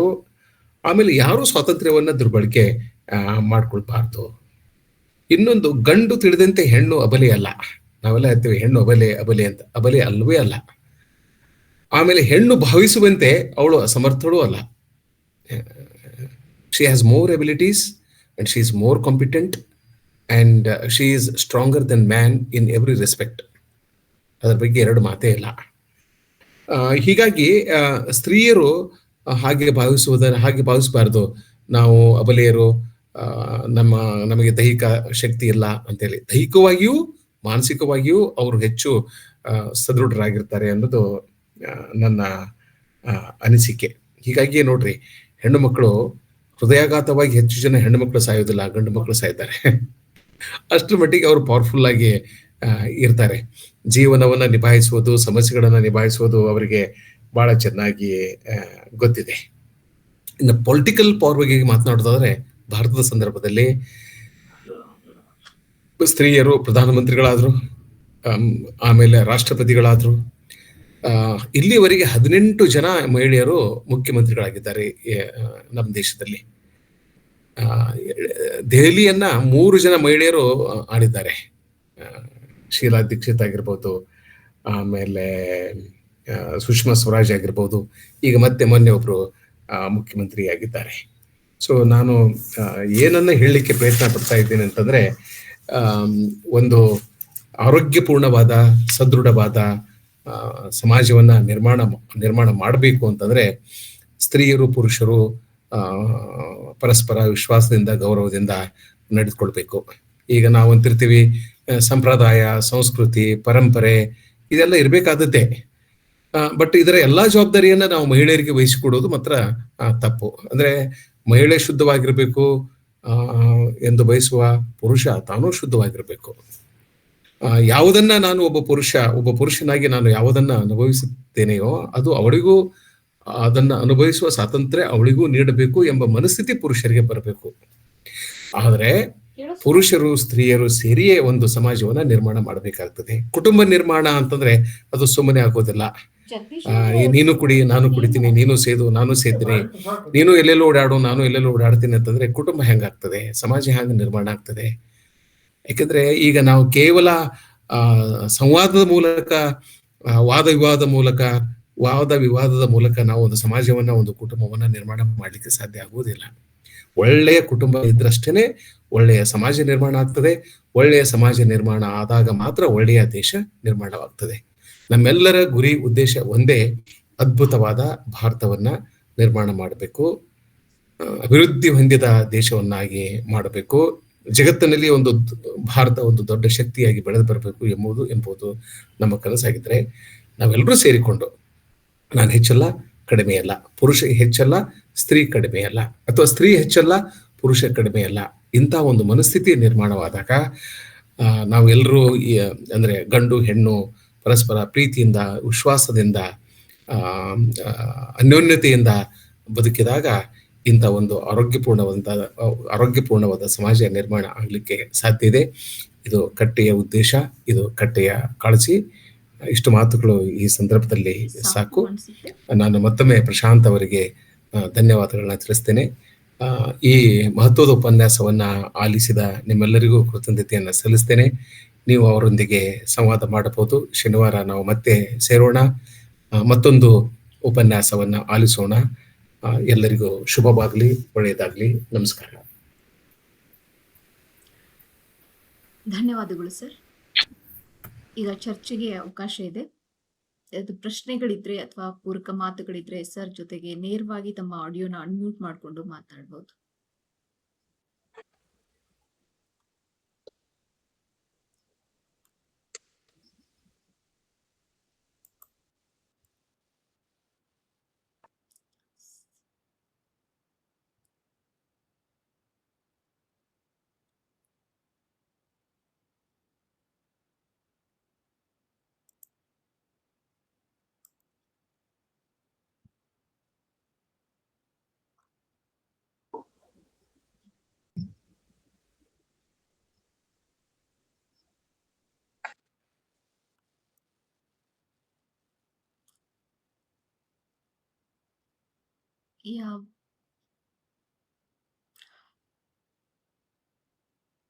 ನಾಜ್ ಅನ್ನೋರು ಹ್ಯಾಂಡ್ ರೈಸ್ ಮಾಡಿದಾರೆ. ಭೀಮ್ಸೇನ್ ಸರ್ ಹ್ಯಾಂಡ್ ರೈಸ್ ಇದೆ, ಮಾತಾಡ್ಬೋದು. ಎಲ್ಲರಿಗೂ ನಮಸ್ಕಾರ. ಮೊಟ್ಟ ಮೊದಲನೇದಾಗಿ ಪ್ರಶಾಂತ್ ಅವರಿಗೆ ತುಂಬ ಹೃದಯದ ಧನ್ಯವಾದಗಳು. ಅದ್ಭುತವಾದಂತಹ ಉಪನ್ಯಾಸವನ್ನ ಕೊಟ್ಟರು. ಅದೇ ರೀತಿ ಆಸ್ ಯೂಶುವಲ್ ನಮ್ಮ ಕಟ್ಟೆಯ ಅಧ್ಯಕ್ಷರಾದಂತಹ ಬಸವರಾಜ್ ಡೋನೂರ್ ಅವರು ಸಹಿತ ಪೂರಕವಾದಂತಹ ಅದ್ಭುತವಾದಂತಹ ಮಾತುಗಳನ್ನ ಹೇಳ್ತಾ, ಒಂದು ಸ್ವಸ್ಥ ಸಮಾಜವನ್ನ ಕಟ್ಟಬೇಕು ಅಂದ್ರೆ ಮಹಿಳೆಯರು ಮತ್ತು ಪುರುಷರು ಸಮಾನರು ಅನ್ನುವಂತಹ ಮನೋಭಾವನೆಯನ್ನು ಇಟ್ಟುಕೊಂಡು ಕೆಲಸ ಮಾಡಿದ್ರೆ ಮಾತ್ರ ಒಂದು ಸ್ವಾಸ್ಥ್ಯ ಸಮಾಜ ನಿರ್ಮಾಣ ಆಗ್ತಾ ಅನ್ನೋದು ಒಂದು ಅದ್ಭುತವಾದಂತಹ ಮಾತು. ಇಲ್ಲಿ ನನ್ನ ಒಂದು ಅನಿಸಿಕೆ ಅಂತಂದ್ರೆ, ನಾವು ಮಹಿಳೆಯರಿಗೆ ಸಮಾನವಾದಂತಹ ಹಕ್ಕನ್ನ, ಸಮಾನತೆಯನ್ನ ಕೊಡಬೇಕು ಅನ್ನುವಂತಹ ಮಾತು. ನನ್ನ ಅಬ್ಜೆಕ್ಷನ್ ಏನಂತಂದ್ರೆ, ಕೊಡೋದಕ್ಕೆ ನಾವು ಯಾರು? ಮೊದಲೇ ಪ್ರಶ್ನೆ. ಎರಡನೇದು, ಮಹಿಳೆಯರು ಯಾವಾಗಲೂ ಸರ್ವಶ್ರೇಷ್ಠರು. ನಮ್ಮ ವೇದ ಕಾಲದಿಂದ ನೋಡ್ಕೊತು ಬಂದ್ರು ಸಹಿತ ಮಹಿಳೆಯರು ಯಾವಾಗಲೂ ಶ್ರೇಷ್ಠರು ಅನ್ನುವಂತಹ ಮನೋಭಾವನೆ ಪ್ರತಿಯೊಬ್ಬ ಪುರುಷನಿಗೂ ಗೊತ್ತು. ಅದು ಮನುಗೂ ಸಹಿತ ಗೊತ್ತಿತ್ತು. ಎಲ್ಲಿ ಮಹಿಳೆಯರು ನಮ್ಮನ್ನ ಮೀರಿ ಬೆಳಿತಾರ ಅನ್ನುವಂತಹ ಭಯ ಮತ್ತು ಆತಂಕ ಮನುನಲ್ಲಿ ಇತ್ತು. May be 90% men have that fear in their heart. ಅದಕ್ಕೆ ಗೋಲ್ಡಿಂಗ್ ಹೇಳ್ತಾನೆ ಒಂದ್ ಕಡೆ, women are fools to think that they are equal to men. I quote, women are fools to think that they are equal to men. They are always above men. Whatever you give to a woman, she multiplies. If you give her a house, she will give you a home, sweet home. If you give her a grocery, she will give you food. And if you give her a smile, she will give you a heart. If you give her a spur, she will give you a baby. But be careful, if you give her a shit, be ready to receive a pile of shit. ಅಂತ 20ನೇ ಶತಮಾನದ ಅದ್ಭುತ ನಾಟಕಕಾರ, ಬರಹಗಾರ ಗೋಲ್ಡಿಂಗ್ ಅವರು ಒಂದ್ ಕಡೆ ಹೇಳ್ತಾರೆ. ಹೀಗಾಗಿ ಆ ನಾವು ಒಂದು ಈಗ ಬಸವರಾಜ್ ಡೋನೂರ್ ಅವರ ಮಾತಿಗೆ ನಾನು ಪೂರಕವಾಗಿ ಮತ್ತು ಸಪೋರ್ಟ್ ಹೇಳ್ತೇನೆ. ಹೆಲ್ದಿ ಕಾಂಪಿಟೇಷನ್ ಯಾವ ಕ್ಷೇತ್ರದೊಳಗೆ ಸ್ಪರ್ಧೆ ಯಾವ ಕ್ಷೇತ್ರದೊಳಗೆ ಇರಬೇಕು ಮತ್ತು ಆ ಸ್ಪರ್ಧೆಯಿಂದ ಕನ್ಸ್ಟ್ರಕ್ಟಿವ್ ಆಗ್ತಾ ಇರಬೇಕು. ಅಂದ್ರೆ ಒಂದು ಸ್ವಾಸ್ಥ್ಯ ಏನಂತ ಕರಿತೀರಿ ನೀವು, ಸಮಾಜ ನಿರ್ಮಾಣ ಆಗುವಂತಹ ಪ್ರಕ್ರಿಯೆಯನ್ನ ನಾವೆಲ್ಲರೂ ಅರಿತುಕೊಂಡು ಮತ್ತು ನಮ್ಮ ಬರುವಂತಹ ಮುಂದಿನ ಜನಾಂಗಕ್ಕೆ, ನಮ್ಮ ಮಕ್ಕಳಿಗೆ ನಮಗೆ ಒಬ್ಬ ಮಗ ಮತ್ತು ಮಗಳಿದಂದು ಇಬ್ರು ಸಮಾನರು, ಇಬ್ಬರು ಹೀಗೆ ಅನ್ನುವಂತಹ ಅರಿವನ್ನ ಮೂಡಿಸುವಂತಹ ಮಹತ್ತರ ಜವಾಬ್ದಾರಿ ನಮ್ಮ ಶಿಕ್ಷಕರಿಗೆ ಮತ್ತು ಪಾಲಕರಿಗೆ ಇದೆ ಅಂತ ಈ ಸಂದರ್ಭದಲ್ಲಿ ಹೇಳಲಿಕ್ಕೆ ಪ್ರಯತ್ನ ಮಾಡ್ತೇನೆ. ಧನ್ಯವಾದ.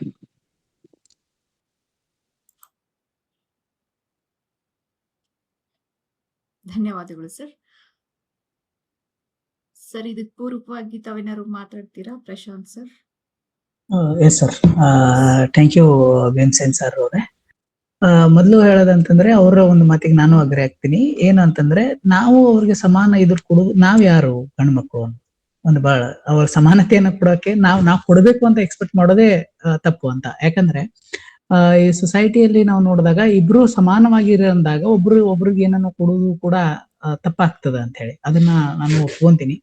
ಸೊ ಇಲ್ಲಿ ಏನಾಗ್ತದೆ ಈ ಒಂದು ಪ್ರೆಸೆಂಟ್ ಸೊಸೈಟಿಯಲ್ಲಿ ಸರ್ ಅಂತಂದ್ರೆ, ಇವತ್ತು ಕೂಡ ನಾವು ಒಂದು ಕಾಲಘಟ್ಟದಲ್ಲಿ ಇವತ್ತಿನ ಏನು ಪ್ರೋಗ್ರೆಸಿವ್ ಥಿಂಗ್ಸ್ ಅಂತ ನಾವೇನ್ ಅನ್ಕೊಂಡಿದೀವಿ, ಬಟ್ ಹಳ್ಳಿಗಾಡುಗಳಲ್ಲಿ ಇವತ್ತು ಕೂಡ ನಾವು ಇಂಡಿಯಾ ಇಸ್ ವಿಲೇಜ್ಗಳಿಂದ ಕೂಡಿರ್ತಕ್ಕಂಥ ದೇಶ. ಅಲ್ಲಿ ನಾವು ಇವತ್ತು ಕೂಡ ಈ ರೀತಿ ಆದಂತಹ ಕೆಲವೊಂದು ಅಸಮಾನತೆ ಏನಂತ ಇದೆ ಅದನ್ನ ಕಾಣ್ತಾ ಇದೆ. ಸೊ ಅದು ಇವತ್ತು ಹೋಗ್ಬಾಡ್ಬೇಕು ಅಂತಂತಂದ್ರೆ ಇದು ಎಲ್ಲರದು ಪಾತ್ರನೇ ಇದೆ. ಇಲ್ಲಿ ಶಿಕ್ಷಕರದಿರ್ಬೋದು, ಸಮಾಜದಲ್ಲಿ ಇರ್ತಕ್ಕಂಥ ಹಲವಾರು ರಾಜಕೀಯ ವ್ಯಕ್ತಿಗಳದು, ಅಥವಾ ಸಮಾಜ ಸೇವಕರಂತ ಯಾರು ಅನ್ಕೊಂತಾರೆ, ಎಲ್ಲರದು ಕೂಡ. ಹೀಗಾಗಿ ಈ ಒಂದು ಸಮಾನತೆ ತರಲಿಕ್ಕೆ ಎಲ್ಲರೂ ಪ್ರಯತ್ನ ಪಡಬೇಕಾಗಿದೆ ಅನ್ನೋದು ಒಂದು ವಾದ ಇರತಕ್ಕಂಥದ್ದು. ಯಾಕಂತಂದ್ರೆ ನಾವು ಹಲವಾರು ಹಳ್ಳಿಗಳಿಗೆ ಹೋದ್ರೆ ನಾವ್ ಇವತ್ತು ಕೂಡ ಇದನ್ನ ಕಾಣ್ತೀವಿ. ಅದು ನಮಗೆ ಇವತ್ತು ಕಾಣ್ತಾ ಇದೆ. ನಾವು ಯಾವ್ದೋ ಒಂದು ಬರೀ ಓನ್ಲಿ ಒಂದು ಬೆಂಗಳೂರು ಅಥವಾ ಮುಂಬೈ ಮೆಟ್ರೋ ಲೈಫ್ ಅನ್ನ ನೋಡಿದಾಗ ಎಲ್ಲೆಲ್ಲಿ ಸಮಾನವಾಗಿ ಕೆಲಸ ಮಾಡ್ತಾರೆ, ಇವತ್ತು ಲೇಡೀಸ್ ಜಾಸ್ತಿ ಕಾಲೇಜಲ್ಲಿ ಇದ್ದಾರೆ ಅಂತಂದ್ರೆ, but you go to a villages, ಆ ವಿಲೇಜ್ ಗಳಿಗೆ ಹೋದಾಗ ಅಲ್ಲಿಯ ಪರಿಸ್ಥಿತಿ ಏನಿದೆ, ಅಲ್ಲಿ ಯಾವ ರೀತಿ ಸಮಾನತೆಯನ್ನ ನಾವು ತರಬೇಕು ಅನ್ನೋದು ಬಹಳ ಇಂಪಾರ್ಟೆಂಟ್. ಎಸ್ಪೆಷಲಿ ಈ ಎಕನಾಮಿಕಲ್ ಇಂಡಿಪೆಂಡೆನ್ಸಿಯನ್ನ ಕೊಡ್ಲಿಕ್ಕೆ ನಾವು ಇನ್ನೂ ಹಿಂದಿದ್ದೇವೇನು ಅನ್ನೋದನ್ನ ನಾವು ಒಂದು ಸ್ವಲ್ಪ ಅಬ್ಸರ್ವೇಷನ್ ಮಾಡಿ ಅಲ್ಲಿ ಯಾವ ರೀತಿ ಚೇಂಜಸ್ ಗಳನ್ನ ತರಬೇಕು ಅನ್ನೋದು ವಿಚಾರ ಮಾಡಬೇಕಾದಂತಹ ವಿಷಯ ಅಂತ ನನ್ನ ಅನಿಸಿಕೆ ಸರ್. ಇದಕ್ಕೆ ನಾನು ಸ್ವಲ್ಪ ಪೂರಕವಾಗಿ ಈಗ ನಾವು ಈಗ ಉಲ್ಸ್ಕ್ರಾಫ್ಟ್ ಹೇಳ್ತಾ ನಾವು ಈ ಫೆಮಿನಿಸಂ ನ ಯಾವ ಮಟ್ಟಿಗೆ ನಾವು ಒಯ್ತಾ ಇದ್ದೇವೆ ಅಂದ್ರೆ, ಅಫ್ಕೋರ್ಸ್ ಫೆಮಿನಿಸಮ್ ಗೆ ನಾವು ಬಹಳಷ್ಟು ಆಯಾಮಗಳಿಂದ ಫೆಮಿನಿಸಮ್ ಅನ್ನ ನೋಡ್ತಾ ಇದ್ದೀವಿ. ಮತ್ತು ಒಂದು ಆಯಾಮ ಅಂತಂದ್ರೆ ಈ ರಾಡಿಕಲ್ ಫೆಮಿನಿಸಂ ಬಂತು, ಲೆಸ್ಬಿಯನಿಸಂ ಬಂತು, ಗೇ ಕ್ರಿಟಿಸಿಸಂ ಬಂತು, ಅಂದ್ರೆ ಗೇ, ಲೆಸ್ಬಿಯನ್, LGBTQ ಅಂತಂದು. ಓಶೋ ಒಂದೆಲ್ಲೇ ಹೇಳ್ತಾನೆ ಅವನು, animals in the wild are not queer but the become queer in the zoos. ಹೇಳ್ತಾನೆ ಓಶೋ, ಹೇಳ್ತಾನೆ animals in the wild are not queer, that is homosexual, but the same animals they become queer when they are kept in the zoo. One point. ಮಹಿಳೆಯರ ನಾವು ಸಬಲೀಕರಣವನ್ನ ನೋಡಿದ್ರೆ ನಮ್ಮ ಹಳ್ಳಿಯೊಳಗೆ ನಿಜವಾದಂತಹ ಸಬಲೀಕೃತ ಮಹಿಳೆಯರು ಸಿಗ್ತಾರೆ. ಯಾಕಂದ್ರೆ ಗಂಡ ಕುಡ್ಕೊಂಡ್ ಬಂದು ಬಾಳ ದಿವಸ ಮಾಡಿರ್ತಾರೆ. ಹೊಡೆದಂತ ಉದಾಹರಣೆಗಳನ್ನ ನಾನು ನೋಡಿ ನಮ್ಮ ಮನೆ ಹತ್ರ ಮಹಿಳೆಯರು. ಯಾಕೆ ಮಗನಂತೆ ಹೆಂಡತಿ ಗಂಡನಿಗೆ ಕೋಲ್ ತಗೊಂಡು ಓಣಿ ತುಂಬಾ ಓಡಾಡಿಸಿ ಹೊಡೆದಂತ ಮಣ್ಣಿ. ಏನಾದ್ರೂ ಸಬಲೀಕರಣ ಸ್ಟಾರ್ಟ್ ಆಗಿದೆ ಅಂತಂದ್ರೆ ಅದು ಹಳ್ಳಿಗಾಡಿ ಅಂತಾನೆ ಸ್ಟಾರ್ಟ್ ಆಗಿದೆ. ನಮ್ಮ ಹಳ್ಳಿಯೊಳಗೆ ಬನ್ನಿ, ನಾ ತೋರಿಸ್ತೀನಿ ನಿಮ್ಗೆ ಸಬಲೀಕರಣ. ಮಹಿಳೆಯರು ಗಂಡ ಕುಡ್ಕೊಂಡ್ ಬಂದಾನಂತಂದ್ರೆ ಓಣಿ ತುಂಬಾ ಓಡಾಡಿಸಿ ಹೊಡಿತಾರ. ಇದು ನಾನು ಹೇಳ್ಬೇಕಾದಂತ ಅದು ಏನಾಗ್ತದ, ಇಲ್ಲಿ ಏನಾಗಿದೆ ಸರ್, ಕೆಲವೊಂದಿಷ್ಟು ಉದಾಹರಣೆಗಳನ್ನ ಮಾತ್ರ ನಾವು ನೋಡ್ತಾ ಇದೀವಿ. ಬಟ್ ಓವರಾಲ್ ಆಗಿ ಪೂರ್ವಕವಾಗಿ ನೋಡಿದಾಗ ಈವನ್ ಇದು ನಾವು ಗವರ್ಮೆಂಟಿನ ಎಲ್ಲಾ ಇವುಗಳನ್ನು ನೋಡಿದಾಗ, ಸ್ಟಾಟಿಸ್ಟಿಕ್ ಆಗಿ ಹೋದ್ರೆ ನೀವು, ಸೊ ಎಷ್ಟು ಜನ ಎಜುಕೇಶನ್ ನ ಪಡೆದಿದ್ದಾರೆ ಅನ್ನೋದನ್ನ ನೋಡಿದಾಗ, SLC ಹಿಡ್ಕೊಂಡು ನಾವು ಡಿಗ್ರಿಗೆ ಬಂದಾಗ ಅಲ್ಲಿ ಎಲ್ಲಿ ಡಿಗ್ರೀಡ್ ಆಗ್ತಾ ಹೋಗ್ತಾ ಇದೆ. ಯಾಕೆ ಅನ್ನೋದು ಅದೊಂದು ದೊಡ್ಡ ಕ್ವಶನ್ ಆಗಿದೆ. ಅದರ ಬಗ್ಗೆ ಪ್ರತಿ ಸಲ ಫಲಿತಾಂಶಗಳು ಪ್ರಕಟಣೆ ಆದಾಗ ಮಹಿಳೆಯರದೇ ಮೇಲುಗೈ ಇರ್ತದೆ. ಅದೇ ಸರ್, ನ್ಯೂಸ್ ಇರ್ಬಹುದು, ಇದಿರ್ಬಹುದು. ಅದಕ್ಕೆ ಅಮೃತ ಸೇನಾ ಹೇಳ್ತಾ ನೋಡ್ರಿ, more than 100 million women are missing ಅಂತ ಹೇಳಿ. We are responsible for that. ಅದೇ ಸರ್. ಸರ್, ಸುಯಿಸೈಡ್ ಮಾಡ್ಕೊಳ್ತಾ ಇರೋರು ಹೆಂಗಸರಿಗಿಂತ ಗಂಡಸರ ಜಾಸ್ತಿ ಸರ್. ಹೌದು. ಆಮೇಲೆ ಅನೇಕ ಜನ ಪುರುಷರು ಆತ್ಮಹತ್ಯೆ ಮಾಡ್ಕೊಳ್ಳಿಕ್ಕೆ ಸ್ತ್ರೀಯರು ಕಾರಣರಾಗಿರ್ತಾರೆ. ಅದು ಒಂದು ಸತ್ಯ. ಆಮೇಲೆ ನಿಮ್ಗೆ ಇದು ಕಾಲ ಬಹಳ ಬದಲಾಗಿದೆ. ಮಹಿಳೆಯರ ಪರವಾಗಿ 50ಕ್ಕೂ ಹೆಚ್ಚು ಕಾನೂನುಗಳಿದಾವೆ. ಪುರುಷರ ಪರವಾಗಿ ಯಾವ ಕಾನೂನು ಇಲ್ಲ ಈಗ. ನೀವು ಪುರುಷರು ಅಧಿಕಾರ ಸ್ಥಾನದಲ್ಲಿ ಇದ್ದೀರಲ್ಲ, ಅಧಿಕಾರ ಸ್ಥಾನದಲ್ಲಿ ಕಾನೂನುಗಳಿರೋದಿಲ್ಲ. ಅಧಿಕಾರನೇ ನಿಮ್ದು. ಕಾನೂನು ಮಾಡೋರು ಪುರುಷರಾಗಿರೋದ್ರಿಂದ ಅವ್ರಿಗೆ ಯಾಕೆ ಬೇಕು sir loss? Law is always in the favour of ಇಲ್ಲ. ಸಾವಿರಾರು ವರ್ಷಗಳ ಮಹಿಳೆಯನ್ನ ಶೋಷಣೆಯನ್ನ ಮಾಡಿ ಈಗ ಕಾನೂನು ಇದೆ ಅಂತ ಬೊಬ್ಬೆ ಹೊಡಿದು ಏನ್ ಬೇಕಾಗಿಲ್ಲ. ಸಾವಿರಾರು ವರ್ಷಗಳ ಅವ್ರನ್ನ ನಾವು ಶೋಷಣೆ ಮಾಡಿಬಿಟ್ಟಿದೀವಿ ಈಗ. ಈಗೇನದೇ ಅದು ಹೇಳಿ, ಹಿಂದಿನ 1000 ವರ್ಷದ ಬಿಡಿ ಇವಾಗ ಏನಿದೀವಿ ಅದನ್ನ ಮಾತಾಡಿ ಅಲ್ವಾ? ಹಂಗೆ ಸರ್, ಆದ್ರೆ ಇಷ್ಟು ಕಾನೂನು ತಂದ್ರು ಏನು ಚೇಂಜ್ ಆಗ್ತಾ ಇಲ್ಲ. ನಾವು ಇತಿಹಾಸವನ್ನ ಮರೆತು ಬದುಕಲಿಕ್ಕೆ ಆಗೋದಿಲ್ಲ ಸರ್. ಇತಿಹಾಸ ಬೇಕೇ ಬೇಕು ನಮ್ಗೆ. ಇತಿಹಾಸ ಬಿಟ್ಟು ಹೆಂಗೆ ಬದುಕುದು? ಪರಿಸ್ಥಿತಿ ಈಗ ಏನಿದೆ, ವಾಟ್ ಇಸ್ ನಾವು ಈಗ ಏನಿದೆ? ಡೋನೂರ್ ಅವರು ಚೆನ್ನಾಗಿ ಪಾಯಿಂಟ್ ಔಟ್ ಮಾಡಿದ್ರು. ಚೆನ್ನಾಗಿ ಪಾಯಿಂಟ್ ಔಟ್ ಮಾಡಿದ್ರು. ಏನಂತಂದ್ರೆ ನಾವು ಪರಸ್ಪರ ನಮ್ಮ ರೆಸ್ಪಾನ್ಸಿಬಿಲಿಟಿನ ಅರಿತು ನಾವು ಕೆಲಸ ಮಾಡಿದ್ರೆ ಸ್ವಾಸ್ಥ್ಯ ಸಮಾಜ ನಿರ್ಮಾಣ ಮಾಡ್ತೀವಿ. ಯಾವಾಗ ನಾನು ಶ್ರೇಷ್ಠ ನೀನು ಕನಿಷ್ಠ ಅನ್ನುವಂಥದ್ದು ಯಾವುದೇ ರಂಗದೊಳಗೆ ಬರ್ತದೆ, ಅಲ್ಲಿ ಏನು ಅಂತಂದ್ರೆ ಇದು ಹಾಗೆ ಆಗ್ತದೆ. ಸಮಾಜಕ್ಕೆ ಒಳಗಡೆ ನೋಡಿ ಇನ್ನೂ ಸ್ವಲ್ಪ ಮತ್ತೆ ಒಂದು ಮಾತನ್ನ ಸೇರಿಸಬಹುದು ನಿಮ್ಮ 3 ಜನರ ಮಾತಿಗೆ. ಆಮೇಲೆ ಪೂಜಾ ಹಳಿಯಾಳಿದ್ದಾರೆ, ಅವರು ಕೂಡ ಮಾತನಾಡ್ಬೋದು 1-2 ನಿಮಿಷ. ಸಾಕಷ್ಟು ಅಧ್ಯಯನಶೀಲರು, ಮಹಿಳೆಯರ ಸಮಸ್ಯೆಗಳ ಬಗ್ಗೆ ಅವರು ಸಾಕಷ್ಟು ಬರಹವನ್ನು ಕೂಡ ಮಾಡಿದ್ದಾರೆ. ಒಂದೇನಂತಂದ್ರೆ, ಒಬ್ಬ ಪುರುಷನ ಲಕ್ಷಣ ಏನಂತಂದ್ರೆ ಅವನು ಸ್ತ್ರೀಯರನ್ನ ಗೌರವಿಸಬೇಕು. ಯಾವ ಪುರುಷ ಮಹಿಳೆಯರನ್ನ ಗೌರವಿಸುವುದಿಲ್ಲೋ ಅವನು ಪುರುಷನೇ ಅಲ್ಲ ನನ್ನ ದೃಷ್ಟಿಯಲ್ಲಿ. ಆಮೇಲೆ ಎರಡನೇದೇನಂತಂದ್ರೆ, ಈಗ ಯಾರ ಹತ್ರ ಅಧಿಕಾರ ಇರ್ತೈತಿ, ಯಾರ ಬಳಿ ಅಧಿಕಾರ ಕೇಂದ್ರೀಕೃತವಾಗಿರ್ತೈತಿ, ಅವರು ಸ್ವಲ್ಪ ಸಾಧ್ಯತೆ ಇರ್ತದೆ. ಇಲ್ಲಿಯವರೆಗೆ ಅನೇಕ ವರ್ಷಗಳವರೆಗೆ, ದಶಕಗಳವರೆಗೆ, ಶತಮಾನಗಳವರೆಗೆ ಅನೇಕ ಜನ ಪುರುಷರು ಸ್ತ್ರೀಯರ ಮೇಲೆ ದಬ್ಬಾಳಿಕೆ ಏಕೆ ಮಾಡಿದ್ದಾರೆ ಅಂದ್ರೆ ಅವರ ಕೈಯಲ್ಲಿ ಅಧಿಕಾರ ಇತ್ತು. ಈಗ ಅಧಿಕಾರ ವಿಕೇಂದ್ರೀಕರಣಗೊಂಡಿದೆ, ಸ್ತ್ರೀಯರ ಕೈಗೂ ಅಧಿಕಾರ ಬಂದಿದೆ. ಹೀಗಾಗಿ ಕೆಲವು ಸ್ತ್ರೀಯರು ಪುರುಷರನ್ನು ಕೂಡ ಅವರ ಮೇಲೆ ದಾಳಿಯನ್ನ ಮಾಡ್ತಾರೆ, ಭೇಟಿಯನ್ನ ಮಾಡ್ತಾರೆ, ಅವರು ಆತ್ಮಹತ್ಯೆ ಮಾಡಿಕೊಡುವಂತೆ ಕೂಡ ಮಾಡ್ತಾ ಇರ್ತಾರೆ. ಇದೆಲ್ಲ ನಡೆದಿದೆ. ಹೀಗಿದ್ರೂ ಕೂಡ ದೇಶದಲ್ಲಿ ನೋಡಿ, ಸಣ್ಣ ಮಕ್ಕಳು 3 ವರ್ಷದ ಮಗುವಿನ ಮೇಲೂ ರೇಪ್ ಆಗ್ತದೆ. 80-90 ವರ್ಷದ ವೃದ್ಧೆಯ ಮೇಲೂ ಕೂಡ ರೇಪ್ ಆಗ್ತದೆ. ಸೊ ಈ ರೇಪ್ ಮಾಡುವ ಪುರುಷ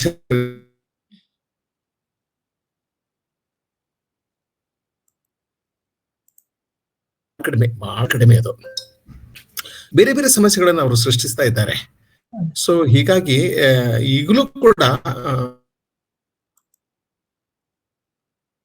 ನಾವ್ಯಾರು ಅನ್ನೊಂದು ಪ್ರಶ್ನೆ ಬಂತಲ್ಲ. ನಾವ್ಯಾರು ಅಂತಂದ್ರೆ ನಮ್ಮ ಕೈಯಲ್ಲಿ ಅಧಿಕಾರ ಇದೆ. ಕುಟುಂಬದಲ್ಲಿ ನಾವೇ ಯಜಮಾನರು ಆಗಿರೋದ್ರಿಂದ ನಾವು ಹೆಣ್ಮಕ್ಳಿಗೆ ನಾವು ಸವಲತ್ತುಗಳನ್ನ ಒದಗಿಸ್ಬೇಕಾಗ್ತದೆ. ಅವಳಿಗೆ ಕುಳಿತುಕೊಂಡು ಬರೀಲಿಕ್ಕೆ ಒಂದು ರೂಮ್ ಕೊಡ್ಬೇಕಾಗ್ತದೆ, ಸ್ಪೇಸ್ ಕೊಡ್ಬೇಕಾಗ್ತದೆ, ಅದನ್ನೆಲ್ಲ ನಾವು ಮಾಡ್ಬೇಕಾಗ್ತದೆ.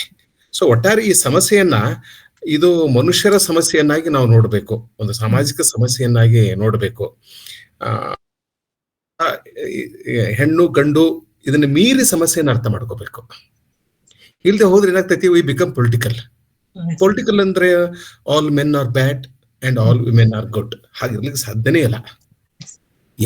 ನೀವು ಇತಿಹಾಸದ ಪುಟಗಳನ್ನ ತೆಗೆದು ನೋಡ್ರಿ, ಯಾವುದೇ ಒಂದು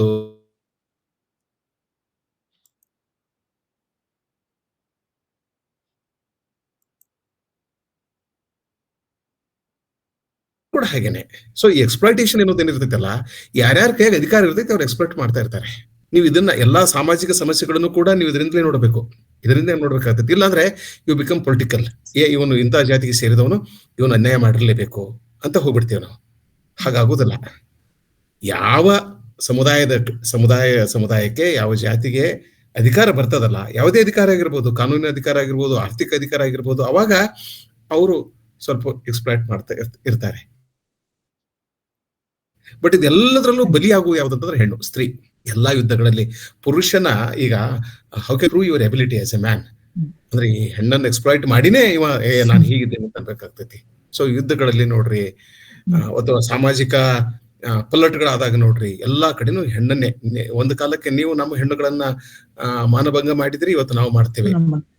ಹೀಗೆಲ್ಲ ಇಂಥ ಮನಸ್ಥಿತಿ ಏನಿದೆಯಲ್ಲ, ಇಂಥ ಮನಸ್ಥಿತಿಯಿಂದ ನಾವು ಸಮಾಜವನ್ನು ಕಟ್ಟಲಿಕ್ಕೆ ಸಾಧ್ಯ ಆಗೋದಿಲ್ಲ. ಆವಾಗ ಹೆಣ್ಣು ಮಕ್ಕಳನ್ನ ಮಾನಭಂಗ ಮಾಡಿದವರು, ಭೇಟಿ ಆಡಿದವರು, ಅವ್ರು ಒಳ್ಳೆಯವರಲ್ಲ, ಅವರು ದುಷ್ಟರು. ಈಗ ಏನು ಯಾರಾದ್ರೂ ಮಾಡ್ತಿರಲ್ಲ, anybody who does this is not a nice man, is not a decent man. Decent man ಅಂತಂದ್ರೆ he must respect women folk. Pooja, ನೀವೇನು ಹೇಳ್ತಾ ಇದ್ರಿ? ಈ ಮಾತಿಗೆ ನಾನು ಒಂದ್ ಸ್ವಲ್ಪ ಆಡ್ ಅನ್ನ ಮಾಡ್ಲಿಕ್ಕೆ ಎಕ್ಸ್ಕ್ಯೂಸ್ ಮೈ ಆಡಿಯಾಸಿಟಿ. ಹಿಂಗೆ ಓದ್ತಾ ಎಲ್ಲ ಹಿಂಗ್ ಓದಿದ್ದೆ. ಐ ಕೋಟ್ ಅಂಡ್ ಅನ್ಕೋಟ್ ಏನಂದ್ರೆ, given a chance every man is potentially a rapist. You may not agree with me.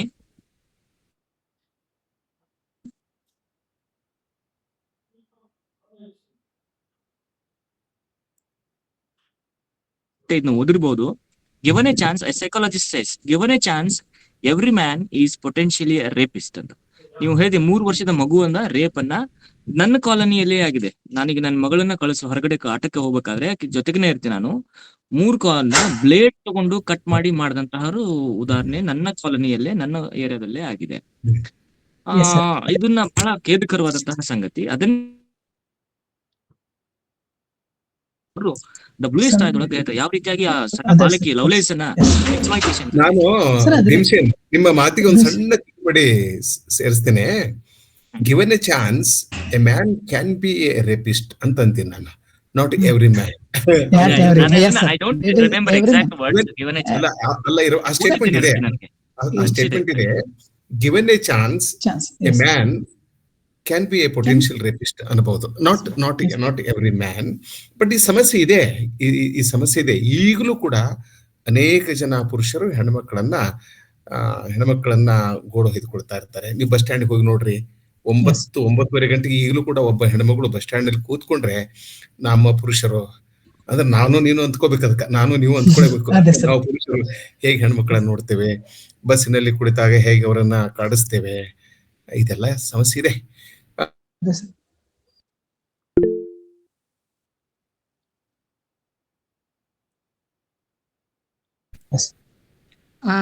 Thank you for giving me this opportunity.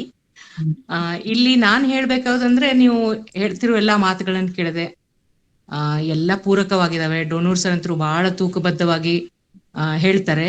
ಇಲ್ಲಿ ನಾವು ಐಡಿಯಾ ಆಫ್ ರೇಪ್ ಅನ್ನೇ ಅಥವಾ ವೈಲೆನ್ಸ್ ಅನ್ನು ನೋಡಿದಾಗ and thinking of potential rapist ಅನ್ನುವಾಗ, rape is not because of lust. ಅದು ಕಾಮ ಪ್ರಚೋದನೆ ಅಲ್ಲ. ರೇಪಿಗೆ ನಾನಾ ಕಾರಣಗಳನ್ನು ಕೊಡ್ಬೋದು ನಾವು. ರೇಪ್ ಆಸ್ ಯುದ್ಧದ ಕಾಲದಲ್ಲಿ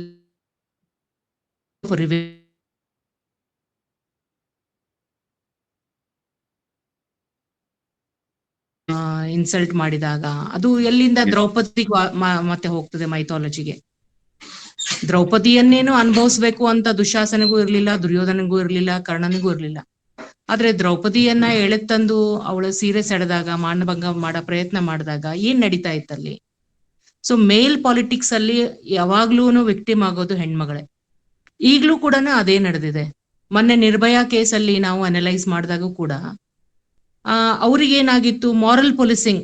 ಒಂದು ಹೆಣ್ಮಗಳು 8 ಗಂಟೆಗೆ ತನ್ನ ಸ್ನೇಹಿತನ ಜೊತೆಗೆ ಫಿಲ್ಮ್ ನೋಡೋದು, ಇದು ಭಾರತೀಯ ಒಂದು ಸಂಸ್ಕೃತಿಗೆ ವಿರುದ್ಧ. ಒಂದು ಹೆಣ್ಮಗಳಿಗೆ ನಾವು ಪಾಠ ಕಲಿಸಿದ್ರೆ ಉಳಿದ ಎಲ್ಲಾ ಹೆಣ್ಮಕ್ಳು ಸರಿ ಹೋಗ್ತಾರೆ ಅನ್ನುವಂತಹ ತಾವೇ ಮಾರಲ್ ಪೊಲೀಸಿಂಗ್ ಮಾಡುವಂತಹ ವ್ಯಕ್ತಿಗಳ ಒಂದು ಮನಸ್ಥಿತಿ ಇಲ್ಲಿ. ಸೊ ಎಲ್ಲಿ ನಾವು ಚೇಂಜಸ್ ತರಬೇಕು ಅಂದ್ರೆ ಮೈಂಡ್ ಸೆಟ್ಗಳಲ್ಲಿ, ಹೆಣ್ಣನ್ನ ಒಂದು ಭೋಗದ ವಸ್ತುವನ್ನಾಗದೆ ಒಂದು ಮನುಷ್ಯಳನ್ನಾಗಿ ನೋಡಿದ್ರೆ, ಅವಳು ಕೇಳುವ ಹಕ್ಕುಗಳನ್ನ ಫೆಮಿನಿಸಮ್ ಅಂತ ನೋಡ್ಲಾರ್ದೆ ಹ್ಯೂಮನ್ ರೈಟ್ಸ್ ಅಡಿಯಲ್ಲಿ ನೋಡಿದಾಗ ಅದೇನು ಅನ್ಸೋದಿಲ್ಲ. ಹೇಗೆ ಒಂದು ದಲಿತ ವ್ಯಕ್ತಿ ತುಳಿತಕ್ಕೊಳಗಾದಾಗ ತನ್ನ ರೈಟ್ಸ್ ಅನ್ನ ಕೇಳಿದಾಗ ಅದನ್ನ ನಾವು ನ್ಯಾಯಯುತವಾಗಿ ಸಮ್ಮತವಾದದ್ದು, ಅದಕ್ಕೆ ಕಾಯ್ದೆ ಬಂದದ್ದನ್ನ ನಾವು ಯಾರು ಕ್ವಶನ್ ಮಾಡೋದಿಲ್ಲ. ಆದ್ರೆ ಒಂದು ಹೆಣ್ಮಗಳಿಗೆ ಅವಳು ತನ್ನ ಹಕ್ಕುಗಳಿಗೆ ಹೋರಾಡಿದಾಗ ಅದನ್ನ ಫೆಮಿನಿಸಮ್, ರಾಡಿಕಲ್ ಫೆಮಿನಿಸಮ್, ಇವರು ಎಲ್ಲ ಪುರುಷ ವಿರೋಧಿ ಅಂತ ಯಾಕೆ ನಾವು ನೋಡ್ತೀವಿ? ಸೊ ಮಹಿಳೆ ಅಂತ ಕೂಡ್ಲೆಗೆ ಅಲ್ಲಿ ಅವಳ ಕೊನೋಟೇಶನ್ಸ್ ಅನ್ನು ನೋಡೋದೇ ನಾವು ಚೇಂಜ್ ಆಗ್ಬಿಡ್ತದಲ್ಲ. ಇದರಿಂದ ನಾವು ಮೊದಲು ಹೊರಗೆ ಬರ್ಬೇಕು. ಅವಳು ಜೈವಿಕವಾಗಿ ಅಷ್ಟೇ ಭಿನ್ನವಾಗಿದ್ದಾಳೆ, ಬಯಾಲಜಿಕಲಿ ಚೇಂಜ್ ಇದ್ದಾಳೆ ಅಷ್ಟೇ, ಆದ್ರೆ ತಲೆ ಸೇಮ್ ಅಲ್ವಾ? ಅದೇ ರೀತಿಯಾದಂತ ಮೆದುಳು, ಅದೇ ರೀತಿಯಾದಂತ ತಿಳುವಳಿಕೆ, ಅದೇ ರೀತಿಯಾದಂತ ಕೆಪಾಸಿಟೀಸು, ಅದೇ ರೀತಿಯಾದಂತ ಆಪರ್ಚುನಿಟೀಸ್ ಅವ್ರು ಕೊಟ್ಟಾಗ ಹಾಗೇನೆ ಬೆಳಿತಾಳೆ ಅವಳು. ಎಲ್ಲಾ ಸ್ತರದಲ್ಲೂ ಆಕೆ ಬೆಳೆಯವಳು. Sunita Williams is a beautiful example for us. So ಈ ರೀತಿಯಾಗಿ ನಾವು ಯೋಚನೆ ಮಾಡಿದಾಗ ಪ್ರಾಬಬ್ಲಿ ಹೆಣ್ಣು ಗಂಡು ಅನ್ನುವಂತ ಭೇದವೇ ಇದಕ್ಕೆಲ್ಲ ಪ್ರಾಬ್ಲಮ್ ಆಗಿದೆ ಅಂತ ಅನ್ಸುತ್ತೆ. ಅದರಿಂದ ಹೊರಗೆ ಬಂದು ಅವಳು ಕೂಡ ಒಂದ್ ಮನುಷ್ಯಳು, ಇತರ ಮನುಷ್ಯರಿಗೆ ಬೇಕಾದಂತ ಎಲ್ಲಾ ಸವಲತ್ತುಗಳು, ಎಲ್ಲಾ ಬಯಕೆಗಳು ಆಕೆಗೂ ಇದೆ. ಅದಕ್ಕೆ ಅವಳಿಗೆ ಆಪರ್ಚುನಿಟಿ ಕೊಡ್ಬೇಕು, ಅದಕ್ಕೆ ಅಡ್ಡಗಾಲ್ ಹಾಕಬಾರ್ದು, ಅವಳನ್ನ ಸಂಸ್ಕೃತಿಯ ಹೆಸರಲ್ಲಿ ಬಂಧನದಲ್ಲಿ ಇರಬಾರ್ದು ಅನ್ನುವಂತ ತಿಳುವಳಿಕೆ ಬಂದ್ರೆ ಇದ್ಯಾವ ಡಿಸ್ಕಷನ್ಗೂ ಏನು ಮೀನಿಂಗ್ ಇರಲ್ಲ ಅಂತ ನಂಗೆ ಅನ್ಸುತ್ತೆ. Thank you madam. ನಿಮ್ಮ ಮಾತಿಗೆ ನಾನು ಸಂಪೂರ್ಣ ಒಪ್ತೇನೆ. ಈಗ ದೆಹಲಿಯಲ್ಲಿ ಮೊನ್ನೆ ಒಂದು ಕೇಸ್ ಆಯ್ತು. ಅವನು ವಾಚ್ಮನ್ ಒಬ್ಬ ಸ್ಕೂಲ್ ಹುಡುಗಿಯನ್ನ ರೇಪ್ ಮಾಡ್ತಾನೆ. ಸ್ಕೂಲ್ ಹುಡುಗಿಯನ್ನ ರೇಪ್ ಮಾಡಿದಾಗ ಅವನ್ಗೆ ಕೇಳಲಾಗಿ ಅವ್ನು ಹೇಳ್ತಾನೆ, ಇಲ್ಲ ಆಕಿಗೆ ಬಹಳ ಸೊಕ್ಕಿಂತ್ರ ಏನು ಅಂತಂತಂದ್ರೆ ಆಕಿ ಓಡಾಡ್ತಾ ಇದ್ಲು, ಆ ಕಾರಣಕ್ಕಾಗಿ ನಾನು ಅವಳನ್ನ ರೇಪ್ ಮಾಡಿದೆ ಅನ್ನುವಂತಹ ಒಂದು ಏನು ಅಂತಂತಂದ್ರೆ ಉದಾಹರಣೆಯನ್ನ ವಾಚ್ಮನ್ ಕೊಡ್ತಾನೆ. ಹಾಗಾಗಿ ಆಕಿನ ಟಾಯ್ಲೆಟ್ ಅಲ್ಲಿ ಕರ್ಕೊಂಡು ಹೋಗಿ ಹಾಗೆ ಮಾಡಿದೆ ನಾನು. ದ ರೀಸನ್ ವಾಸ್ ಆಕಿ ಬಹಳ ಅಡಮೆಂಟ್ ಇದ್ಲು, ನನ್ನ ಸೊಕ್ಕಿನಿಂತ್ರ ನೋಡ್ತಾ ಇದ್ಲು ಅಂತ ಹೇಳಿ. ಆಮೇಲೆ ವುಮನ್ ನೋಡಿದ್ರೆ physically she is always stronger then men. Okay, ಈಗ ನೋಡಿ ಅವರು ಪ್ರತಿ ತಿಂಗಳು ಅನುಭವಿಸುವಂತಹ ನೋವು, ಹೆರಿಗೆಯ ನೋವು, we don't have a first hand experience of it.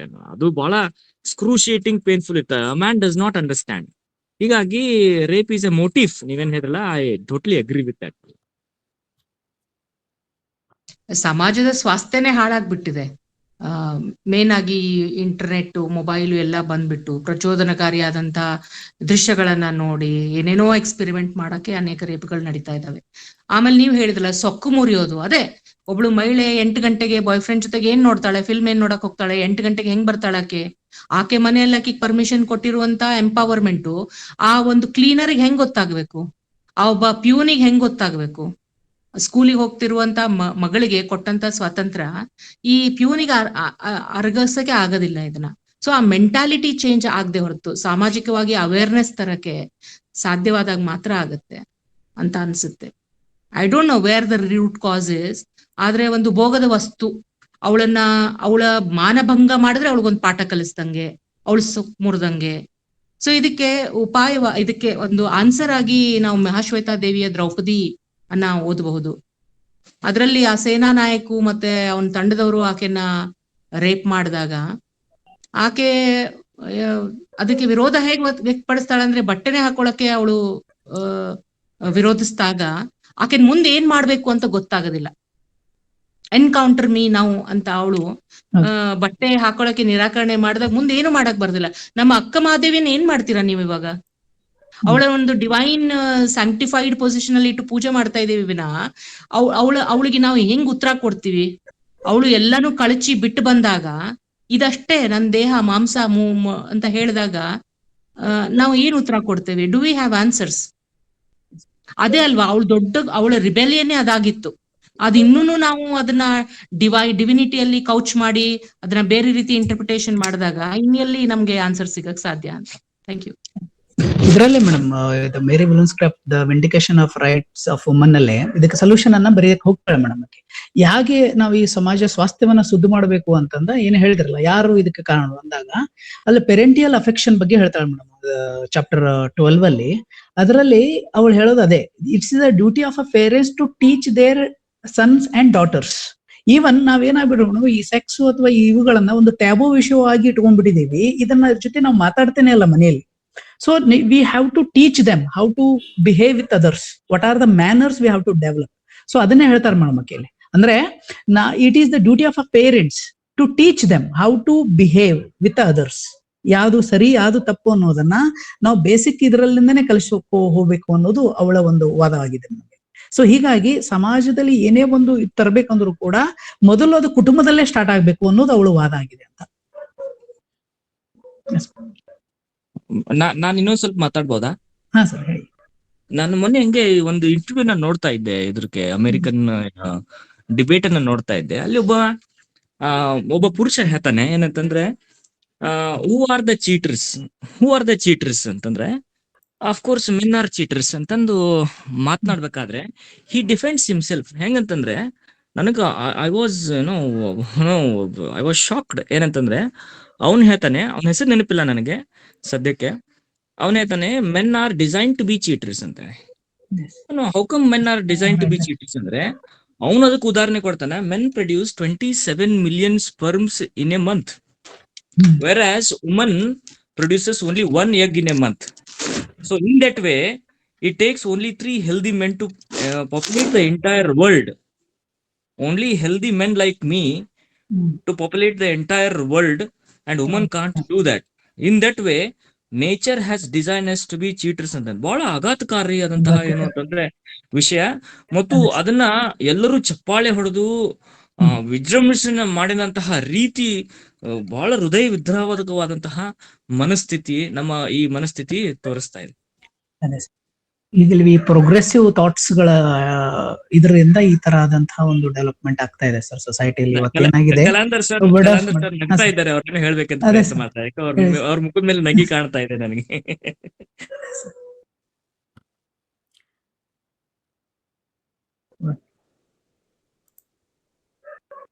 Sir unmute ಮಾಡ್ಕೊಂಡು ಮಾತಾಡಿ ಕಲಾಂದರ್ ಸರ್.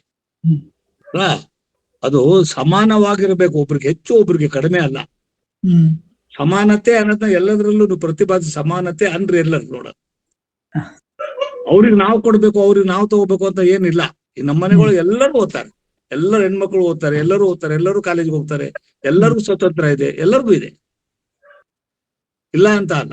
ಅದು ಸುಮ್ಮನೆ ಹೇಳ್ಕೊಳ್ಳೋದು ಇದೆಯಲ್ಲ, ಇದು ಬಹಳ ಅದಕ್ಕೆ ನಕ್ಕೆ ಸರ್. ಎಲ್ಲರಿಗೂ ಸ್ವತಂತ್ರ ಇದೆ, ಮನೆಯಲ್ಲಿ ಎಲ್ರು ಹೋಗ್ತಾರೆ, ಆದ್ರೆ ಅವ್ರು ಸೇಫ್ ಇದಾರಾ? ಅವ್ರ ಬಗ್ಗೆ ನಿಮಗೆ ಸ್ವಲ್ಪನಾದ್ರೂ ಭಯ ಆಗಲ್ವಾ ಸರ್? ಅಲ್ಲ, ಅದು ಭಯ ಹಾಗೆ ಆಗ್ತದೆ, ಯಾಕಾಗೋದಿಲ್ಲ, ಆಗುತ್ತೆ ಸರ್. ಮತ್ತೆ ಅದಕ್ಕೆ ಏನ್ ಮಾಡೋದು ಉಪಾಯ ಹಾಗಿದ್ರೆ? ನಾವು ಮನುಷ್ಯ, ನಾವು ಹ್ಯೂಮನ್ ಬೀಯಿಂಗ್, ನಾವು ಮನುಷ್ಯರೇ, ನಾವೇ ಸ್ವಂತ ಅದು ಬದಲಾಗ್ಬೇಕು ಅಲ್ಲಿ.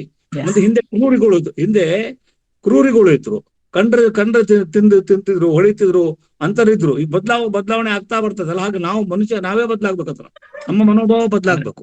ಅಂದ್ರೆ ಮನುಷ್ಯ ಬದಲಿ ಆಗ್ಬೇಕು, ಪುರುಷರು ಬದಲಿ ಆಗ್ಬೇಕು ಅಲ್ಲ, ಎಲ್ಲರೂ ಮನುಷ್ಯ. ನೀವು ಒಬ್ರಿಗೆ ಮತ್ತೆ ಅವ್ರು ಬದಲಾಗ್ಬೇಕು, ಇವ್ರು ಬದಲಾಗ್ಬಾರ್ದು, ಇವ್ರು ಬದಲಾಗ್ಬೇಕು, ಅವ್ರು ಬದಲಾಗ್ಬಾರ್ದು ಅನ್ನಲ್ಲ. ನಮ್ಮ ಮಾನಸಿಕ ಸ್ಥಿತಿ ಬದಲಾಗ್ಬೇಕು. ಅಲ್ಲ ಸರ್, ನಮ್ಮ ಮನೆ ಹೆಣ್ಮಗಳು ಹೊರಗೆ ಹೋದಾಗ ಆಕೆ ಸೇಫ್ ಇಲ್ಲ ಅನ್ನೋ ಭಾವನೆ ನಮಗ್ ಬಂದಾಗ, ಆಕೆಗೆ ಒಂದ್ ಸೇಫ್ ಆದಂತ ಸಮಾಜ ಕಟ್ಟಿಕೊಡೋದ್ರಲ್ಲಿ ನಮ್ಮ ಪಾತ್ರವೂ ಇದೆಯಲ್ಲ ಸರ್, ನಮ್ ಜವಾಬ್ದಾರಿ ಖಂಡಿತ ಇದೆ. ಅದಕ್ಕೆ ಈ ರೀತಿಯಾದಂತ ಟಾಕ್ಸ್ ಸರ್, ಅದಕ್ಕೆ ನಾವು ಸಮಾನತೆ ಬಗ್ಗೆ ಮಾತಾಡೋದು, ಅದಕ್ಕೆ ಲಾಗಳು ಬೇಕಾಗಿರೋದು. ಚರ್ಚೆ ಚೆನ್ನಾಗಿದೆ ಅಂತ ಹೇಳಿದ್ದೇನೆ, ಅದಕ್ಕೋಸ್ಕರನೇ. ಅದಕ್ಕೆ ನೋಡಿ, without law you can't do. ಅದನ್ನೇ ಹೇಳ್ತಾನೆ, how the law came to an existence ಅಂದ್ರೆ, a philosopher says, when a man fenced a piece of land and started saying it is mine to protect his land, law came into existence ಅಂತ ಹೇಳ್ತಾರೆ. ಹಿಂಗಾಗಿ without the protection of the law and severe punishment, ನಾವು ಎಷ್ಟೋ ಸುಧಾರಣೆಯನ್ನ ನಮ್ಮ ಮನಸ್ಥಿತಿ ಒಳಗೆ ತಗೊಂಡ್ಕೊಂಡು ಬಂದ್ರು ಸಹಿತ, without the law it goes very difficult with. ಈಗಿರೋ ಬಹಳ ಇದು ಇದೆ ಸರ್, ಬಹಳ ಕಠಿಣವಾಗಿದೆ ಕಾನೂನು. ನಿಮ್ಗೆ ಕಾನೂನು ಬಹಳ ಕಠಿಣ ಆಗಿದೆ, ಇಲ್ಲ ಅಂತ ಹೇಳ್ಬೇಡಿ. ಅದು ಕಾನೂನುಗಳ ಬಗ್ಗೆನೂ ಮಹಿಳೆಯರಿಗೆ ಅದನ್ನ ಮುಟ್ಟಿಸ್ಬೇಕಾಗಿದೆ ಸರ್. ಎಷ್ಟೋ ಮಹಿಳೆಯರಿಗೆ ಆ ಕಾನೂನುಗಳ ಬಗ್ಗೆ ಗೊತ್ತೇ ಇಲ್ಲ. ಅವ್ರು ಏನ್ ಮಾಡಿದ್ದಾರೆ ಅದು ಓದಿಲ್ಲ, ಅದನ್ನ ಪ್ರಚಾರ ಆಗ್ಬೇಕು, ಅವ್ರಿಗೆ ಮುಟ್ಟಿಸ್ಬೇಕು. ಅದೇ ಒಂದು ಕೋರ್ಟಿಗೆ ಬಂದು ನೋಡಿ ಸರ್, ಕೋರ್ಟಿಗೆ ಬಂದು ಕುತ್ಕೊಳ್ಳಿ ಒಂದ್ 2-4 ದಿನ. ಅವ್ರು ಎಲ್ಲದೂ ಗೊತ್ತಿದೆ, ಎಲ್ಲದೂ ಗೊತ್ತಿದೆ. ಕೋರ್ಟ್ಗಳಲ್ಲಿ 4 ದಿನ ಕುತ್ಕೊಳ್ಳಿ, ಹೋಗಿ ನೋಡಿ. ಆದ್ರೂ ಸಹಿತ ಆರ್ವೆಲ್ ಬಹಳ ವರ್ಷದಿಂದ ತುಂಬಾ ಚೆನ್ನಾಗಿ ಹೇಳಿದ್ದೇನೆ, all animals are equal but some animals ಕಾನೂನು ಇನ್ನೂ ಇದು ಆಗ್ಬೇಕು ಅಂದ್ರೆ ಏನಾಗ್ಬೇಕು? ಕಂಡುಕೊಳ್ಳೆ ಹೊಡಿಬೇಕಾ? ಅಲ್ಲ ಸರ್, ಅರಿವು ಮೂಡಿಸ್ಬೇಕು. ಅದು ಕಾನೂನು ಕೇಳಿ, ಅವನೇನ್ ಹೇಳ್ತಾರಂದ್ರೆ, ನಾವು ಕಾನೂನು ಯಾವ ರೀತಿ ಅಂದ್ರೆ ನೋಡಿ, ವಿಐಪಿಗಳಿಗೆ ಈಗಿನ ಸಮಾಜನ ನೀವು ಈಗ ಇಟ್ಕೊಂಡು ಈಗ ಏನ್ ನಡೀತಾ ಇದೆ, ನಮ್ ಹಿಂದೆ ಮುಂದೆ ಇಟ್ಕೊಂಡು ಮಾತಾಡೋದು. ಅವ್ರು ಹೇಳಿದ್ದು ಇವ್ರು ಹೇಳಿದ್ ಬಿಟ್ಬಿಡಿ, ಬಿಡಿ. ಅದು ಫಿಲಾಸಫರ್ಸ್ ಅವ್ರು ಹೇಳಿದಾರೆ, ಅವ್ರಿಗೆ ಆಗಿನ ಕಾಲಕ್ಕೆ ಅವ್ರಿಗೆ ಏನ್ ಸರಿ ಅನ್ನಿಸ್ತು ಹೇಳಿದ್ರು. ಹಿಂದೆ ನೋಡಿ, ಈಗ ನಾವು ಸಮಾಜನ ನೋಡ್ತೀವಲ್ಲ, ನಾವು ಹಿಂದೆ ಮುಂದೆ ನೋಡ್ತೀವಲ್ಲ, ಇದನ್ನೇ ಇಟ್ಕೊಂಡು ಹೇಳಿ, ಇದನ್ನೇ ಇಟ್ಕೊಂಡು ಹೇಳ್ಬೇಕಂದ್ರೆ, ಕೋರ್ಟ್ ವಿಐಪಿಗಳಿಗೆ, ರಾಜಕಾರಣಿಗಳಿಗೆ ಮಧ್ಯಾಹ್ನ ರಾತ್ರಿ 12 ಗಂಟೆಗೆ ಓಪನ್ ಆಗ್ತದೆ, ಸಾಮಾನ್ಯ ಮನುಷ್ಯನಿಗೆ ಓಪನ್ ಆಗೋದಿಲ್ಲ. ಹೌದು. ಓಪನ್ ಹೌದು. ಆಗುವುದಿಲ್ಲ. ಅದನ್ನೇ ಕಾಫ್ಕಾ 100 ವರ್ಷದಿಂದ ಬ್ಯೂಟಿಫುಲ್ ಆಗಿ ಹೇಳಿದ್ದಾನೆ ಬಿಫೋರ್ ದ ಲಾ ಅಂತ ಒಂದು ಪ್ಯಾರಾಬಲ್ ಅಲ್ಲಿ. ಅದು ಬಿಟ್ಟು ಬಿಡಿ, ಇನ್ನೊಬ್ರು ಹೇಳಿದ್ದು ಬಿಟ್ಟು ಬಿಡಿ. ಅಲ್ಲ ಸರ್, ಅದು ರೆಲೆವೆಂಟ್, ತುಂಬಾ ರೆಲೆವೆಂಟ್. ಅದು law is not for A common man. Law is not for A common man. ಅದು ಯಾರ್ ತಪ್ಪು? ಪೊಲಿಟಿಷಿಯನ್. ಅಲ್ಲ, ಯಾಕೆ ಅದು ಯಾರ್ ನಾವು ತಪ್ಪು? ರಾತ್ರಿ 12 ಗಂಟೆಗೆ ನೀವು ಎಲ್ಲಾ ರಾಜಕಾರಣಿಗಳಿಗೆ ಕೋರ್ಟ್ ನ ತೆಗಿತೀರಿ, ಜನಸಾಮಾನ್ಯರಿಗೆ ಬೇಸಿಗೆ ರಜೆ ಹೋಗ್ಬಿಡ್ತಿರಲ್ಲ, ಅದು ಯಾಕೆ ಸಮಾನತೆ ಬಂದಿಲ್ಲ ಅಲ್ಲಿ? ಅಲ್ಲ, ಯಾರ್ ತಪ್ಪು ಸರ್? ಅದು ನ್ಯಾಯಾಂಗ ನಿಂದನೆ ಆಗುತ್ತೆ. ಮಾತಾಡ್ಬಾರ್ದು ನಾವು. ಕಾನೂನಲ್ಲಿ ಅವ್ರಿಗೆ ಯಾರಿಗೆ ಏನ್ ಕೆಲಸ ಮಾಡ್ಬೇಕು ಅಂತ ನ್ಯಾಯಾಂಗದವ್ರಿಗೆ ಗೊತ್ತಿದೆ, ಮ್ಯಾಜಿಸ್ಟ್ರೇಟ್ಗಳಿಗೆ ಗೊತ್ತಿದೆ. ನಾವು ಕಾಮೆಂಟ್ ಮಾಡಬಾರ್ದು. ಮಾಡಿದ್ರೆ ಮತ್ತೆ ನಮ್ಮ ನ್ಯಾಯಾಂಗನ ನಾವೇ ಅವಮಾನ ಮಾಡ್ಕೊಂಡಂಗಾಗುತ್ತೆ. ಅದೇ ಮಾಡ್ಬಾರ್ದು. ಅಲ್ಲ ಅದು ಸರ್, ಆದ್ರೆ ಏನು ಕಾನೂನುಗಳಿದಾವಲ್ಲ ಅವುಗಳು ಅವ್ರಿಗೆ ಮುಟ್ಟಬೇಕು ಅನ್ನೋದು ಒಂದೊಂದೇ. ಎಷ್ಟೋ ಹೆಣ್ಮಕ್ಳಿಗೆ ಏನೋ ಆಗಿದೆ, ಸಾಮಾನ್ಯ ಜನರಿಗೂ ಮುಟ್ಲಿ ಸಾಮಾನ್ಯ ಜನರಿಗೆ ಮುಟ್ಲಿ ಅನ್ನೋದು ಅಷ್ಟೇ ಸರ್. ಸಾಮಾನ್ಯ ಜನರಿಗೂ ಮುಟ್ಲಿ ಅಂತ. ಸಾಮಾನ್ಯ ಜನರಿಗೆ ಮುಟ್ಟಬೇಕಲ್ಲ ಸರ್, ಎಲ್ಲೋ ಹಳ್ಳಿಯವರಿಗೆ ಅವ್ರಿಗೂ ಮುಟ್ಲಿ ನ್ಯಾಯ ಅನ್ನೋದು ಒಂದು ವಾದ ಸರ್. ಎಲ್ಲರಿಗೂ ನ್ಯಾಯ ಇದೆ, ಎಲ್ಲರಿಗೂ ನ್ಯಾಯ ಕೊಡ್ತಾನೆ, ನ್ಯಾಯ ಸಿಗ್ತಾ ಇದೆ. ಯಾರಿಗೂ ಈಗೇನು ಯಾರಿಗೂ ತುಳಿದು ಇದು ಇಲ್ಲ. ಹಲೋ, ಹೆಣ್ಮಕ್ಳಿಗೂ ಎಲ್ಲದೂ ಗೊತ್ತಿದೆ. ಹೇಳಿ ಪ್ರವೀಣ್ ಸರ್, ಹೇಳಿ sir. First of all very congratulations. ನಾನು ಒಂದೇ ನಿಮಿಷ ಮಾತಾಡ್ತೇನೆ, ಬಹಳ ಟೈಮ್ ತೊಗೊಳಲ್ಲ. ನಾನು ಈ ಚರ್ಚೆಯನ್ನ ಒಂದು ಬೇರೆ ಆಂಗಲ್ ಒಳಗೆ ನೋಡಿದಾಗ, ಈ ಹೆಣ್ಣು ಗಂಡು ಅಂತ ಅನ್ನೋದೇ ಎಲ್ಲರನ್ನೂ ಒಂದು ಮಾನವನನ್ನಾಗಿ ನೋಡೋ ಪರಿಕಲ್ಪನೆ ನಮ್ಮೊಳಗೆ ಮೊದ್ಲು ಬರಬೇಕು. ಅಂದ್ರೆ ಈ ಕುವೆಂಪು ಅವರ ವಿಶ್ವ ಮಾನವ ಕಲ್ಪನೆ ಹೇಳ್ತೇವಲ್ಲ ನಾವು, ನಮ್ಮಲ್ಲಿ ಏನಾಗಿದೆ, right from the very root level ಇಂದ, ಈಗ ನೀವು ಕಾನೂನು ವ್ಯವಸ್ಥೆ ಬಗ್ಗೆ ಹೇಳ್ತಾ ಇದ್ರಿ, ಎಷ್ಟು ಜನ ಹೆಣ್ಮಕ್ಳು ಕಾನೂನು ವ್ಯವಸ್ಥೆ ಒಳಗೆ ಹೋಗ್ತಾರೆ, ಯಾಕಂದ್ರೆ ಸಮಾಜಕ್ಕೆ ಹೆದರಿ ಸುಮ್ನೆ ಕೂತು ಬಿಡ್ತಾರೆ. ಸಮಾಜದೊಳಗೆ ನಾವು ಹೋಗ್ಬಿಟ್ರೆ, ಈಗ ಫಾರ್ ಎಕ್ಸಾಂಪಲ್ ಯಾವ್ದೋ ಒಂದು ಹೆಣ್ಮಗಳಿಗೆ ಏನೋ ಎಕ್ಸ್ಪ್ಲಾಯ್ಟೇಷನ್ ಆಯ್ತಂದ್ರೆ, is she ready to go to court? She doesn't. ಯಾಕಂದ್ರೆ ನಮ್ಮ ಸಮಾಜನೇ ಅವ್ರಿಗೆ ನಿರ್ಬಂಧ ಮಾಡ್ತಾ ಈ ರೂಮ್ ಆಫ್ ಒನ್ಸ್ ಓನ್ ಅಂತಂದ್ರೆ ಅವಳಿಗೊಂದು ಮುಕ್ತವಾದಂತಹ ಒಂದು ನಿರ್ಬಂಧವಿಲ್ಲದಂತಹ ಒಂದು ಕ್ಷೇತ್ರ ಬೇಕು. ಅದು ಸಾಮಾಜಿಕವಾಗ್ಲಿ, ಆರ್ಥಿಕವಾಗ್ಲಿ, ರಾಜಕೀಯವಾಗ್ಲಿ. ಈ ಹಿನ್ನೆಲೆ ಒಳಗೆ ನಾವು ತಗೊಂಡಾಗ ಬಹುಶಃ ನಾನು ಕನಿಷ್ಠ, ನಾನು ಶ್ರೇಷ್ಠ ಅಂತಲ್ಲ, ಹೆಣ್ಣು ಕೂಡ ನಾನು ಶ್ರೇಷ್ಠ ಅನ್ನೋದು ತಪ್ಪಿಲ್ಲ, ಗಂಡು ಕೂಡ ನಾನು ಶ್ರೇಷ್ಠ ಅನ್ನೋದು ತಪ್ಪಿಲ್ಲ, ನಾನು ಒಬ್ಬನೇ ಶ್ರೇಷ್ಠ ಅನ್ನೋದು ಇದೆ ಅಲ್ಲ, ಬಹುಶಃ ಅಲ್ಲಿ ನಮ್ಮ ಸಮಸ್ಯೆ ಅಡಗಿದೆ. ನಾನೊಬ್ಬನೇ ಶ್ರೇಷ್ಠ, ನನ್ನದೇ ಸಮಾಜ, ನಾನು ಹೇಳ್ದಂಗೆ ರೂಲ್ಸ್ ನಡಿಬೇಕು ಅಂತ ಏನಿದೆ ಅಲ್ಲ, ಬಹುಶಃ ಈ ಹಿನ್ನೆಲೆ ಒಳಗೆ ನಾವು ನೋಡಿದಾಗ ಹೆಣ್ಣು ಮತ್ತು ಗಂಡು ಎರಡನ್ನೂ ಒಂದಕ್ಕೊಂದು ನಾವು ತಗೊಂಡು ಹೋದಾಗ ಬಹುಶಃ ಸ್ವಸ್ಥವಾದ ಹಾಗೂ ನಿರ್ಬಂಧವಾದ ಸಮಾಜವನ್ನ ನೋಡಬಹುದು.